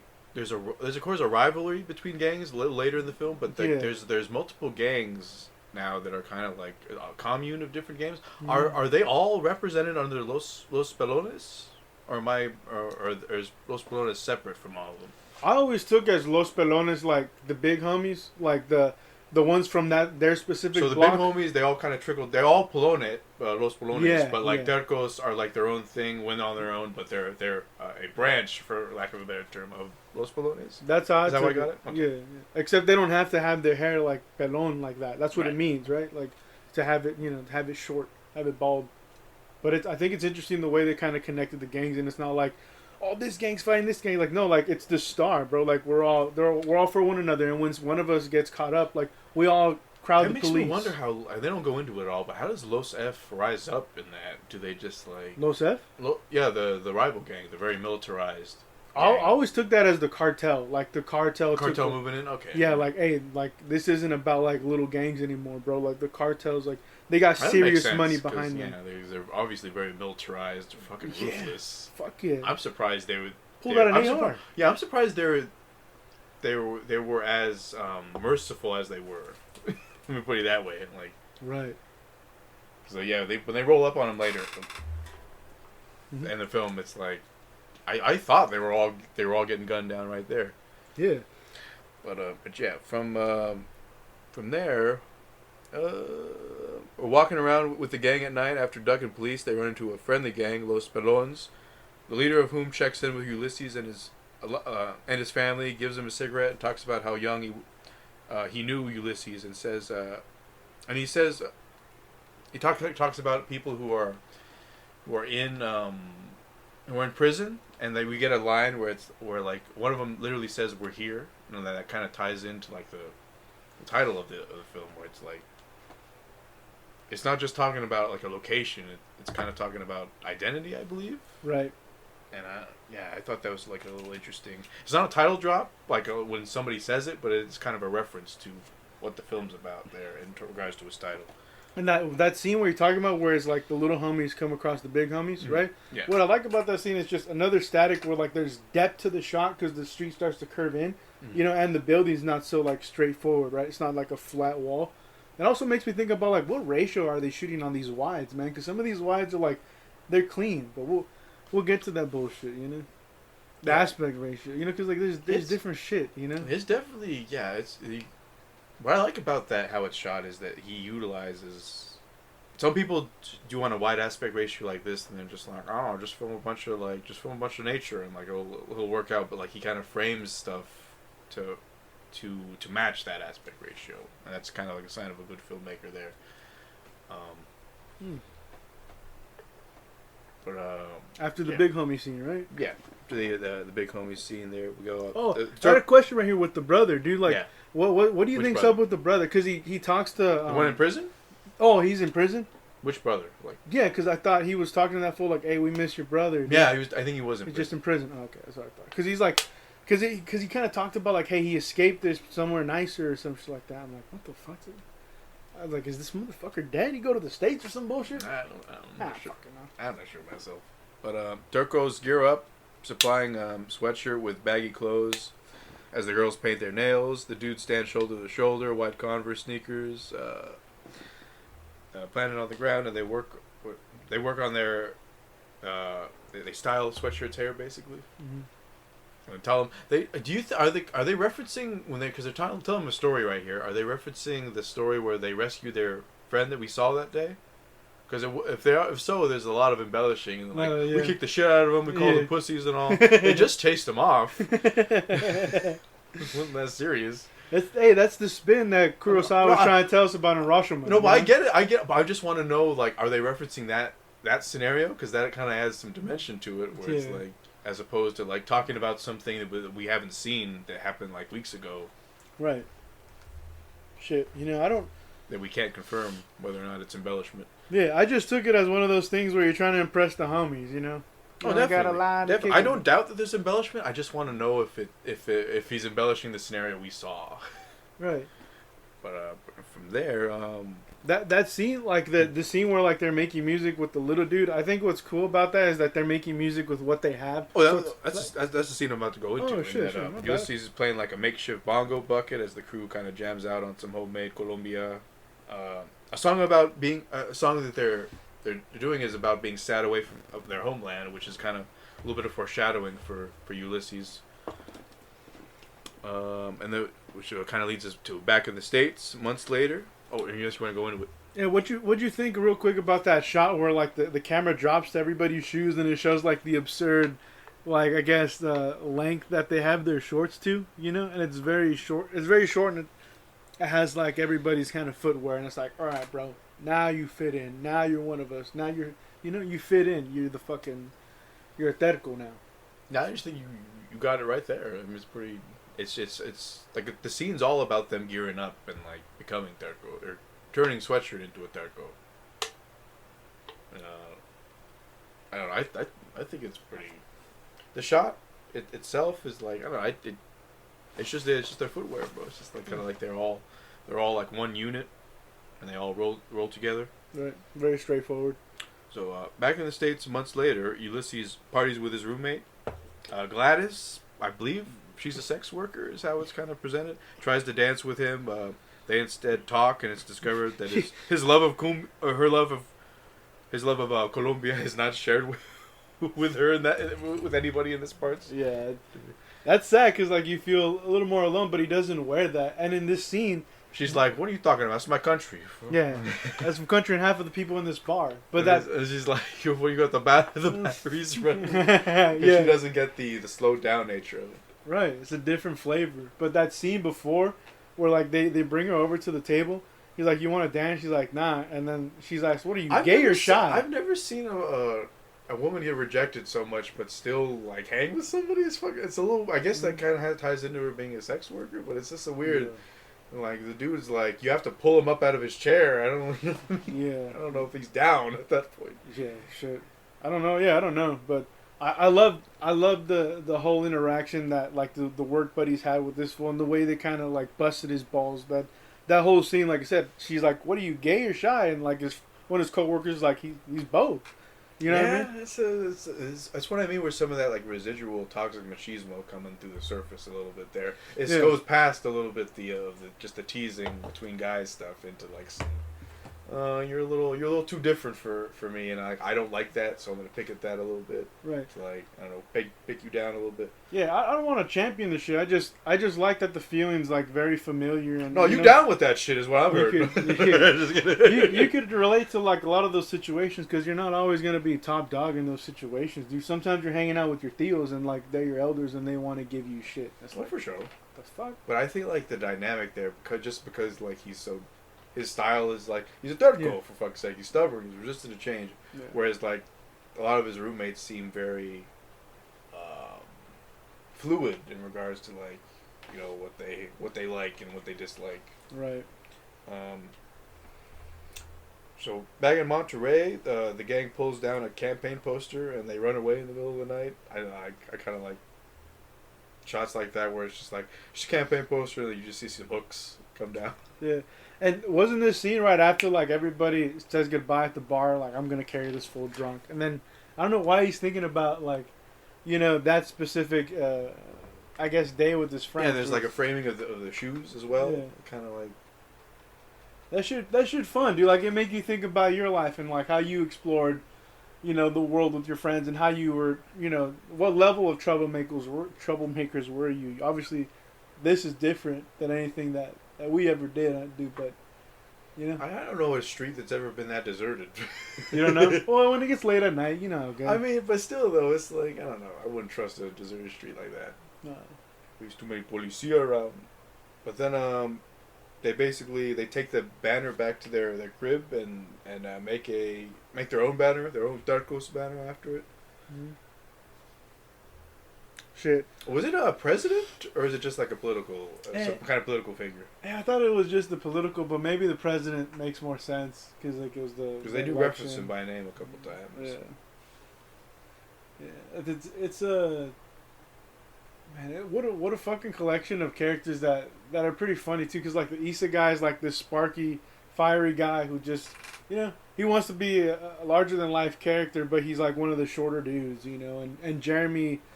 I think he's the one that's artistically driven and eventually uses his art, you know, to whatever the fuck. The point is, it's cool, dude. I like that shit. I like the group of friends, man. I don't know how you feel about like Chaparra. Chaparra like seems like she likes him, but you know what I mean. I hate him. No, they're all good folks.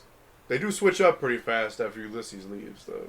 It's like, why you do this? But shit tough, bro. But they flash their banner all around town and dance to some more homemade Colombia in the middle of the street for minutes on end. Yeah, and there's a shot that they hold on for at least a couple minutes, and like it's really it gets down to like it's like just how there's a lot of scenes that seem like portraits that the director kind of just took. I don't know how you direct people to be as natural, like a crew of like 12 people to be as natural as they are in this scene. It's kind of remarkable to just be like, you know, we're gonna.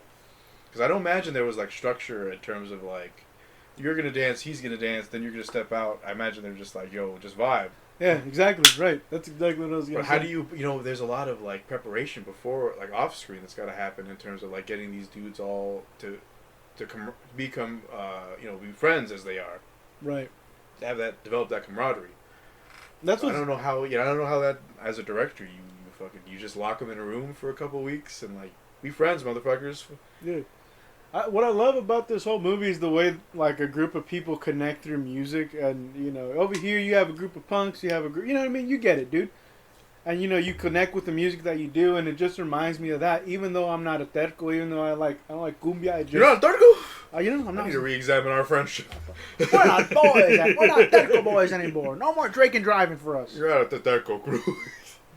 But fucking, you know, it's dope, dude. I love this movie, dude. It's probably one of the more, I don't know, classic Mexican cinema I've seen, dude. Like I like Pan's Labyrinth, but I don't know if that's, you know, if that's true Mexican cinema. If he's got like WB's backing, you know, like, you know what I mean? I don't know how you get into this. I think it's still true, right? True cinema there, because it's like Guillermo del Toro had some pull, and I don't feel like he's. I feel like it's different kinds because obviously that Pan's Labyrinth isn't grounded like this film is. Yeah. But I think some of what it has to say about the culture there still stands true.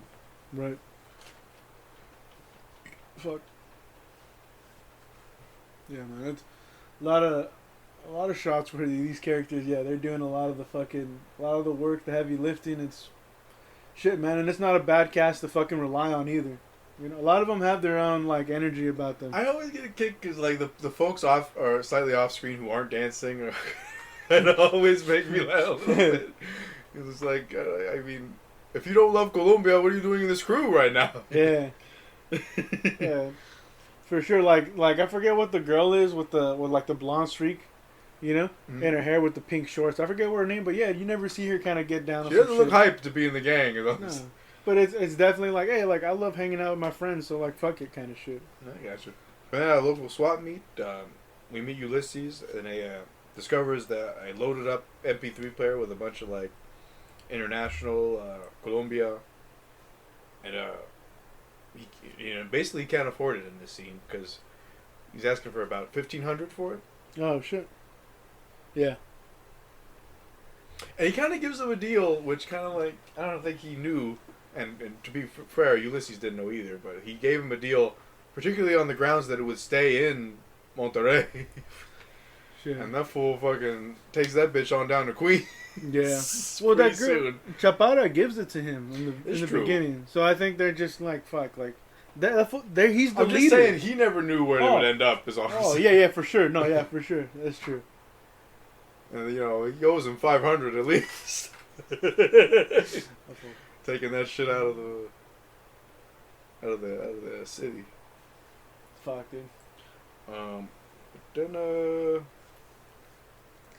from there, they try and hustle some school kids for money to get the MP3 player, but they decide to split it when someone complains about their hustle. Was this, the person who complained, was he Losef? Or was he a feeler for Losef? Yeah, the guy from the truck, no? Yeah, he definitely didn't, because he wasn't as aggressive. Yeah. Obviously. Maybe it's because he didn't have his AR, but it's yeah. Because he kind of seemed like just a good Samaritan at first, because just hey, what are you doing to these kids, kind of thing. Yeah. You know what I mean? So it's I'm kind of confused, because he definitely looks like a Losef if you were to put a hat on him and put an AR in his hand. Yeah. At first, I thought he was someone's big brother stepping up from hey, bro, what are you doing to my bro, taking his money like this? But at this point, I feel like it's just cartel, hey, this territory, we already pissed on this territory, bro. It's ours. Trying to rub his face in it, which eventually, you know what his intention is, dude. Right. Okay. Los Pelones come over to the Turcos hangout and tell them about their rival springing up. Kind of informing them about the whole process. I think they show them a video off screen of one of them cutting a Losef's head off. Yeah. Fucking hell. Fuck. What I think what's interesting about the scene is there's a lot of slang in this movie, but the one that I hung to was contras. So contras verses, there's just little shit like that, and contras ops, I like that, it shows you a different side of Mexico, but also takes you into that world, and living through it and hearing the language, all that helps you just immerse in it. I know what you mean, yeah. And then from there we go back in Queens, and Ulysses is awoken by roommates returning home. They tell him, they let him play his own music, and he's totally killing it at first, by the way. The ladies are enjoying it. Everybody, the only motherfuckers not enjoying it are his roommates, which is kind of getting at to where, there's a reason why they only flipped out after he was, killing it with, I like how he, My Music's Better changes it to, the most generic YouTube outro music I've ever fucking... You know what I mean? Yeah. And it's that's why I feel it's he doesn't like him because his style is so... They don't like him because his style is so unique, and you know what I mean? It's some of that more toxic machismoism coming out and, rearing its head. Right, yeah, and that's when it rears its head. But that whole scene, too, is fun because he starts to stand up for himself. He's like, hey, you dress black and you want to act black, but you can't move like it. That's true. They can't dance for shit. Oh. And you look at his fit, and it's all right, he's got the chain. The ponytail isn't black or anything, but, you see, he's trying to have like the clean teas and the fucking cakes and all the bullshit. So, you know, he hit a little too close to home there, and that's why everything goes I haywire. like how he like. What does he wreck on his way out? He like pulls something down on his way out. Just some like some. I don't know what shelves that shit is. Just fuck your shit, bro. But yeah, he leaves, and then we get that nice little shot of him exiting, and then his roommates follow him out because they bitches, dude. They couldn't take being told a little bit of truth. Yeah, the little short chase scene on the streets there. A chase scene that I kind of like. I don't remember where the cut to black is. I believe it's. I feel like they cut to black. Yeah, they cut to black a little bit after they think he gets away. And there's like a little scene where he comes out. That's played. I'm pretty sure it's played for humor. I gotta imagine. He gets like an electric guitar crooner on the subway, and he kind of like. I don't know if he stops because he's tired or because he's taking the song in. But yeah, he gets hella distracted, and then his roommates jump on him, get the jump on him, and it's assumed that they lay into him. And like, what's interesting about that shot that they use is like, I feel like there's a lot of work to have it all timed around that train passing by, because I feel like without that train passing by, it doesn't hit the same way. Shit. And like, that's a lot of work to pay. You know what I mean? Like, all right. Come up the stairs, you know, a minute and a half from now. And then, you know, roommates, you know, when you hear the train coming, just snatch them up. The good news is that maybe trains have these like frequent schedules, so you'll see one every 15. So you'll have It's some true, shots. but it is still like I could foresee a couple of takes getting fucked up due to timing. Yeah, for sure. But hey, man, it's worth the effort, you know, and that's shit. But yeah, so yeah, beaten and homeless Ulysses rides the train, and he stops on a rooftop to bathe. Does he stop on Lynn's rooftop to bathe, or does he pick like this rooftop right here that he's going on? I always thought it was Lynn's. Lynn, this like intense, polite, curious girl, right? Right, but it's like because we see him come onto this roof in the daytime, and then we see him on the roof later, and I'm like, is it the same one, or is he just kind of does he realize that New York is like, hey, no one really watches the roof, so to speak? Like he knew what he was doing. Yeah. I don't know. I always thought like this was a safe spot. The old man said he couldn't walk up the stairs, so he's like, well, fuck, maybe I have a spot where I can lay low and not catch too much attention. Yeah, he returns to the building. He offers to clean the storage room. He dances to some cumbia mid-clean when Lynn finds him, and she completely misses Darkos etched into the window. Right. He's already like kind of making it his home in a sense. Right. I think what's cool in that series where like he's looking in, you know, and I like those shots where, you know, it's emphasizing the outsider like perspective that he's experiencing, right? And it's these shots that are inside the building, and it's the character looking inside the building, and it's like shit like this, or even when he gets turned away later from like other shops, you know. But from there's Lynn and Ulysses share an oddly romantic, quiet moment on the rooftop after both remark on how neither can speak the other's language. What is that like a little bit of like loss in translation, and is there relatability because she's an immigrant too? Or at least the daughter of an immigrant? I have no idea, dude. Lynn is weird to me in this movie. I don't know where to put Lynn. Maybe that's the idea. But, I don't know. I don't know where to aim with Lynn. Because she's not popular, I think she says herself. Like, you know, girls talk to me later because, like, I dress like this. Mm-hmm. So maybe she's, like, a little, like, dorky kind of girl. And then even that, whatever. Well, but there's a nod to I think another nod to Kurosawa's framing in here, just because there's a moment where it's a two-shot of Lynn and Ulysses, and the train kind of passes by as they both very slyly smile at each other. And there's you think of like those shots where Akira Kurosawa will put a person and they'll put like a fire in the background to kind of describe their mind state. And I feel like that's kind of like, I don't know what their mind state is there given the train, but it's passing super fast. And they're both like kind of vibing with each other. Hmm. So maybe it's, I don't know, the best I can come up with the metaphor for young love. But that's right. When he's asking about music, she's asking about music. But okay, and then from there, Chapada and her family watch news footage of a school shooting, basically, and teacher having to calm students down with a song. And I believe Ulysses is trying to call right now, but we don't hear a phone is the only thing. Yeah, no. And it's because, I don't know, do they have one of those really old-timey things where it's like it's either the TV or the phone, choose one kind of thing? Yeah, I don't know. I don't know. But yeah. Ulysses almost gets hustled by a man for a cheaper by the week apartment. He doesn't take, by the way, but it's like, Yeah. like, come on now, it's cheaper by the week. What are you, stupid? Got a lovely scene where he kind of walks the streets and settles between two neon lights, a green one and a red one. And I think he's kind of like taking in how he's not home anymore. Right. Sees people like I think they're skating. It's like a group of skaters coming down the street, and then they make a tight turn to the right. He was a skater boy. He said, "See you later, boy." With that hair, dude.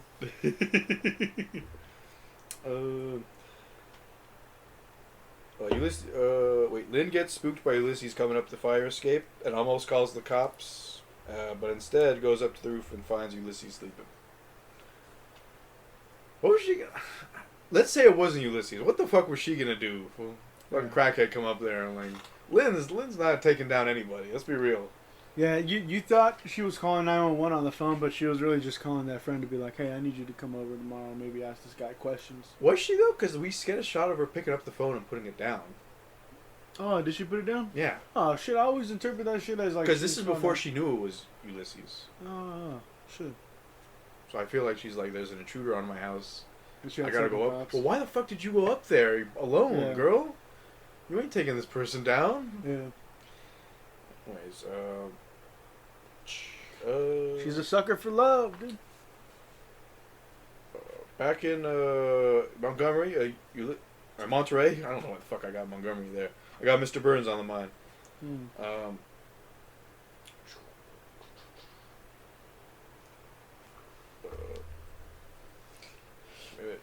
Ulysses cuts a Colombian rug at a local gang function and gets respect and notoriety for his moves. Some women take photos of him. I don't know if they're with a paper or anything, or they're just like, yo, you got some moves, kid. That moves was fire, son. Straight fire. He's becoming a little bit of a local celebrity. He was keeping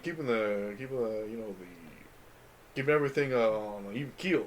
Sure. He shows his crew. In a police struggle, a rival gang, he kind of takes a walkie-talkie off of one of Los F's ankles, I believe. Yeah.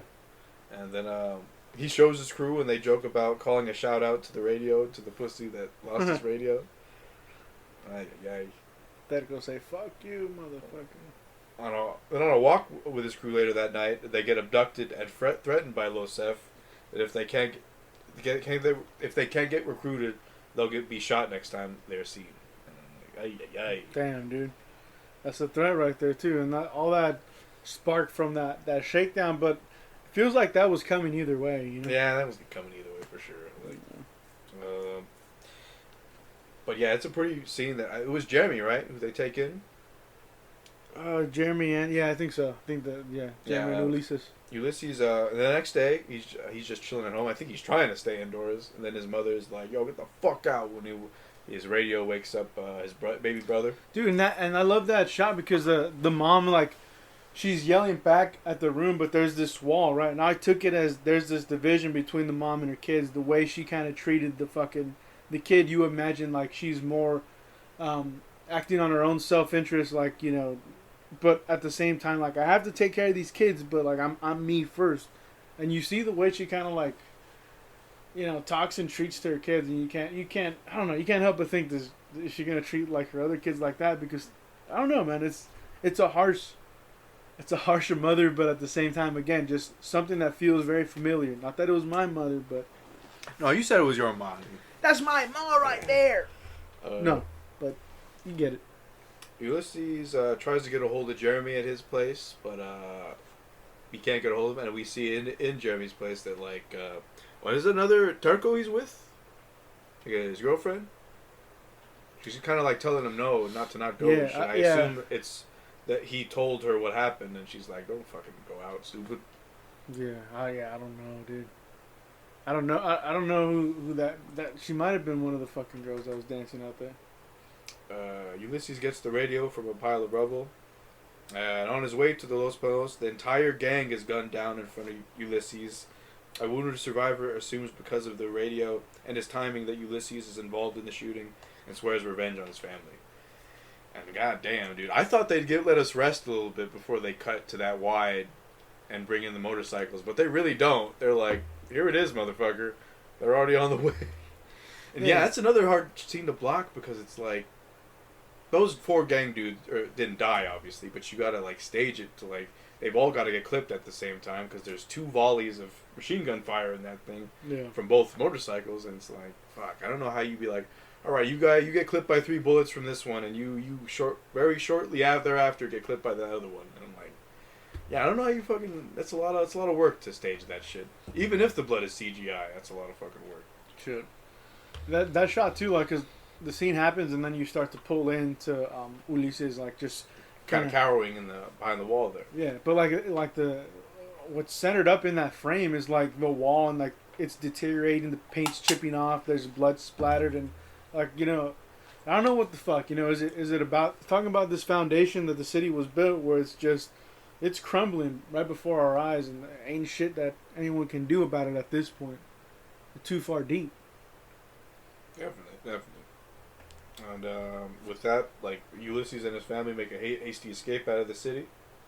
And while hiding with relatives, I believe, at like a safe house, Ulysses gets told off by an uncle? Family, yeah, like an uncle for what he's gotten his family into. He's only doing it for his mom. Like, you stupid son of a bitch. Back in Queens, Lynn and her friend confront a sleeping Ulysses in a storage room. Lynn remains confrontational, but her questions go from accusatory to standard getting to know you shit, while keeping the contradictory tone, which I thought, like, what's wrong with this girl, dude? She's getting progressively weirder. That's what. But why is she fucking, like, you know what I mean? Aggressively, like, who does your hair? What's it? Tell him we think his style is cool. And what? Yeah. Like, why you getting confrontational, bitch? Goddamn. I think it's interesting that the character speaks it out loud, like she's intense, and you have moments like that portray that intensity. And later on, when she wakes him up, you know, when he's sleeping, it's like, that's a lot, dude. But you know, I don't get Lynn, dude, because, like, I don't know, man. I've known a couple of girls who are, like, you know, unpopular, but, like, they're like, seems a little emotionally unstable a little bit sometimes, you know. Yeah, I don't know. So jumping between accusatory to, you know. Oh, I see what you're saying. What, you know, who does your hair? Motherfucker, I said who does your hair? Yeah. Type shit. Yeah. I don't know. Very curious, this the character that Lynn is in Ulises' background and you know what he's doing right now. But it's clear that they have like an attraction towards each other. But it's like, I feel like this guy in the scene who's translating, where it's like, this lady's fucking weird, man. Yeah. You need to leave, dude. Get the fuck I'm out gonna of leave, or else I'll end up in a fucking in a body bag. Damn. Yeah, man. Then we cut to Ulysses shows her video of him dancing in his hometown as a child, and then a more recent one of him and his crew at the library, I believe. Right. He's just like giving her like a bunch of backstory on, you know, when he was a kid and how he did his thing, and then how he did it when he was with his boys. She starts to see the style, like where it kind of comes from. Mm-hmm. And from there, we with a bunch of salt packets, Ulysses explains to Lynn their gang status back home, how the 5 points form a star, and he even shows her the gang sign. Lynn is called away back home, and a waiter wipes away the star and takes the tray. It's a very interesting little, basically foreshadowing for the gang in terms of what happens to them there. They kind of either get recruited or wiped away. Yeah. What's fucking interesting about that scene is just the amount of money that the CCP has put into Mexico, and like the way they've influenced a lot of these cartels, and the way America's kind of combating that. It's interesting that she's the one that kind of like wipes this shit away. Not to make the assumption she's Chinese, dude, but you know, it makes me think of that, dude. Just like the Chinese influence that does exist in Mexico, and you know how it helps fuel some of these some of these warring fucking neighborhoods and cities, dude. Like, holy shit, man. Like, you know, can you imagine living down there in the midst of all this shit? You know? No, I can't imagine. Fuck. From there, Ulysses buys a portable speaker. It's kind of a little quick scene there.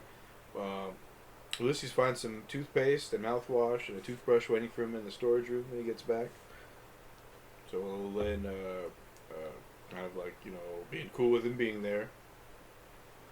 So, I don't know. That's what I mean, man. She kind of like goes from confrontational, be like, "Oh, I love that you're here." And, I don't know. I don't know where to aim. She starts to care after him in a sense, leaves him like, you know, little things and shit. In the next scene, Lynn, wearing her best Culture of Ultras Terco gear, she jumps on it a little too soon, I think. You know what I mean? Does that, you know what I'm saying? Yeah, I don't. A jersey and a fucking bandana, like Yeah. like that. You know what I mean? I don't know if it's just she's young and impressionable or she's just a true blue biter. I don't know. Yeah, because I think she's supposed to be like 16 in this movie, so young and impressionable makes more sense. You know, I don't think she's trying to.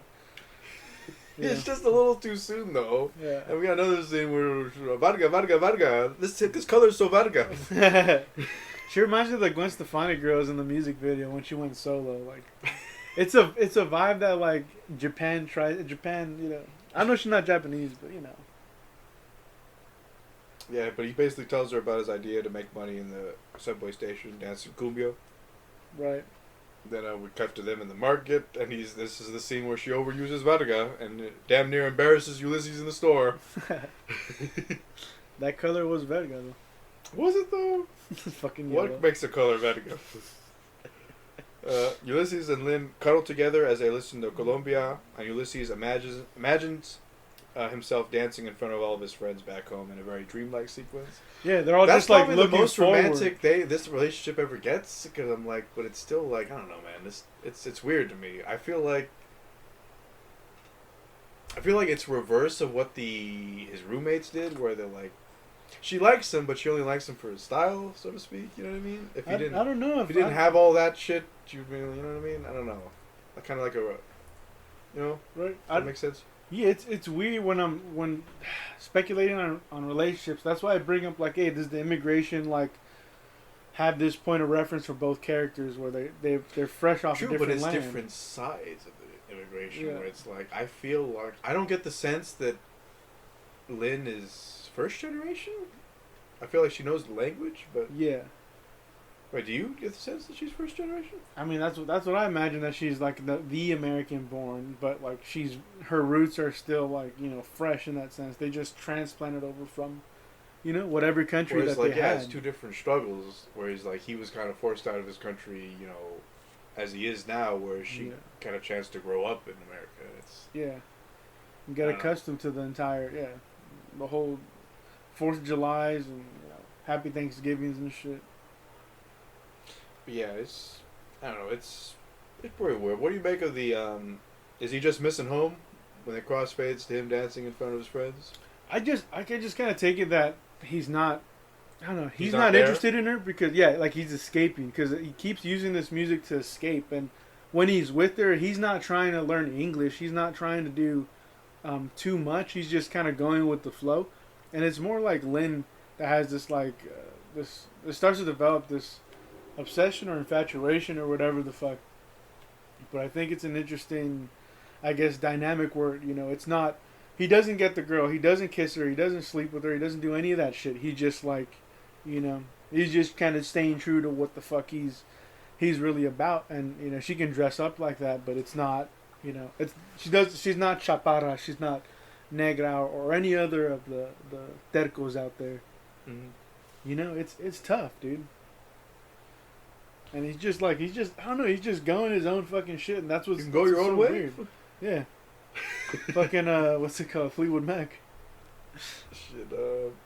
Ulysses attempts to dance in the subway station, but he is stopped when an unhinged homeless man gets in his grill and tells him to stop. Stop. I feel like he could have just let that dude pass, and he could have continued though. I guess he doesn't know the dynamic of homeless folks. They tend to, that dude's probably gonna go tell somebody else to stop somewhere else. Yeah, because the bum that he has back home, like, he's very friendly. He's a funny dude. When they first encountered him, like, at night, he was like, hey, you know, you get me safe, you know, fucking go this way. Fucking take short chances over there. Fuck Yeah. that shit. he's like, y'all motherfuckers got some money? And they're like, get a job. He's like, dude, I sing on the buses, dude. You know, I got a job. It's like, I'm on the autobus. Yeah. I like that shit, dude. I like those kinds of bum characters. It shows a real, like, I don't know, a darker reality on this side when he is over here in America. Back in Queens, back in Montgomery, Los Osef give away groceries to the neighborhood as Chapada looks along. They kind of like manipulate him over, like, hey man, the government forgot about you, motherfuckers. We remember you. We care about you. Yeah. Join our gang, putos. Yeah, because like on some real shit, I think El Chapo built like schools and shit, so you know they'll do shit like that for the community and try to win them over. Man, that shit's fucked up. That shit's wild, man. Back in Queens, Ulysses dances under a bridge, but is stopped when a policeman politely asks him about permits. He runs away screaming, "Fuck you! Yeah. Fuck you!" Ulysses asks a random barber if he can use any help, and he doesn't need any help. He was struggling. Ulysses surfs the web and finds out some of his old tercos are now part of Los F. On the MySpace or whatever the fuck. Oh, how the times are a-changing. Lynn wakes Ulysses and asks him about the dancing. Sleepy Ulysses has little patience, but Lynn attempts to understand. Ulysses agrees when he asks him if he's too nervous to dance alone.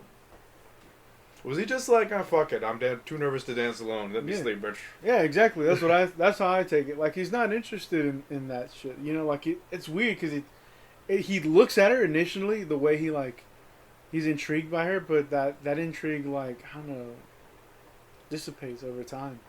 I feel like he was just tired here. I feel like that party is where his interest, like, really dissipates. But we're getting a little ahead of ourselves. Lynn wakes Ulysses up, and he tells him that the popular kids invited her to a party, and he's going with her. Ulysses has no choice. True. There's a nice little shot of her, like, dragging him along to the party in a wide there, and then they're holding hands, dude. Like they're becoming like a little closer. She's holding his dragging hand and dragging him. Yeah, it's like, yeah. you know what I mean? Ulysses proceeds to get drunk at the party. Ulysses tries to tell Lynn the music sucks, but she is preoccupied. Lynn tells other girls that he and Ulysses are more than friends. Ulysses spits at a mirror in the bathroom, comes back to the party to find Lynn twerking like the rest of the girls. Right. I think when he sees how malleable she is, how she'll like roll with turcos one day and like just become some average American girl the next, is kind of like what he doesn't vibe with. Because he's like, it's like he said, he's a stubborn little turco, dude. Stay to your lane kind of person, whereas like Lynn is a much more of a free spirit, and it was like, can go wherever the ocean takes her, so to speak. Sure. I felt like that scene when he's back in the apartment with his coworkers and like they're playing that music. I felt like with this scene, having that kind of music tied to what that memory is, and then seeing her kind of get down like the other black girls that were dancing, I always thought that was the trigger. I was like, fuck, like. Yeah, she's just like her roommates. Yeah, like it's his not. Roommates. Yeah, there's this part of American culture that everybody's kind of plugged into, and like I'm not plugged into because like I don't like that music. I just don't. So how do you get down with someone who has a different taste like that? He wants to be so involved about the identity, or like he's trying to hold tight, and everybody's making fun of him, dude. Like strangers, people in Mexico, people in America, like. Holy shit, and like he still have to try to be resilient, and throughout this whole process, and like, be who the fuck he is. I know what you mean. Yeah. But then we got Ulysses calls his mom and he asks if he can come back, and she tells him he's a dead man if he does, and like fucking hangs up the phone too. Like, goddamn, you need to hang up on him like that. Jesus. Ulysses gets more drunk and pisses in public. Goes looking for Gladys, the Colombian, and has to tell a bouncer he's her mom to see her. Yeah, that fucking. I like that. I like that. He fucking lies to the fucking bodyguard, bouncer to get through and shit, and then she comes out like, "What the fuck, dude? You ain't my son. You ain't my little son." And You ain't my little son. she's got that restaurant shot with like the four like circular windows, kind of grow in size. Yeah, she takes him to a diner, tells him he's not the first puto with these problems, basically. Yeah. Gladys takes him back to her place to crash. He puts on some Colombia, falls fast asleep. Then she enthusiastically turns that shit off after he falls asleep there. Oh, I need some privacy. I like that in that whole scene where she's like, Was she just like, I don't want people hearing like sounds I make in the restroom, like change or something? yeah, probably, yeah, just like maybe she has to take a number 2 or some shit. But she's like, viene a ver cuenta, cabrón, and she's talking to God. And she's like, you better take notice, asshole. Like, I like that when she's like talking to him and she's trying to do like this kid a favor. There's a lot of moments like that in this movie that, you know. Yeah, when he falls asleep, he sees Ulysses dance as his crew plays more music and cheers him on. The camera pulls back. As he's the scene is framed in like this cement block shanty where their hangout is. That's the one where like I'm alone and sad and owner of my heart, right? That's that dream. I think so. Well, it's after he falls asleep after this scene here. What a fucking song, dude. Next morning, she gives him more tough love, but not after giving him some more food. She tells him that he can never come back looking for her again at work or at home. Yeah, and she's like, don't step back even to gain momentum. And fuck, man, I like that shit, dude. It's like, hey, move forward always. You know, you always just gotta, don't get caught up in the bullshit. Because you can, man. And that's what he low-key is, dude. Like, he's escaping back to a time where he's, like, nostalgic and having fun with his friends. And then from there, Lynn refuses to see Ulysses when he visits her apartment, telling her granduncle that it's no one when he asks who's at the door. Damn, well, man, you trifling ass bitch. I mean, I'm sure she felt like a certain kind of way when Why did she feel away? Like, you know what I mean? It's like you left you at the party, yeah, but it's like you look like you were having fun without him. Yeah. It's like, I don't know. I see what you're saying. Yeah, she was like, yeah. They weren't really together at the party. They were like chilling on their own shit. Be like, bitch, when's the last time I asked you to twerk? Never? But Ulysses buys paint thinner and huffs it repeatedly while walking the streets. He sits at some stairs and takes a pair of scissors to his hair. Ay, dude. What triggers this? Because it's like, is he trying to shed his identity because he feels like there's no place for it where he is? Yeah, that's how it feels, you know, like this whole movie where it's just the world telling him, you have no place. You have no place You're here. not here, motherfucker. Yeah, and he's kind of trying to respond like, well, I'm going to make one. And every time he tries to make one, it kind of backfires. And he looks at his friends and what they're doing now, and they're not Dedicals anymore, dude. There's no more identity. So, like, I feel like that's one of the major turning points where he starts to become a little more sour and, like, just how he interacts with people. There's no more, you know, I don't know, I guess, like, interest in trying to make the best or trying to make it through and survive. It's almost, he starts to give up, he huffs the pain, and shit starts to, you know, goes to shit, man.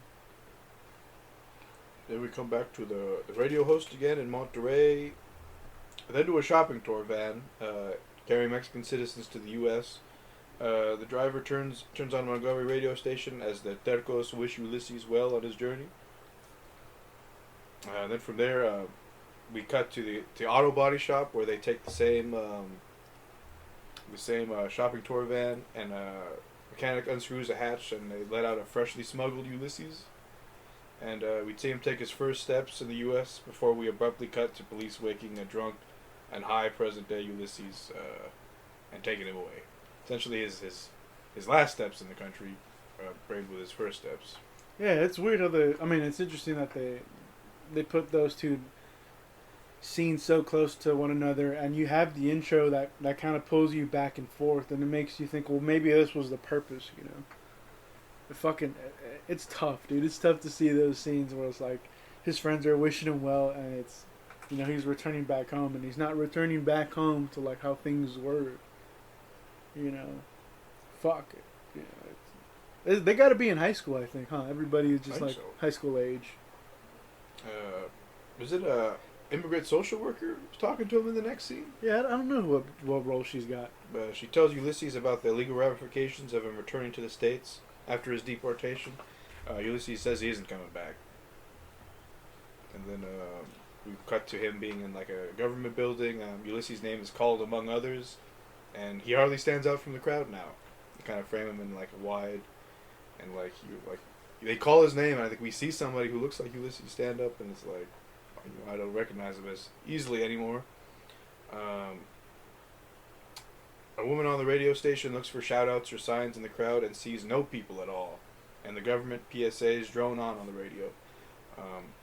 Ulysses arrives back at Montgomery to find it's been taken over by Losef. Then we go to Isaiah, right? Yeah. Isaiah's funeral. Ulysses hangs back as a Losef member says a few words, and 5 bullet salute basically. Yeah, I don't know if that's Pesquillo, like one of the other fiery dudes that was kind of more in the background that's giving the eulogy, because it's definitely not Jeremy, you know. And like we talked about, Chaparra's right there. We didn't see anyone else though. We didn't see like Negra or. Yeah, and Losef doesn't strike me as the people that take in female members. Yeah, you're right, dude. So that kind of makes me wonder what happened to Chaparra, dude. If she fucking. Well, Chaparra was pregnant. Remember at the end when they were doing the eulogy. Oh, okay. I don't think I even caught that even. Ah, damn. Yeah. So like that's the thing when they're like at the homies with the funeral, right? The funeral, but when they're doing the walkie shit, like one of the kids, Isa, he's like, I'm gonna pull your panties down, and she's like, you wish, and I like that scene made me think if whether it's a hint towards like the pregnancy that she has later on, you know, is that his baby? Is that someone else's? Because no one else is like, who else could it be, dude? Jeremy's off doing his thing, and you got, you know, she's there like almost like front and center. Oh, kind of okay, thing. I see. Yeah. You know, and she has like, you know, she has a little bulge in her stomach, like. That's why I don't know. He's got like a Gucci fucking stripe on the side of his shit, like a fake ass one. And from there, Ulysses finds Jeremy, who is now a healthily reformed rapping preacher. Jeremy still values Ulysses' friendship and offers him a home to stay in, but Ulysses refuses. He's on his own, dude. He's on his own with his bowl cut now. His generic ass bowl cut. Hey. Ulysses hangs out with the neighborhood drunk as the neighborhood erupts into violence. Instead of doing shout-outs at their radio station, citizens are blocking major traffic to aid in Losef crimes. I think what's interesting before we get to that scene is he's walking up the steps, and you got this crowd of people just rushing to the fucking scene, and he's walking against the crowd. So if we're talking about counterculture and the spirit of like being slightly different, that entire scene when he's walking up, I think it is the crowd that blocks traffic basically. Yeah. It's good, man. And it's like, again, he walks down those same stairs at the title introduction, then he walks it back up towards this end. Ulysses dancing on the rooftop as police swarm in on the scene in the distance. His battery on his MP3 player gives out and is forced to take in the scene sonically. And the dead cut to black. And ooh-wee. What an ending there. Shit, it's a hell of a fucking ending, and it's like it almost like he kept trying to escape, and then he gets pulled back into the ugly reality that he did live in, and you know, he can no longer dress up his life with the cumbia, the Colombia cumbia, and the tercos, like, you know, now it's dealing with the real fucking shit, you know, and I don't know if he becomes a bum or anything, but damn, dude, what are your thoughts right here? Man, my thoughts is fucking. It's a wild film, dude. It's a wild film that delves a lot into what it means to be. What it means to be, quite honestly. What it means to like have style and to like maintain it and to like maintain it even despite how I don't know. I guess how weird it is, for lack of a better term. I don't know, man. It's a layered film. I don't feel like I can do it justice in terms of like I don't know how I perceive it. Right. Those closing scenes where it's like, I no longer love you, I no longer miss you. It's like, holy shit. Like, I don't know if he's saying that just because, you know, he's being reintroduced to this city and it's no longer the one that embraces him as a local celebrity. Not that that's what he strived for, you know. It's clear that he's not shy from the spotlight if he has to go and get down with it, but it just seems like he's a dude that's really about that music, and it's something that I think a lot of us can relate to, bro. Like, it doesn't have to be that cumbia shit. Like, we all, you know, like even K-Dot says that shit, right? He's like, I need music to survive, and like, bro, it's such a fucking tool, and I don't know, man, like the power of it and the backdrop of the fucking city is so, like, it's so goddamn, dude. Like it's one of those like long lasting images that are burned into my fucking head. You know, like this whole like the police sirens are shooting down the fucking street and my man's just like dancing, and then it just fucking stops. Like I don't. You know, this movie's not trying to fucking have this full hookup with Lynn and have happy endings and have him like, hey, dap up the homies, like, I'm back. I'm back. I'm gonna kill those low sets, and me and Lynn are gonna dab on them. Shit, dude.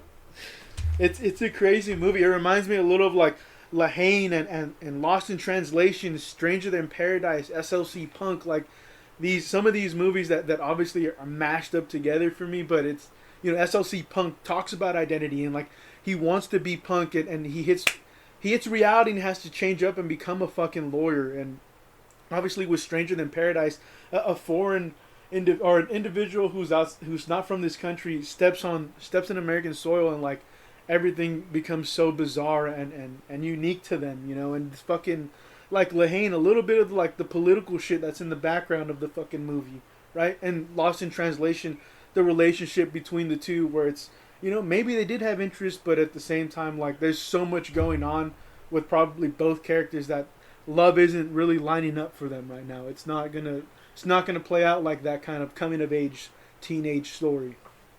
Definitely. Shit, and the conversation that Del Toro and Cuarón had after, there's like this quote that I really like. Del Toro says, fulfilling the essential thirst for truth that we have in cinema. And I like that, dude. I like Rashomon when he's talking about spin, in the mood for love, when you're talking about like wanting to be with someone, and sometimes, you know, sometimes it's when you're with someone else and like you have someone else pulling at your heartstrings. It's a lot of like gritty shit, lemon priest, like Contempt, you know. It's Godard. It's these fucking films that there's a lot of weighing on the 400 blows, dude. 8.5, like these movies where like there's a piece of the fucking director's soul, you know, put into the goddamn script and spun into it and be like, it's not my truth, it's the truth, you know. And I love fucking people who are tackling that concept, and like it's not just, hey, I'm gonna try to tell you a fun story or interesting tale. It's people who are like artists in the truest and most rarest form, dude. Yeah, definitely, man. It's not a flashy movie. It's brought a lot of soul into it. Sure. But yeah, shit. I kind of got all my trivia out of the way. Fuck. Shit.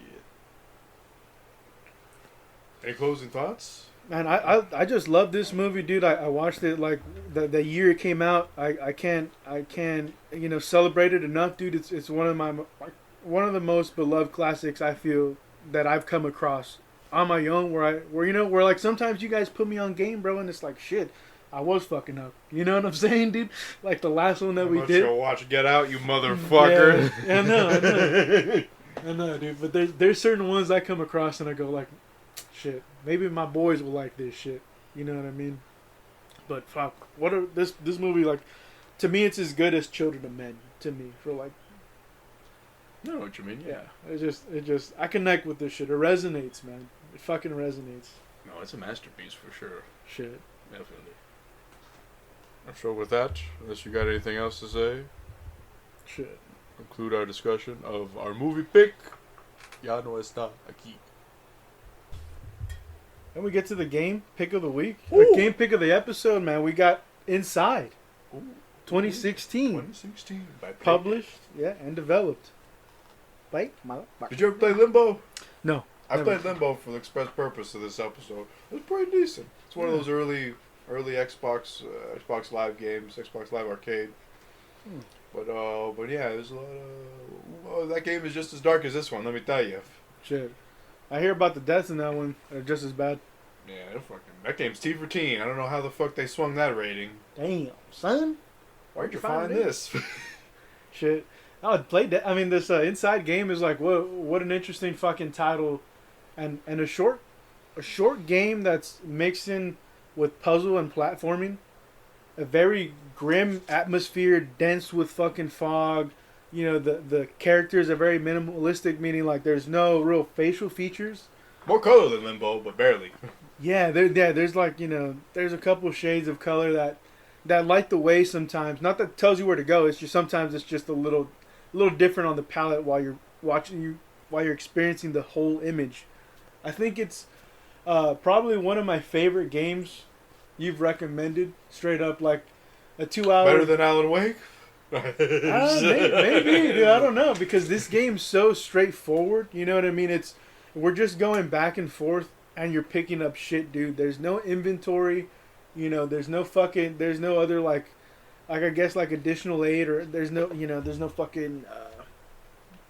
I guess you're limited to what you can fucking actually do in this game, and I think it helps serve the fucking story. It's no dialogue, there's no exposition or any of that. We're just going straight forward, man. And with this whole platformer, I think what's interesting about it is you can speculate on the story, and you can speculate, you know, on who the boy really is, and it leaves a lot up to the audience. And it's such a short game that I can't help but you know, like I said, consider it one of the more I guess best pieces of art form in the video game industry, where it's, you know, again, we're not talking about upgrading suits, we're not talking about upgrading guns or any of that horse shit. We're just trying to play this fucking thing from beginning to end. You could do it in one session. Mechanically stripped away, what you're getting at. Yeah, for sure. And like, you know, a lot of games kind of lean forward into things like that where you can monetize it, and this game goes the other direction, and I think it pays dividends, man. What a unique game. Obviously this color palette, like, it's, you know, a lot of grays and blacks, you know, and even in like the red shirt and what I assume are blue fucking jeans for the boy. They look like black sweatpants to me. I'm not certain though. Sure, yeah, I'll fucking, you know, it reminds me of like some of the platforming you can do in Mario, and some of the fucking puzzles that you experience in Portal. This fucking game is just, like I said, though, it's different than anything I experienced. It's better than that Hitman game where you're like around the farm and you kind of do little chores. That game is fun too, and it's very cinematic. This other game, like, it's like, again, the enemies could be robots, could be dogs, could be humans, could be the fucking environment itself. You know, like, I've never played anything like this, and I was just completely like I guess gobsmacked. Yeah, for sure. Because again, it's one of those games, you hit start, and you get the ball rolling. There's nothing else. You come out of like the little hole, and whatever the title screen is, that's the first, like, let's say the first frame of the entire fucking story that we're gonna go and, you know, explore. Definitely. But yeah. Did you have anything about the plot? Or I guess plot being in big air quotes, I suppose. Yeah, the plot. So what's weird is we kind of start off in the woods, right?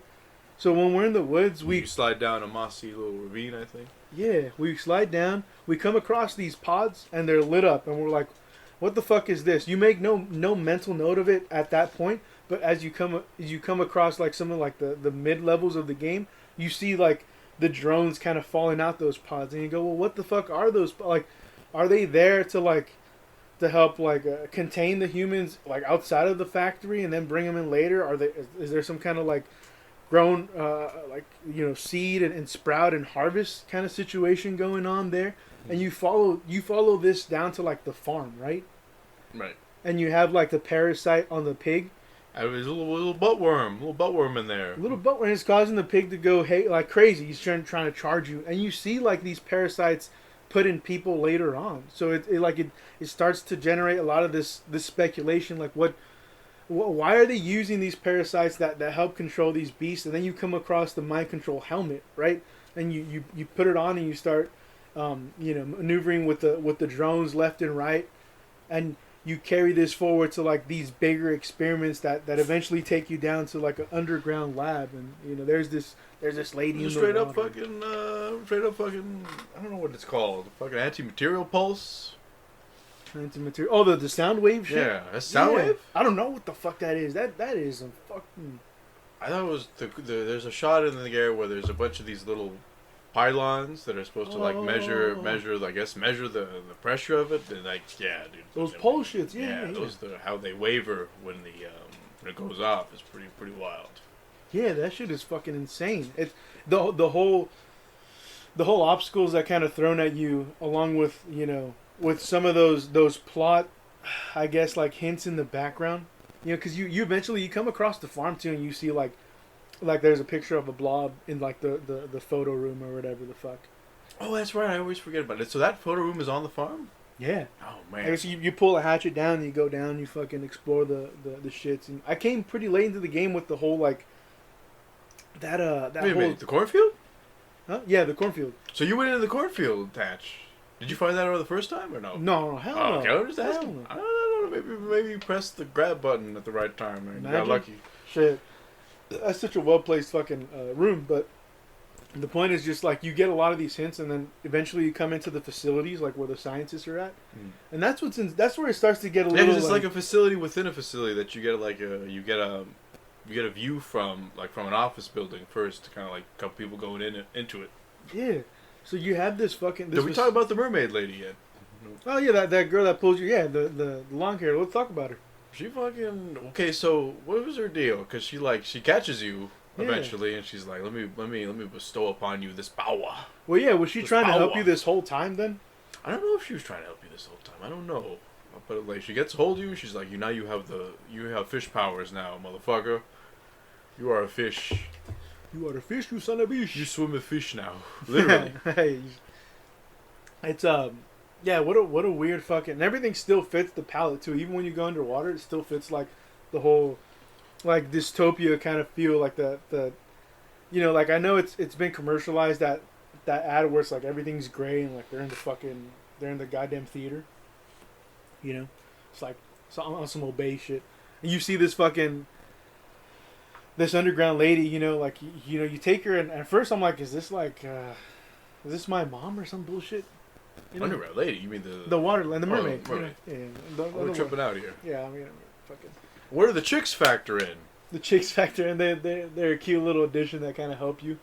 They're fucking indestructible though, because you kind of have to utilize them to you have to punt them at a wall at some point. Yeah. And I'm like, you fuckers are indestructible, man. I thought it was chicks are fragile little things, dude. And this is Yeah. The color pops too on the screen.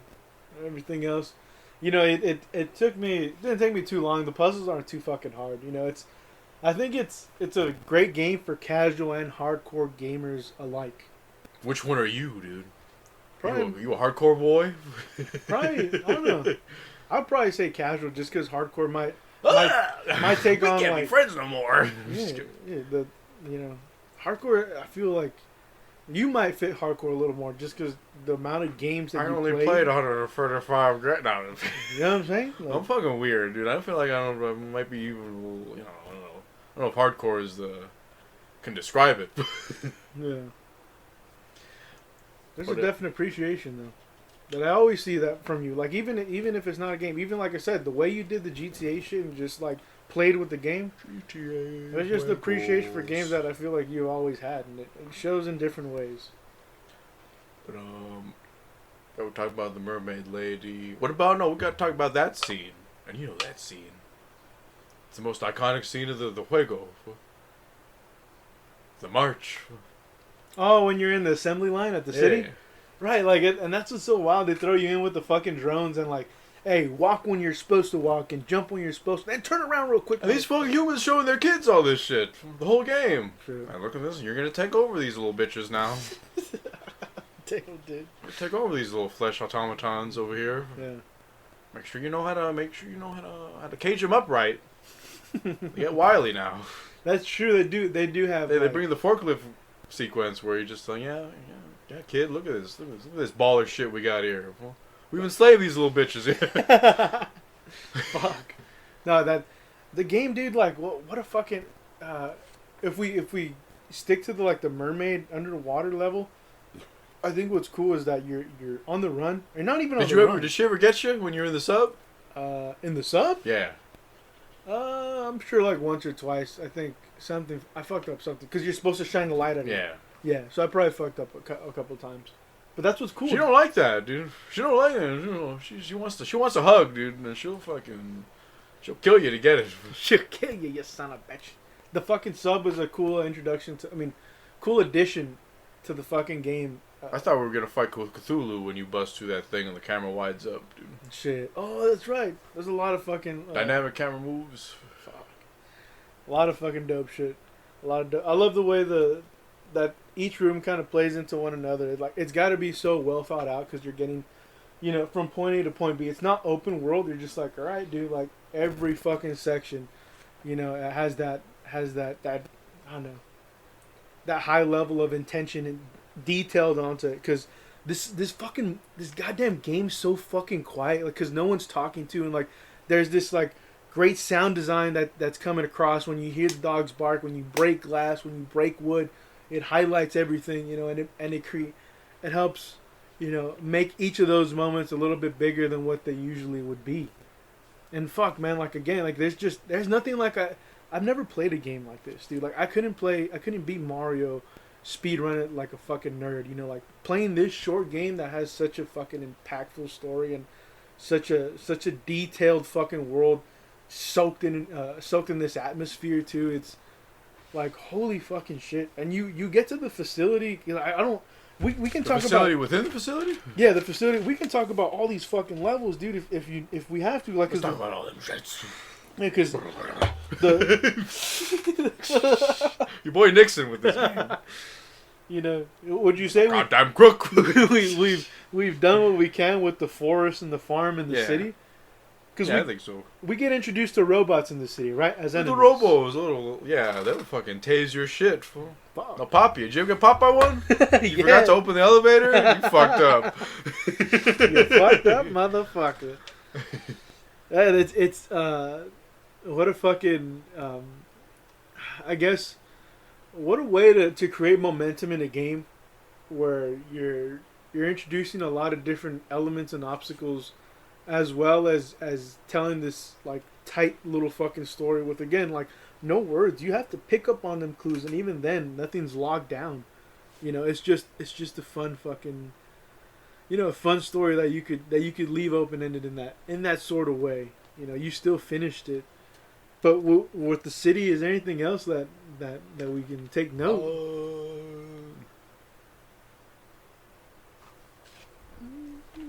No, I think we're pretty good there.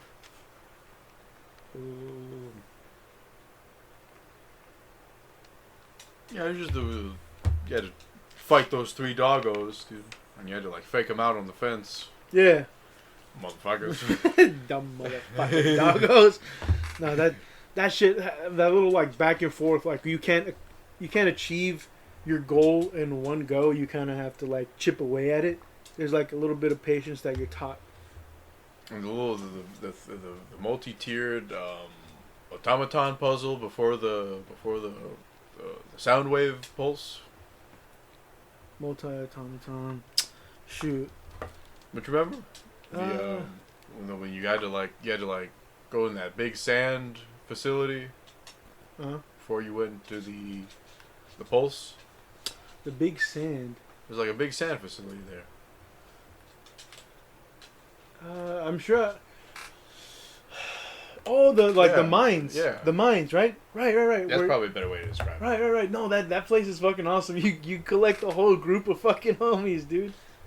It's you have to get the number up for the fucking little counter. Yeah, it's like 21 or something. Yeah. 21 Savage. 21. Yeah. 21.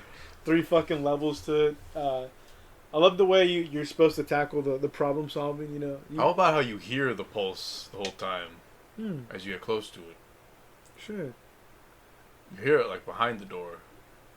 Damn. The pulse that awaits is gonna. Yeah. Holy shit, I didn't even think about that, dude. This fool, you sleeping on this dope ass fuego. Fuck, and like it's so fucking it's so detailed in the way it wanted to present this like minimal sense. Like it doesn't take any shortcuts. Like everything's still, you know, given its full attention just because there's no faces or Walking around with those blue faces?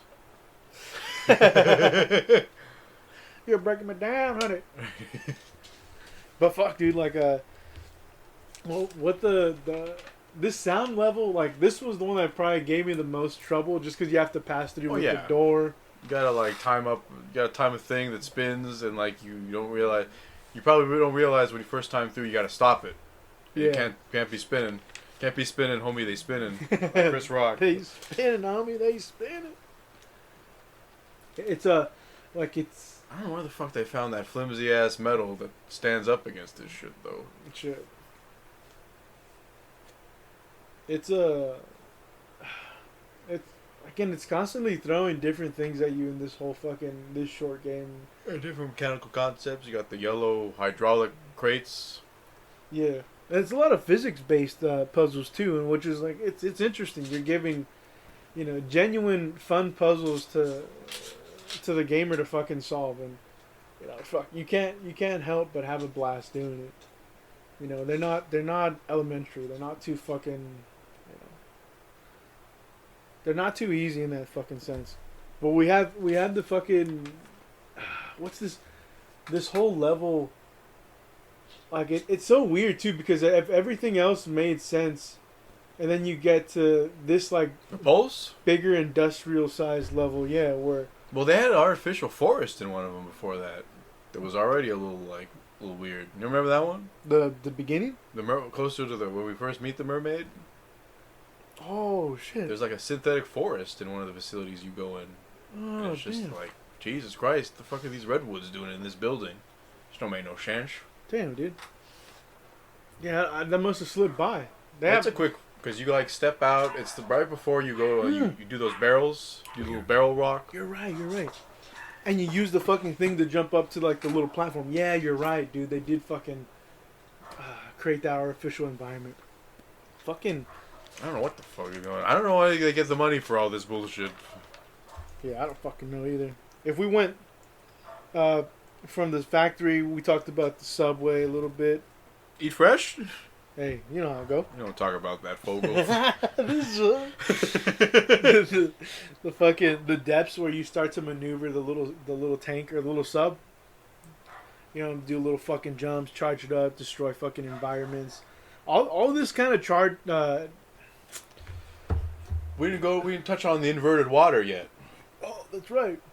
It's a little bit of a mindfuck when you first get in it. Because you gotta shoot yourself up into it first. Yeah. With two little crates. Two little yellow crates there. Yeah, two little crates, or the other section where you have to like fuck with the levels so you can get on the platform, so then you can. So they can fling your fucking ass up there. Yeah, and that's what's funny about so the boys drones. with toys can fling you into that place, dude. Hey, our boys are always down as hell. You know what I'm saying? Hey, they down automatons. They ain't got nothing better to do. Shit. They down automatons. Yeah, but yeah. What did you make of that big puzzle with the inverted water? That where you see the forklift guy and whatnot. Yeah, this one took me a little bit. Yeah, that one's a little mindfuckery. Yeah, because I kept thinking, I pushed the crate closer to like the edge so that I can rise along with it. The edge of glory? The edge of glory. But obviously that was bullshit. And then I realized, like it's clearly you have to place it on this platform and kind of like pyramid your way up to the inverse water so you can swim across it and reach the doorway, you know, and you have to fuck with the lever so the door opens. You know. It's a lot of things that they throw at you and then they build upon as the game goes on. And I think, you know, it's like keeps the game fun. I didn't feel like too miserable doing these puzzles, you know, like it was never like, fuck this. I need a break. I'm done. I'm finished. Ya no estoy aquí. But yeah, then we get to the facility, I guess. Or do we No, this is we're crossing a threshold here, Jose. We talk about the facility. We can't go back. No muss back. No. Because the game fucking goes fucking full tilt crazy, and I love it. Yeah, that shit takes you on a fucking ride, and raises more questions towards the end than it does answer them. Well, yeah, we'll go through the facility a little bit. We see some old ass big screen computers. Yeah. Those big guys. We go through the facility. We see a couple experiments though before we get to the one everybody's looking at. There's like a dude in a glass facility who's like bumping his bloodied head against the glass. Almost some Mortal Kombat shit a little bit. I'm like, what kind of black magic bullshit are you guys up to in here? Right. What are you guys conjuring up? What kind of bullshit? And that's what's crazy. Like the game had so much with. And do they live at this facility? Do they drive to it every day? That doesn't make no sense. Shit. I mean, I imagine you're all in. You're living, unless it's it's in such a remote area. It seems big enough to house like its employees. And what's interesting is going through this. It's like one of the more like you're kind of reaching the point of the game where you were never running from anything. You were trying to get inside. And it's like, what happened when you came into the facility that everybody's distracted? Is what I want to know. Right. Because specifically when you get in there, like, is what's in the tank responding to you being there, and it's having and obviously everybody's interested, or was this already happening like long before you started the game, and like it's kind of just at a crescendo point by the time you get there. Right. It does make me. I always thought like this was part of the act. Like, it's so weird that they have this setup with the diorama that you fall on later on, and I guess the way. But you think they all planned it this way? It's weird, yeah, because when you become the blob, dude, like the way they kind of.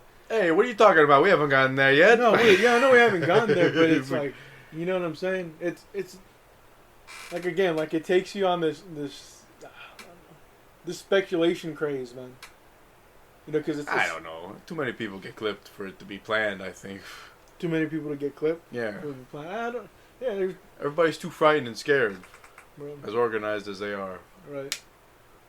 I think about this trial and error kind of attitude that scientists have, and think about all the obstacles in our way. Yeah. All the people that had to fail in order for us to be here. Yeah. They can't plan all that shit. You can't plan failure. You can't plan mermaid woman failure. You can't play. Yeah, I don't know. Like, and that's what's weird too. Like, it's the boy. Like, I guess he seems more closer to these drones than he is the scientist, right? And you find out he doesn't get. This will make it the same mistake I did. You can't be standing on the door. You want to lift up, baby? Come on. Gotta lift up from the side. But yeah, I think we get into some stuff that implies that he might have been mind controlled from the start. Yeah, because he pulls the plug in that secret ending. Yeah. So if he pulls the plug and he powers down like a drone. Yeah, he means he was one, and he's already got the bug in him, or he's not got the bug in him. Somebody's got a headpiece sound somewhere.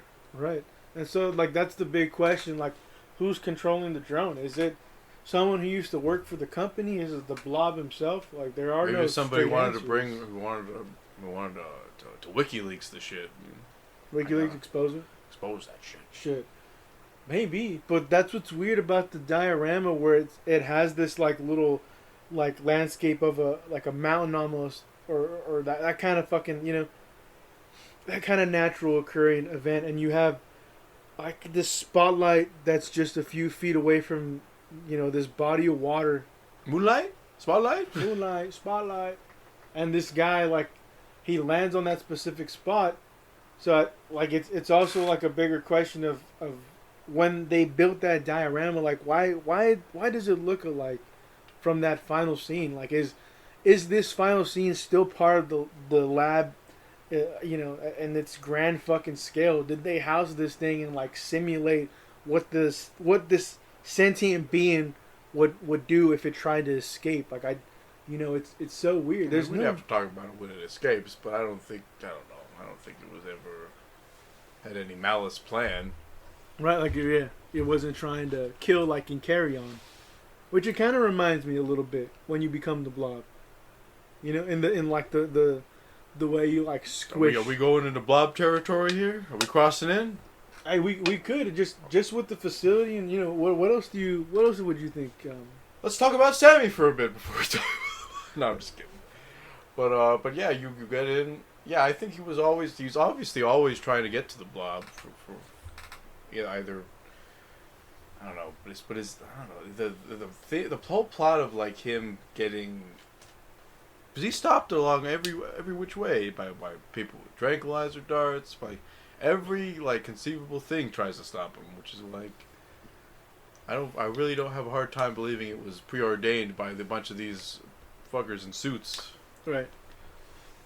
I just think because if it was part of the philosophy, part of the shit, then why does the big cheese get it the worst of the facility? Yeah, I don't know. If he planned it, why the fuck? I would have taken a vacation on this day if it was preordained. Taking a day off. I'm taking a day off before I get my shit wrecked. Fool. I mean, I had a dream that I got my shit wrecked. I'm paranoid now. Shit. Yeah, that's good, Johnson. I mean, I'm going home. Take over for me, Johnson. No, but I really like the, you know. Were you disturbed by this ending? I definitely a fucking curveball. What was you get into the tank and you tell me your thought process as a little gamer boy. You get into the tank and your go. Clothes are off. Like, ugh, it's that kind of game? No, you're right. No. You're like, no, it's not that. You're right. Your clothes are fucking off. Yeah, it's weird because you get up there and then you go, should I be unplugging this fucking thing? Like, There's like a weird sound, a crescendo of music that cuts out as soon as you get into the tank. You're like, boom, and it's just quiet. And you're like, what the fuck? Shit, dude. It's definitely a fucking How did you feel like when you took control of the blob? Oh, very, very. It's very natural. It felt like it made sense. It's natural, but he's a little drug boy in terms of handling. Yeah, the way he stretches up and shit. Like, he's got momentum and shit. You can't stop him. Yeah. Can't stop, won't stop. Can't stop, won't stop. Yeah, you definitely enjoy the way you can wreck your environment and even like smash people. You know, I don't know. It's nice, dude. And like, yeah, you just overpower the fucking gate. You rip it apart.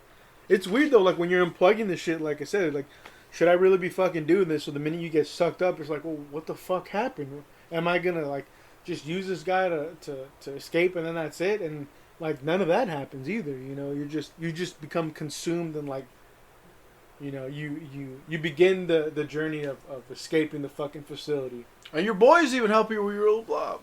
Like, oh, you're a heavy fucker. Right. So like, you know, are the drones and this blob all from the same crop? You know, like is one just like so fucking, you know, experimented on, it doesn't even resemble what their original image was. But God, dude, like this whole like the power and the slithering that the blob gives you.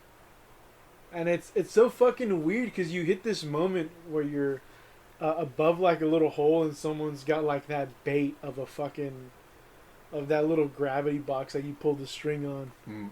You know, and someone is like, I'm gonna hold him back. He's not gonna get out because I'm holding it back, yeah. And then he gets immediately wrecked. I imagine. Yeah.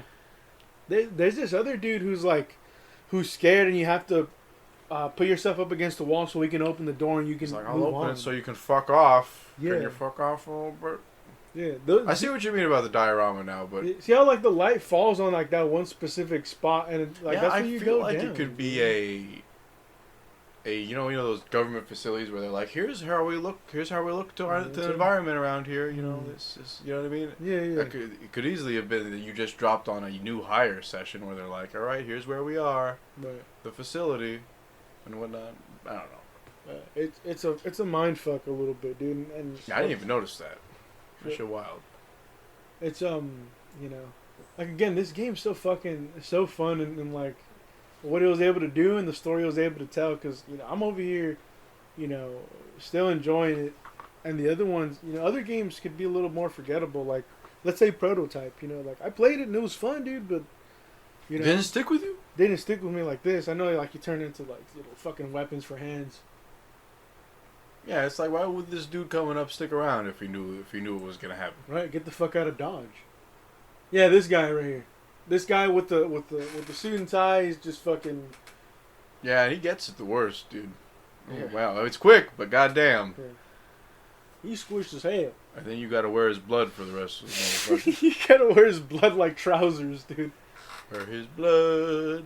These are my blood shorts. There is something about all the blood on my culo. You gotta wash off the blood. You will homie. see all we do regularly.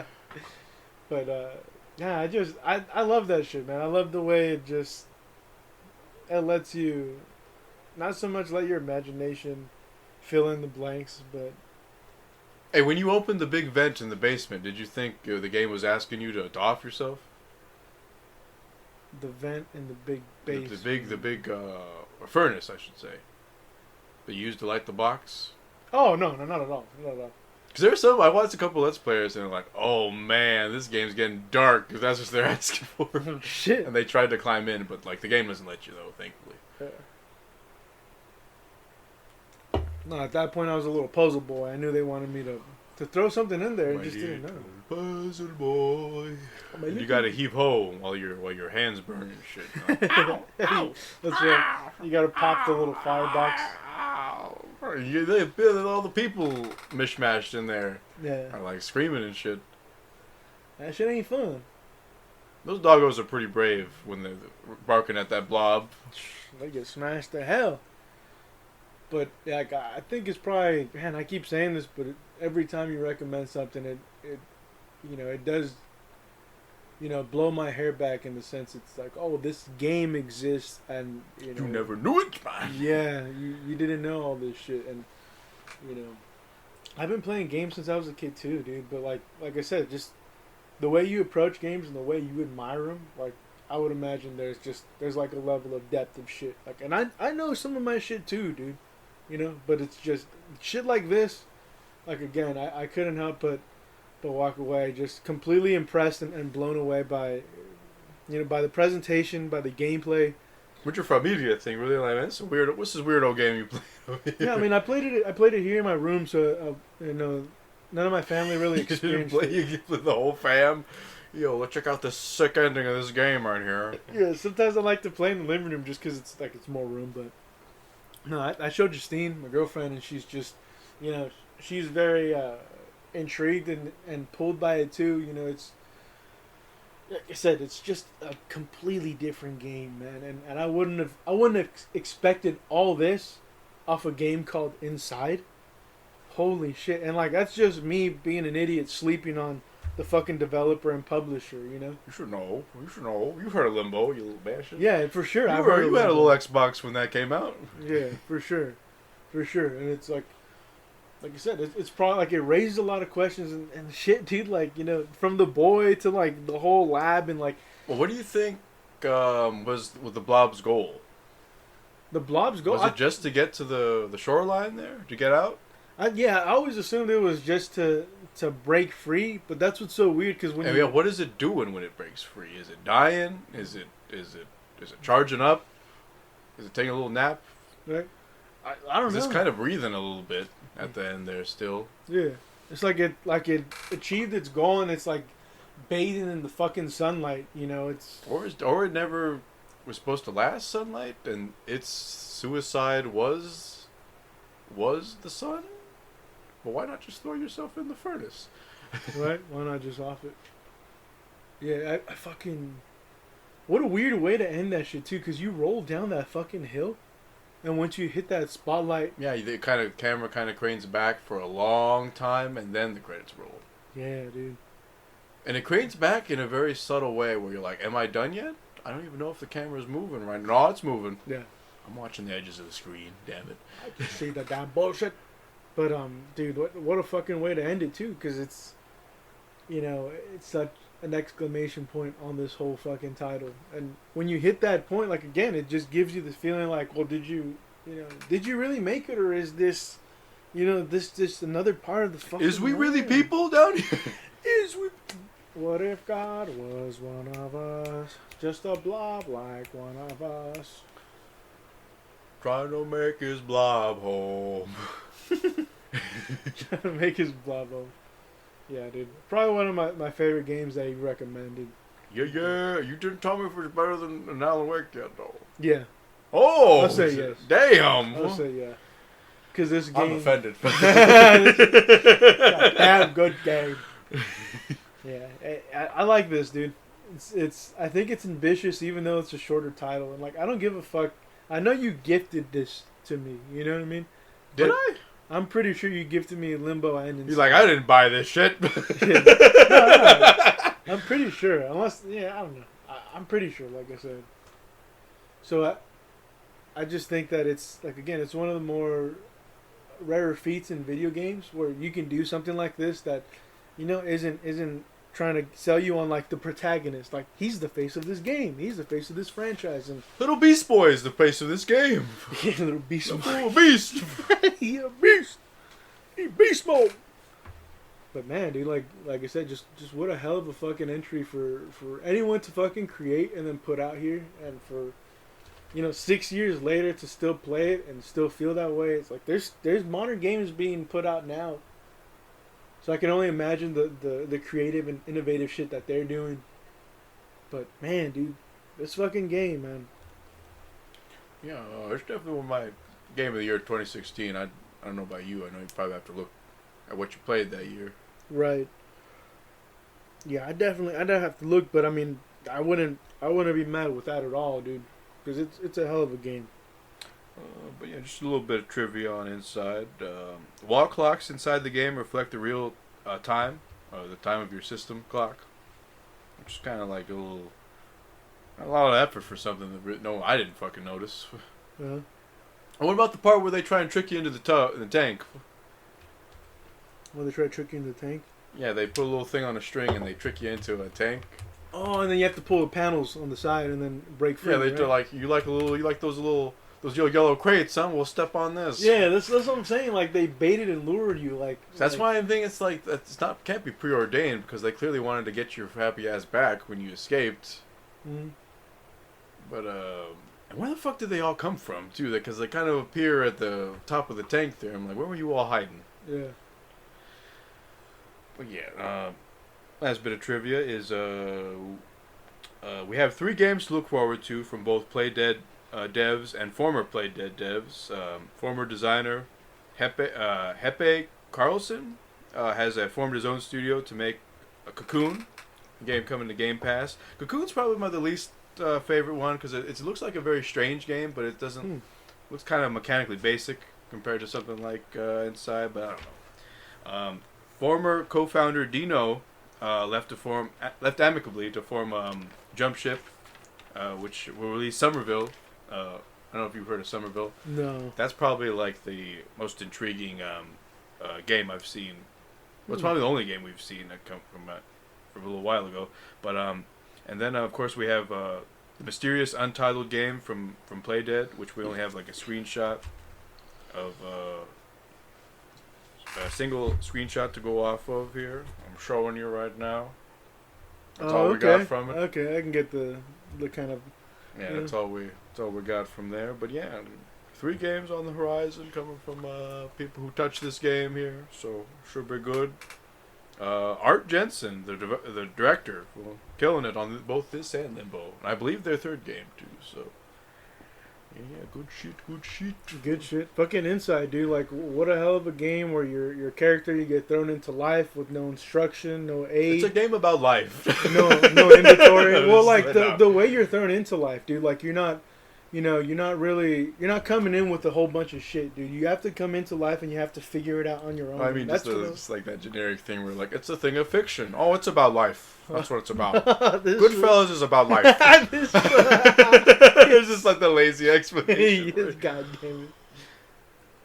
Yeah, I just love that approach, man. Casablanca's about life. I dig this shit. It's like the way you just have to survive in this world. It's so interesting. It's rough out there and inside. Yeah, it's fucking rough, dude. It's fucking rough. A fucking no-name character that grew into like this blob. No Beast name, Boy. no face. Beast Boy is his name. No, Is it really? no, it's not really Beast Boy. It's just a Let's Play I watched where they call him Beast Boy. Oh, fuck. My little Beast Boy. My little beastie. But, man, dude. A banger of a fucking game. Shall we conclude the game pick? Let's conclude it. And that concludes the game pick of this episode. Next we have the real picks. The next picks. The son of peaks. Should we start with the Juego pick? The Juego peak is right here, you son Oh of my a god, bitch. he's throwing it at me now. It's wrapped in brown paper for Dr. Chill Cosby and the multi-doping of Madonnas or Madams. Madams. Oh shit. Bow Wow's Dog Pound and Orlando Brown. Bloom story? Brown. Orlando Brown? Yeah. Oh man. Ghost 2 starring Polly Walnuts, a Casper Nope. Jesus. I don't think the world's ready for Ghost Rape. Jesus Christ. Whoa. My boy jumped into Ghost. You put Casper Nope. His boy's gonna go in reversal on him. Ernest goes to the Shadow Realm. What does that mean? It's a Yu-Gi-Oh reference. I think the Shadow Realm is like when they get in prison and shit. Ezra Miller's Hawaii 5-0. Okay, I need some background on that one. Because I know Ezra Miller, but what about Hawaii? Is he just going to be shooting a bunch of unarmed people in Hawaii? You know how he goes. That's where he be wilding out in Hawaii. I think he threw a chair or punched someone out in Hawaii, so it was just stupid shit. Cortana and the Cuck Queen and the Elite Vague. What is that? Hacksaws that saved Goyamity? Goymanity. Goymanity! Oh my goodness. You silly goose. I believe that's, you got another one on this. I saw it. What is this? Shoe tissue paper? What is this? Did you get some Air Jordans? Only the finest, dude. You got some Air Jordans, you gotta tell me. You gotta pump up the Jordans before you Pump jump. up the Air Jordans. Okay, I've got a blank DVD. I'm gonna be playing blank this week. Hey, it's the Blank best for blank. the Xbox 360. What we got here? Oh my worst! There's nothing in here. Okay, Mr. Morgana. Mr. Morgana. Some papel here. The Suffering Vegas on the Xbox. Yeah. Oh, okay. I'm intrigued by this. It's just in time for Los Spookies. Los spooky times. Los Spookies. Have you played The Suffering? Hell yeah, Oh, dude. wait. I played it when I first had the Xbox around that time and rented it out. I was like, yo, what the fuck? That shit was some trippy shit, man. And David Lynch? yeah, you know how it be. I know you have a fucking stack of games you play, so there's only so many that I can go, alright, this will probably play this one. Stack of Juegos. Have you ever come across it? I've heard of it. Hmm. Is it a prison game? Yeah. Well, Prison Boys? Yeah. Am I thinking of Ties the Bind, the sequel? No, they're both. I think they're both in prison. Oh, they're both Little Oz games? I think so, yeah. Those Little Oz boys at it again. You know how it be. I'm excited to play it. A little third-person combat game. Midway. Get some little creatures. Yeah. Little creepy crawlers. Creepy crawly boys. Oh, they something creepy crawly skeletons. They send shivers down your spine, as I understand. You know how it be. Yes. So, game pick will be The Suffering. The Suffering Way. Next we have... 2004. What do we have next? 2004. What do we have next? We have the Movie. Película/TV. Oh shit. I don't know. For Chernobyl. You don't know. Holy You don't shit, know this shit, for the audience there, this shit thicker than Bianca cake. Yeah. Oh my goodness. This shit is a good, nice cover on this bitch. The Bada Bing King, a post-Soprano success story. That's what America needs right now. This is what America needs right now. Chris Moore presents the three-way hug heard around the world. Chris Moore, the fucking Project Greenlight shit, no? Fucking Big Flesh Beast. Oh, Big Flesh. Beast Spoiler Monster. Hey, you know I had to shout out. Shout out Beast Boy. Yeah, Beast Boy. Resident Sammy 3, the Paul Wallace of Call's Vengeance. That motherfucker, hey, when you get Paul Wallace of Call going, He's the new Mr. X, dude. You gotta look out. X gonna give it to you. We got the infamous Cake Eater. Of course. My favorite of all the MGS games. Cooking with Chris Bennett. Oh boy, got a chef hat on and shit. Before we leave a Bible garnished with every meal. He's cooking family meals in this fucking TV show. He's eating for one, though. Cooks for 4 but eats for 1. Shitty coming of age, India trash. Oh no, indie trash. Indie trash. Fuck. Well, you know how those ones go, dude. Let me make sure you got these ones. Alright, fucking big floppy remake Metacast. God damn. Good luck getting that past the ratings. Hey, you know. Everything's Vatican. Everything's coming up Vatican. This color's so Vatican. The color in your eyes are so bad. Girl, your eyes are so Vatican. Vatican in my eyes. Okay, we're losing I can feel our female audience pulling away. Oh, my goodness. that sexy mermaid lady drowned me and all I got was the Lord in my heart. Damn. Damn. How the Simp got his limp back. Starring Whoopi Goldberg. Of course. The Fire Festival directed by Robert Eggers. I fucking watched the shit out of that movie. I'm sad that doesn't exist. Damn. Hey, maybe in another multiverse. It's not really a period piece, I guess. Although it can be with time. I'm coming to you from the future. This will put a lock on the damn. I put a chastity belt on that shit. You ain't getting through. Chastity belt. I forget where I saw that in the movie. It was like Robin Hood Men in Tights or some shit. I don't know. The Chair. I don't know if you've ever heard of The Chair, but The Chair is Chris Moore's post-Project Greenlight project, which was by Stars. And the premise is he gets 2 filmmakers, and they make 2 films based on the same, what is it, material? Source material. Shane Dawson. Shane Dawson is one of them.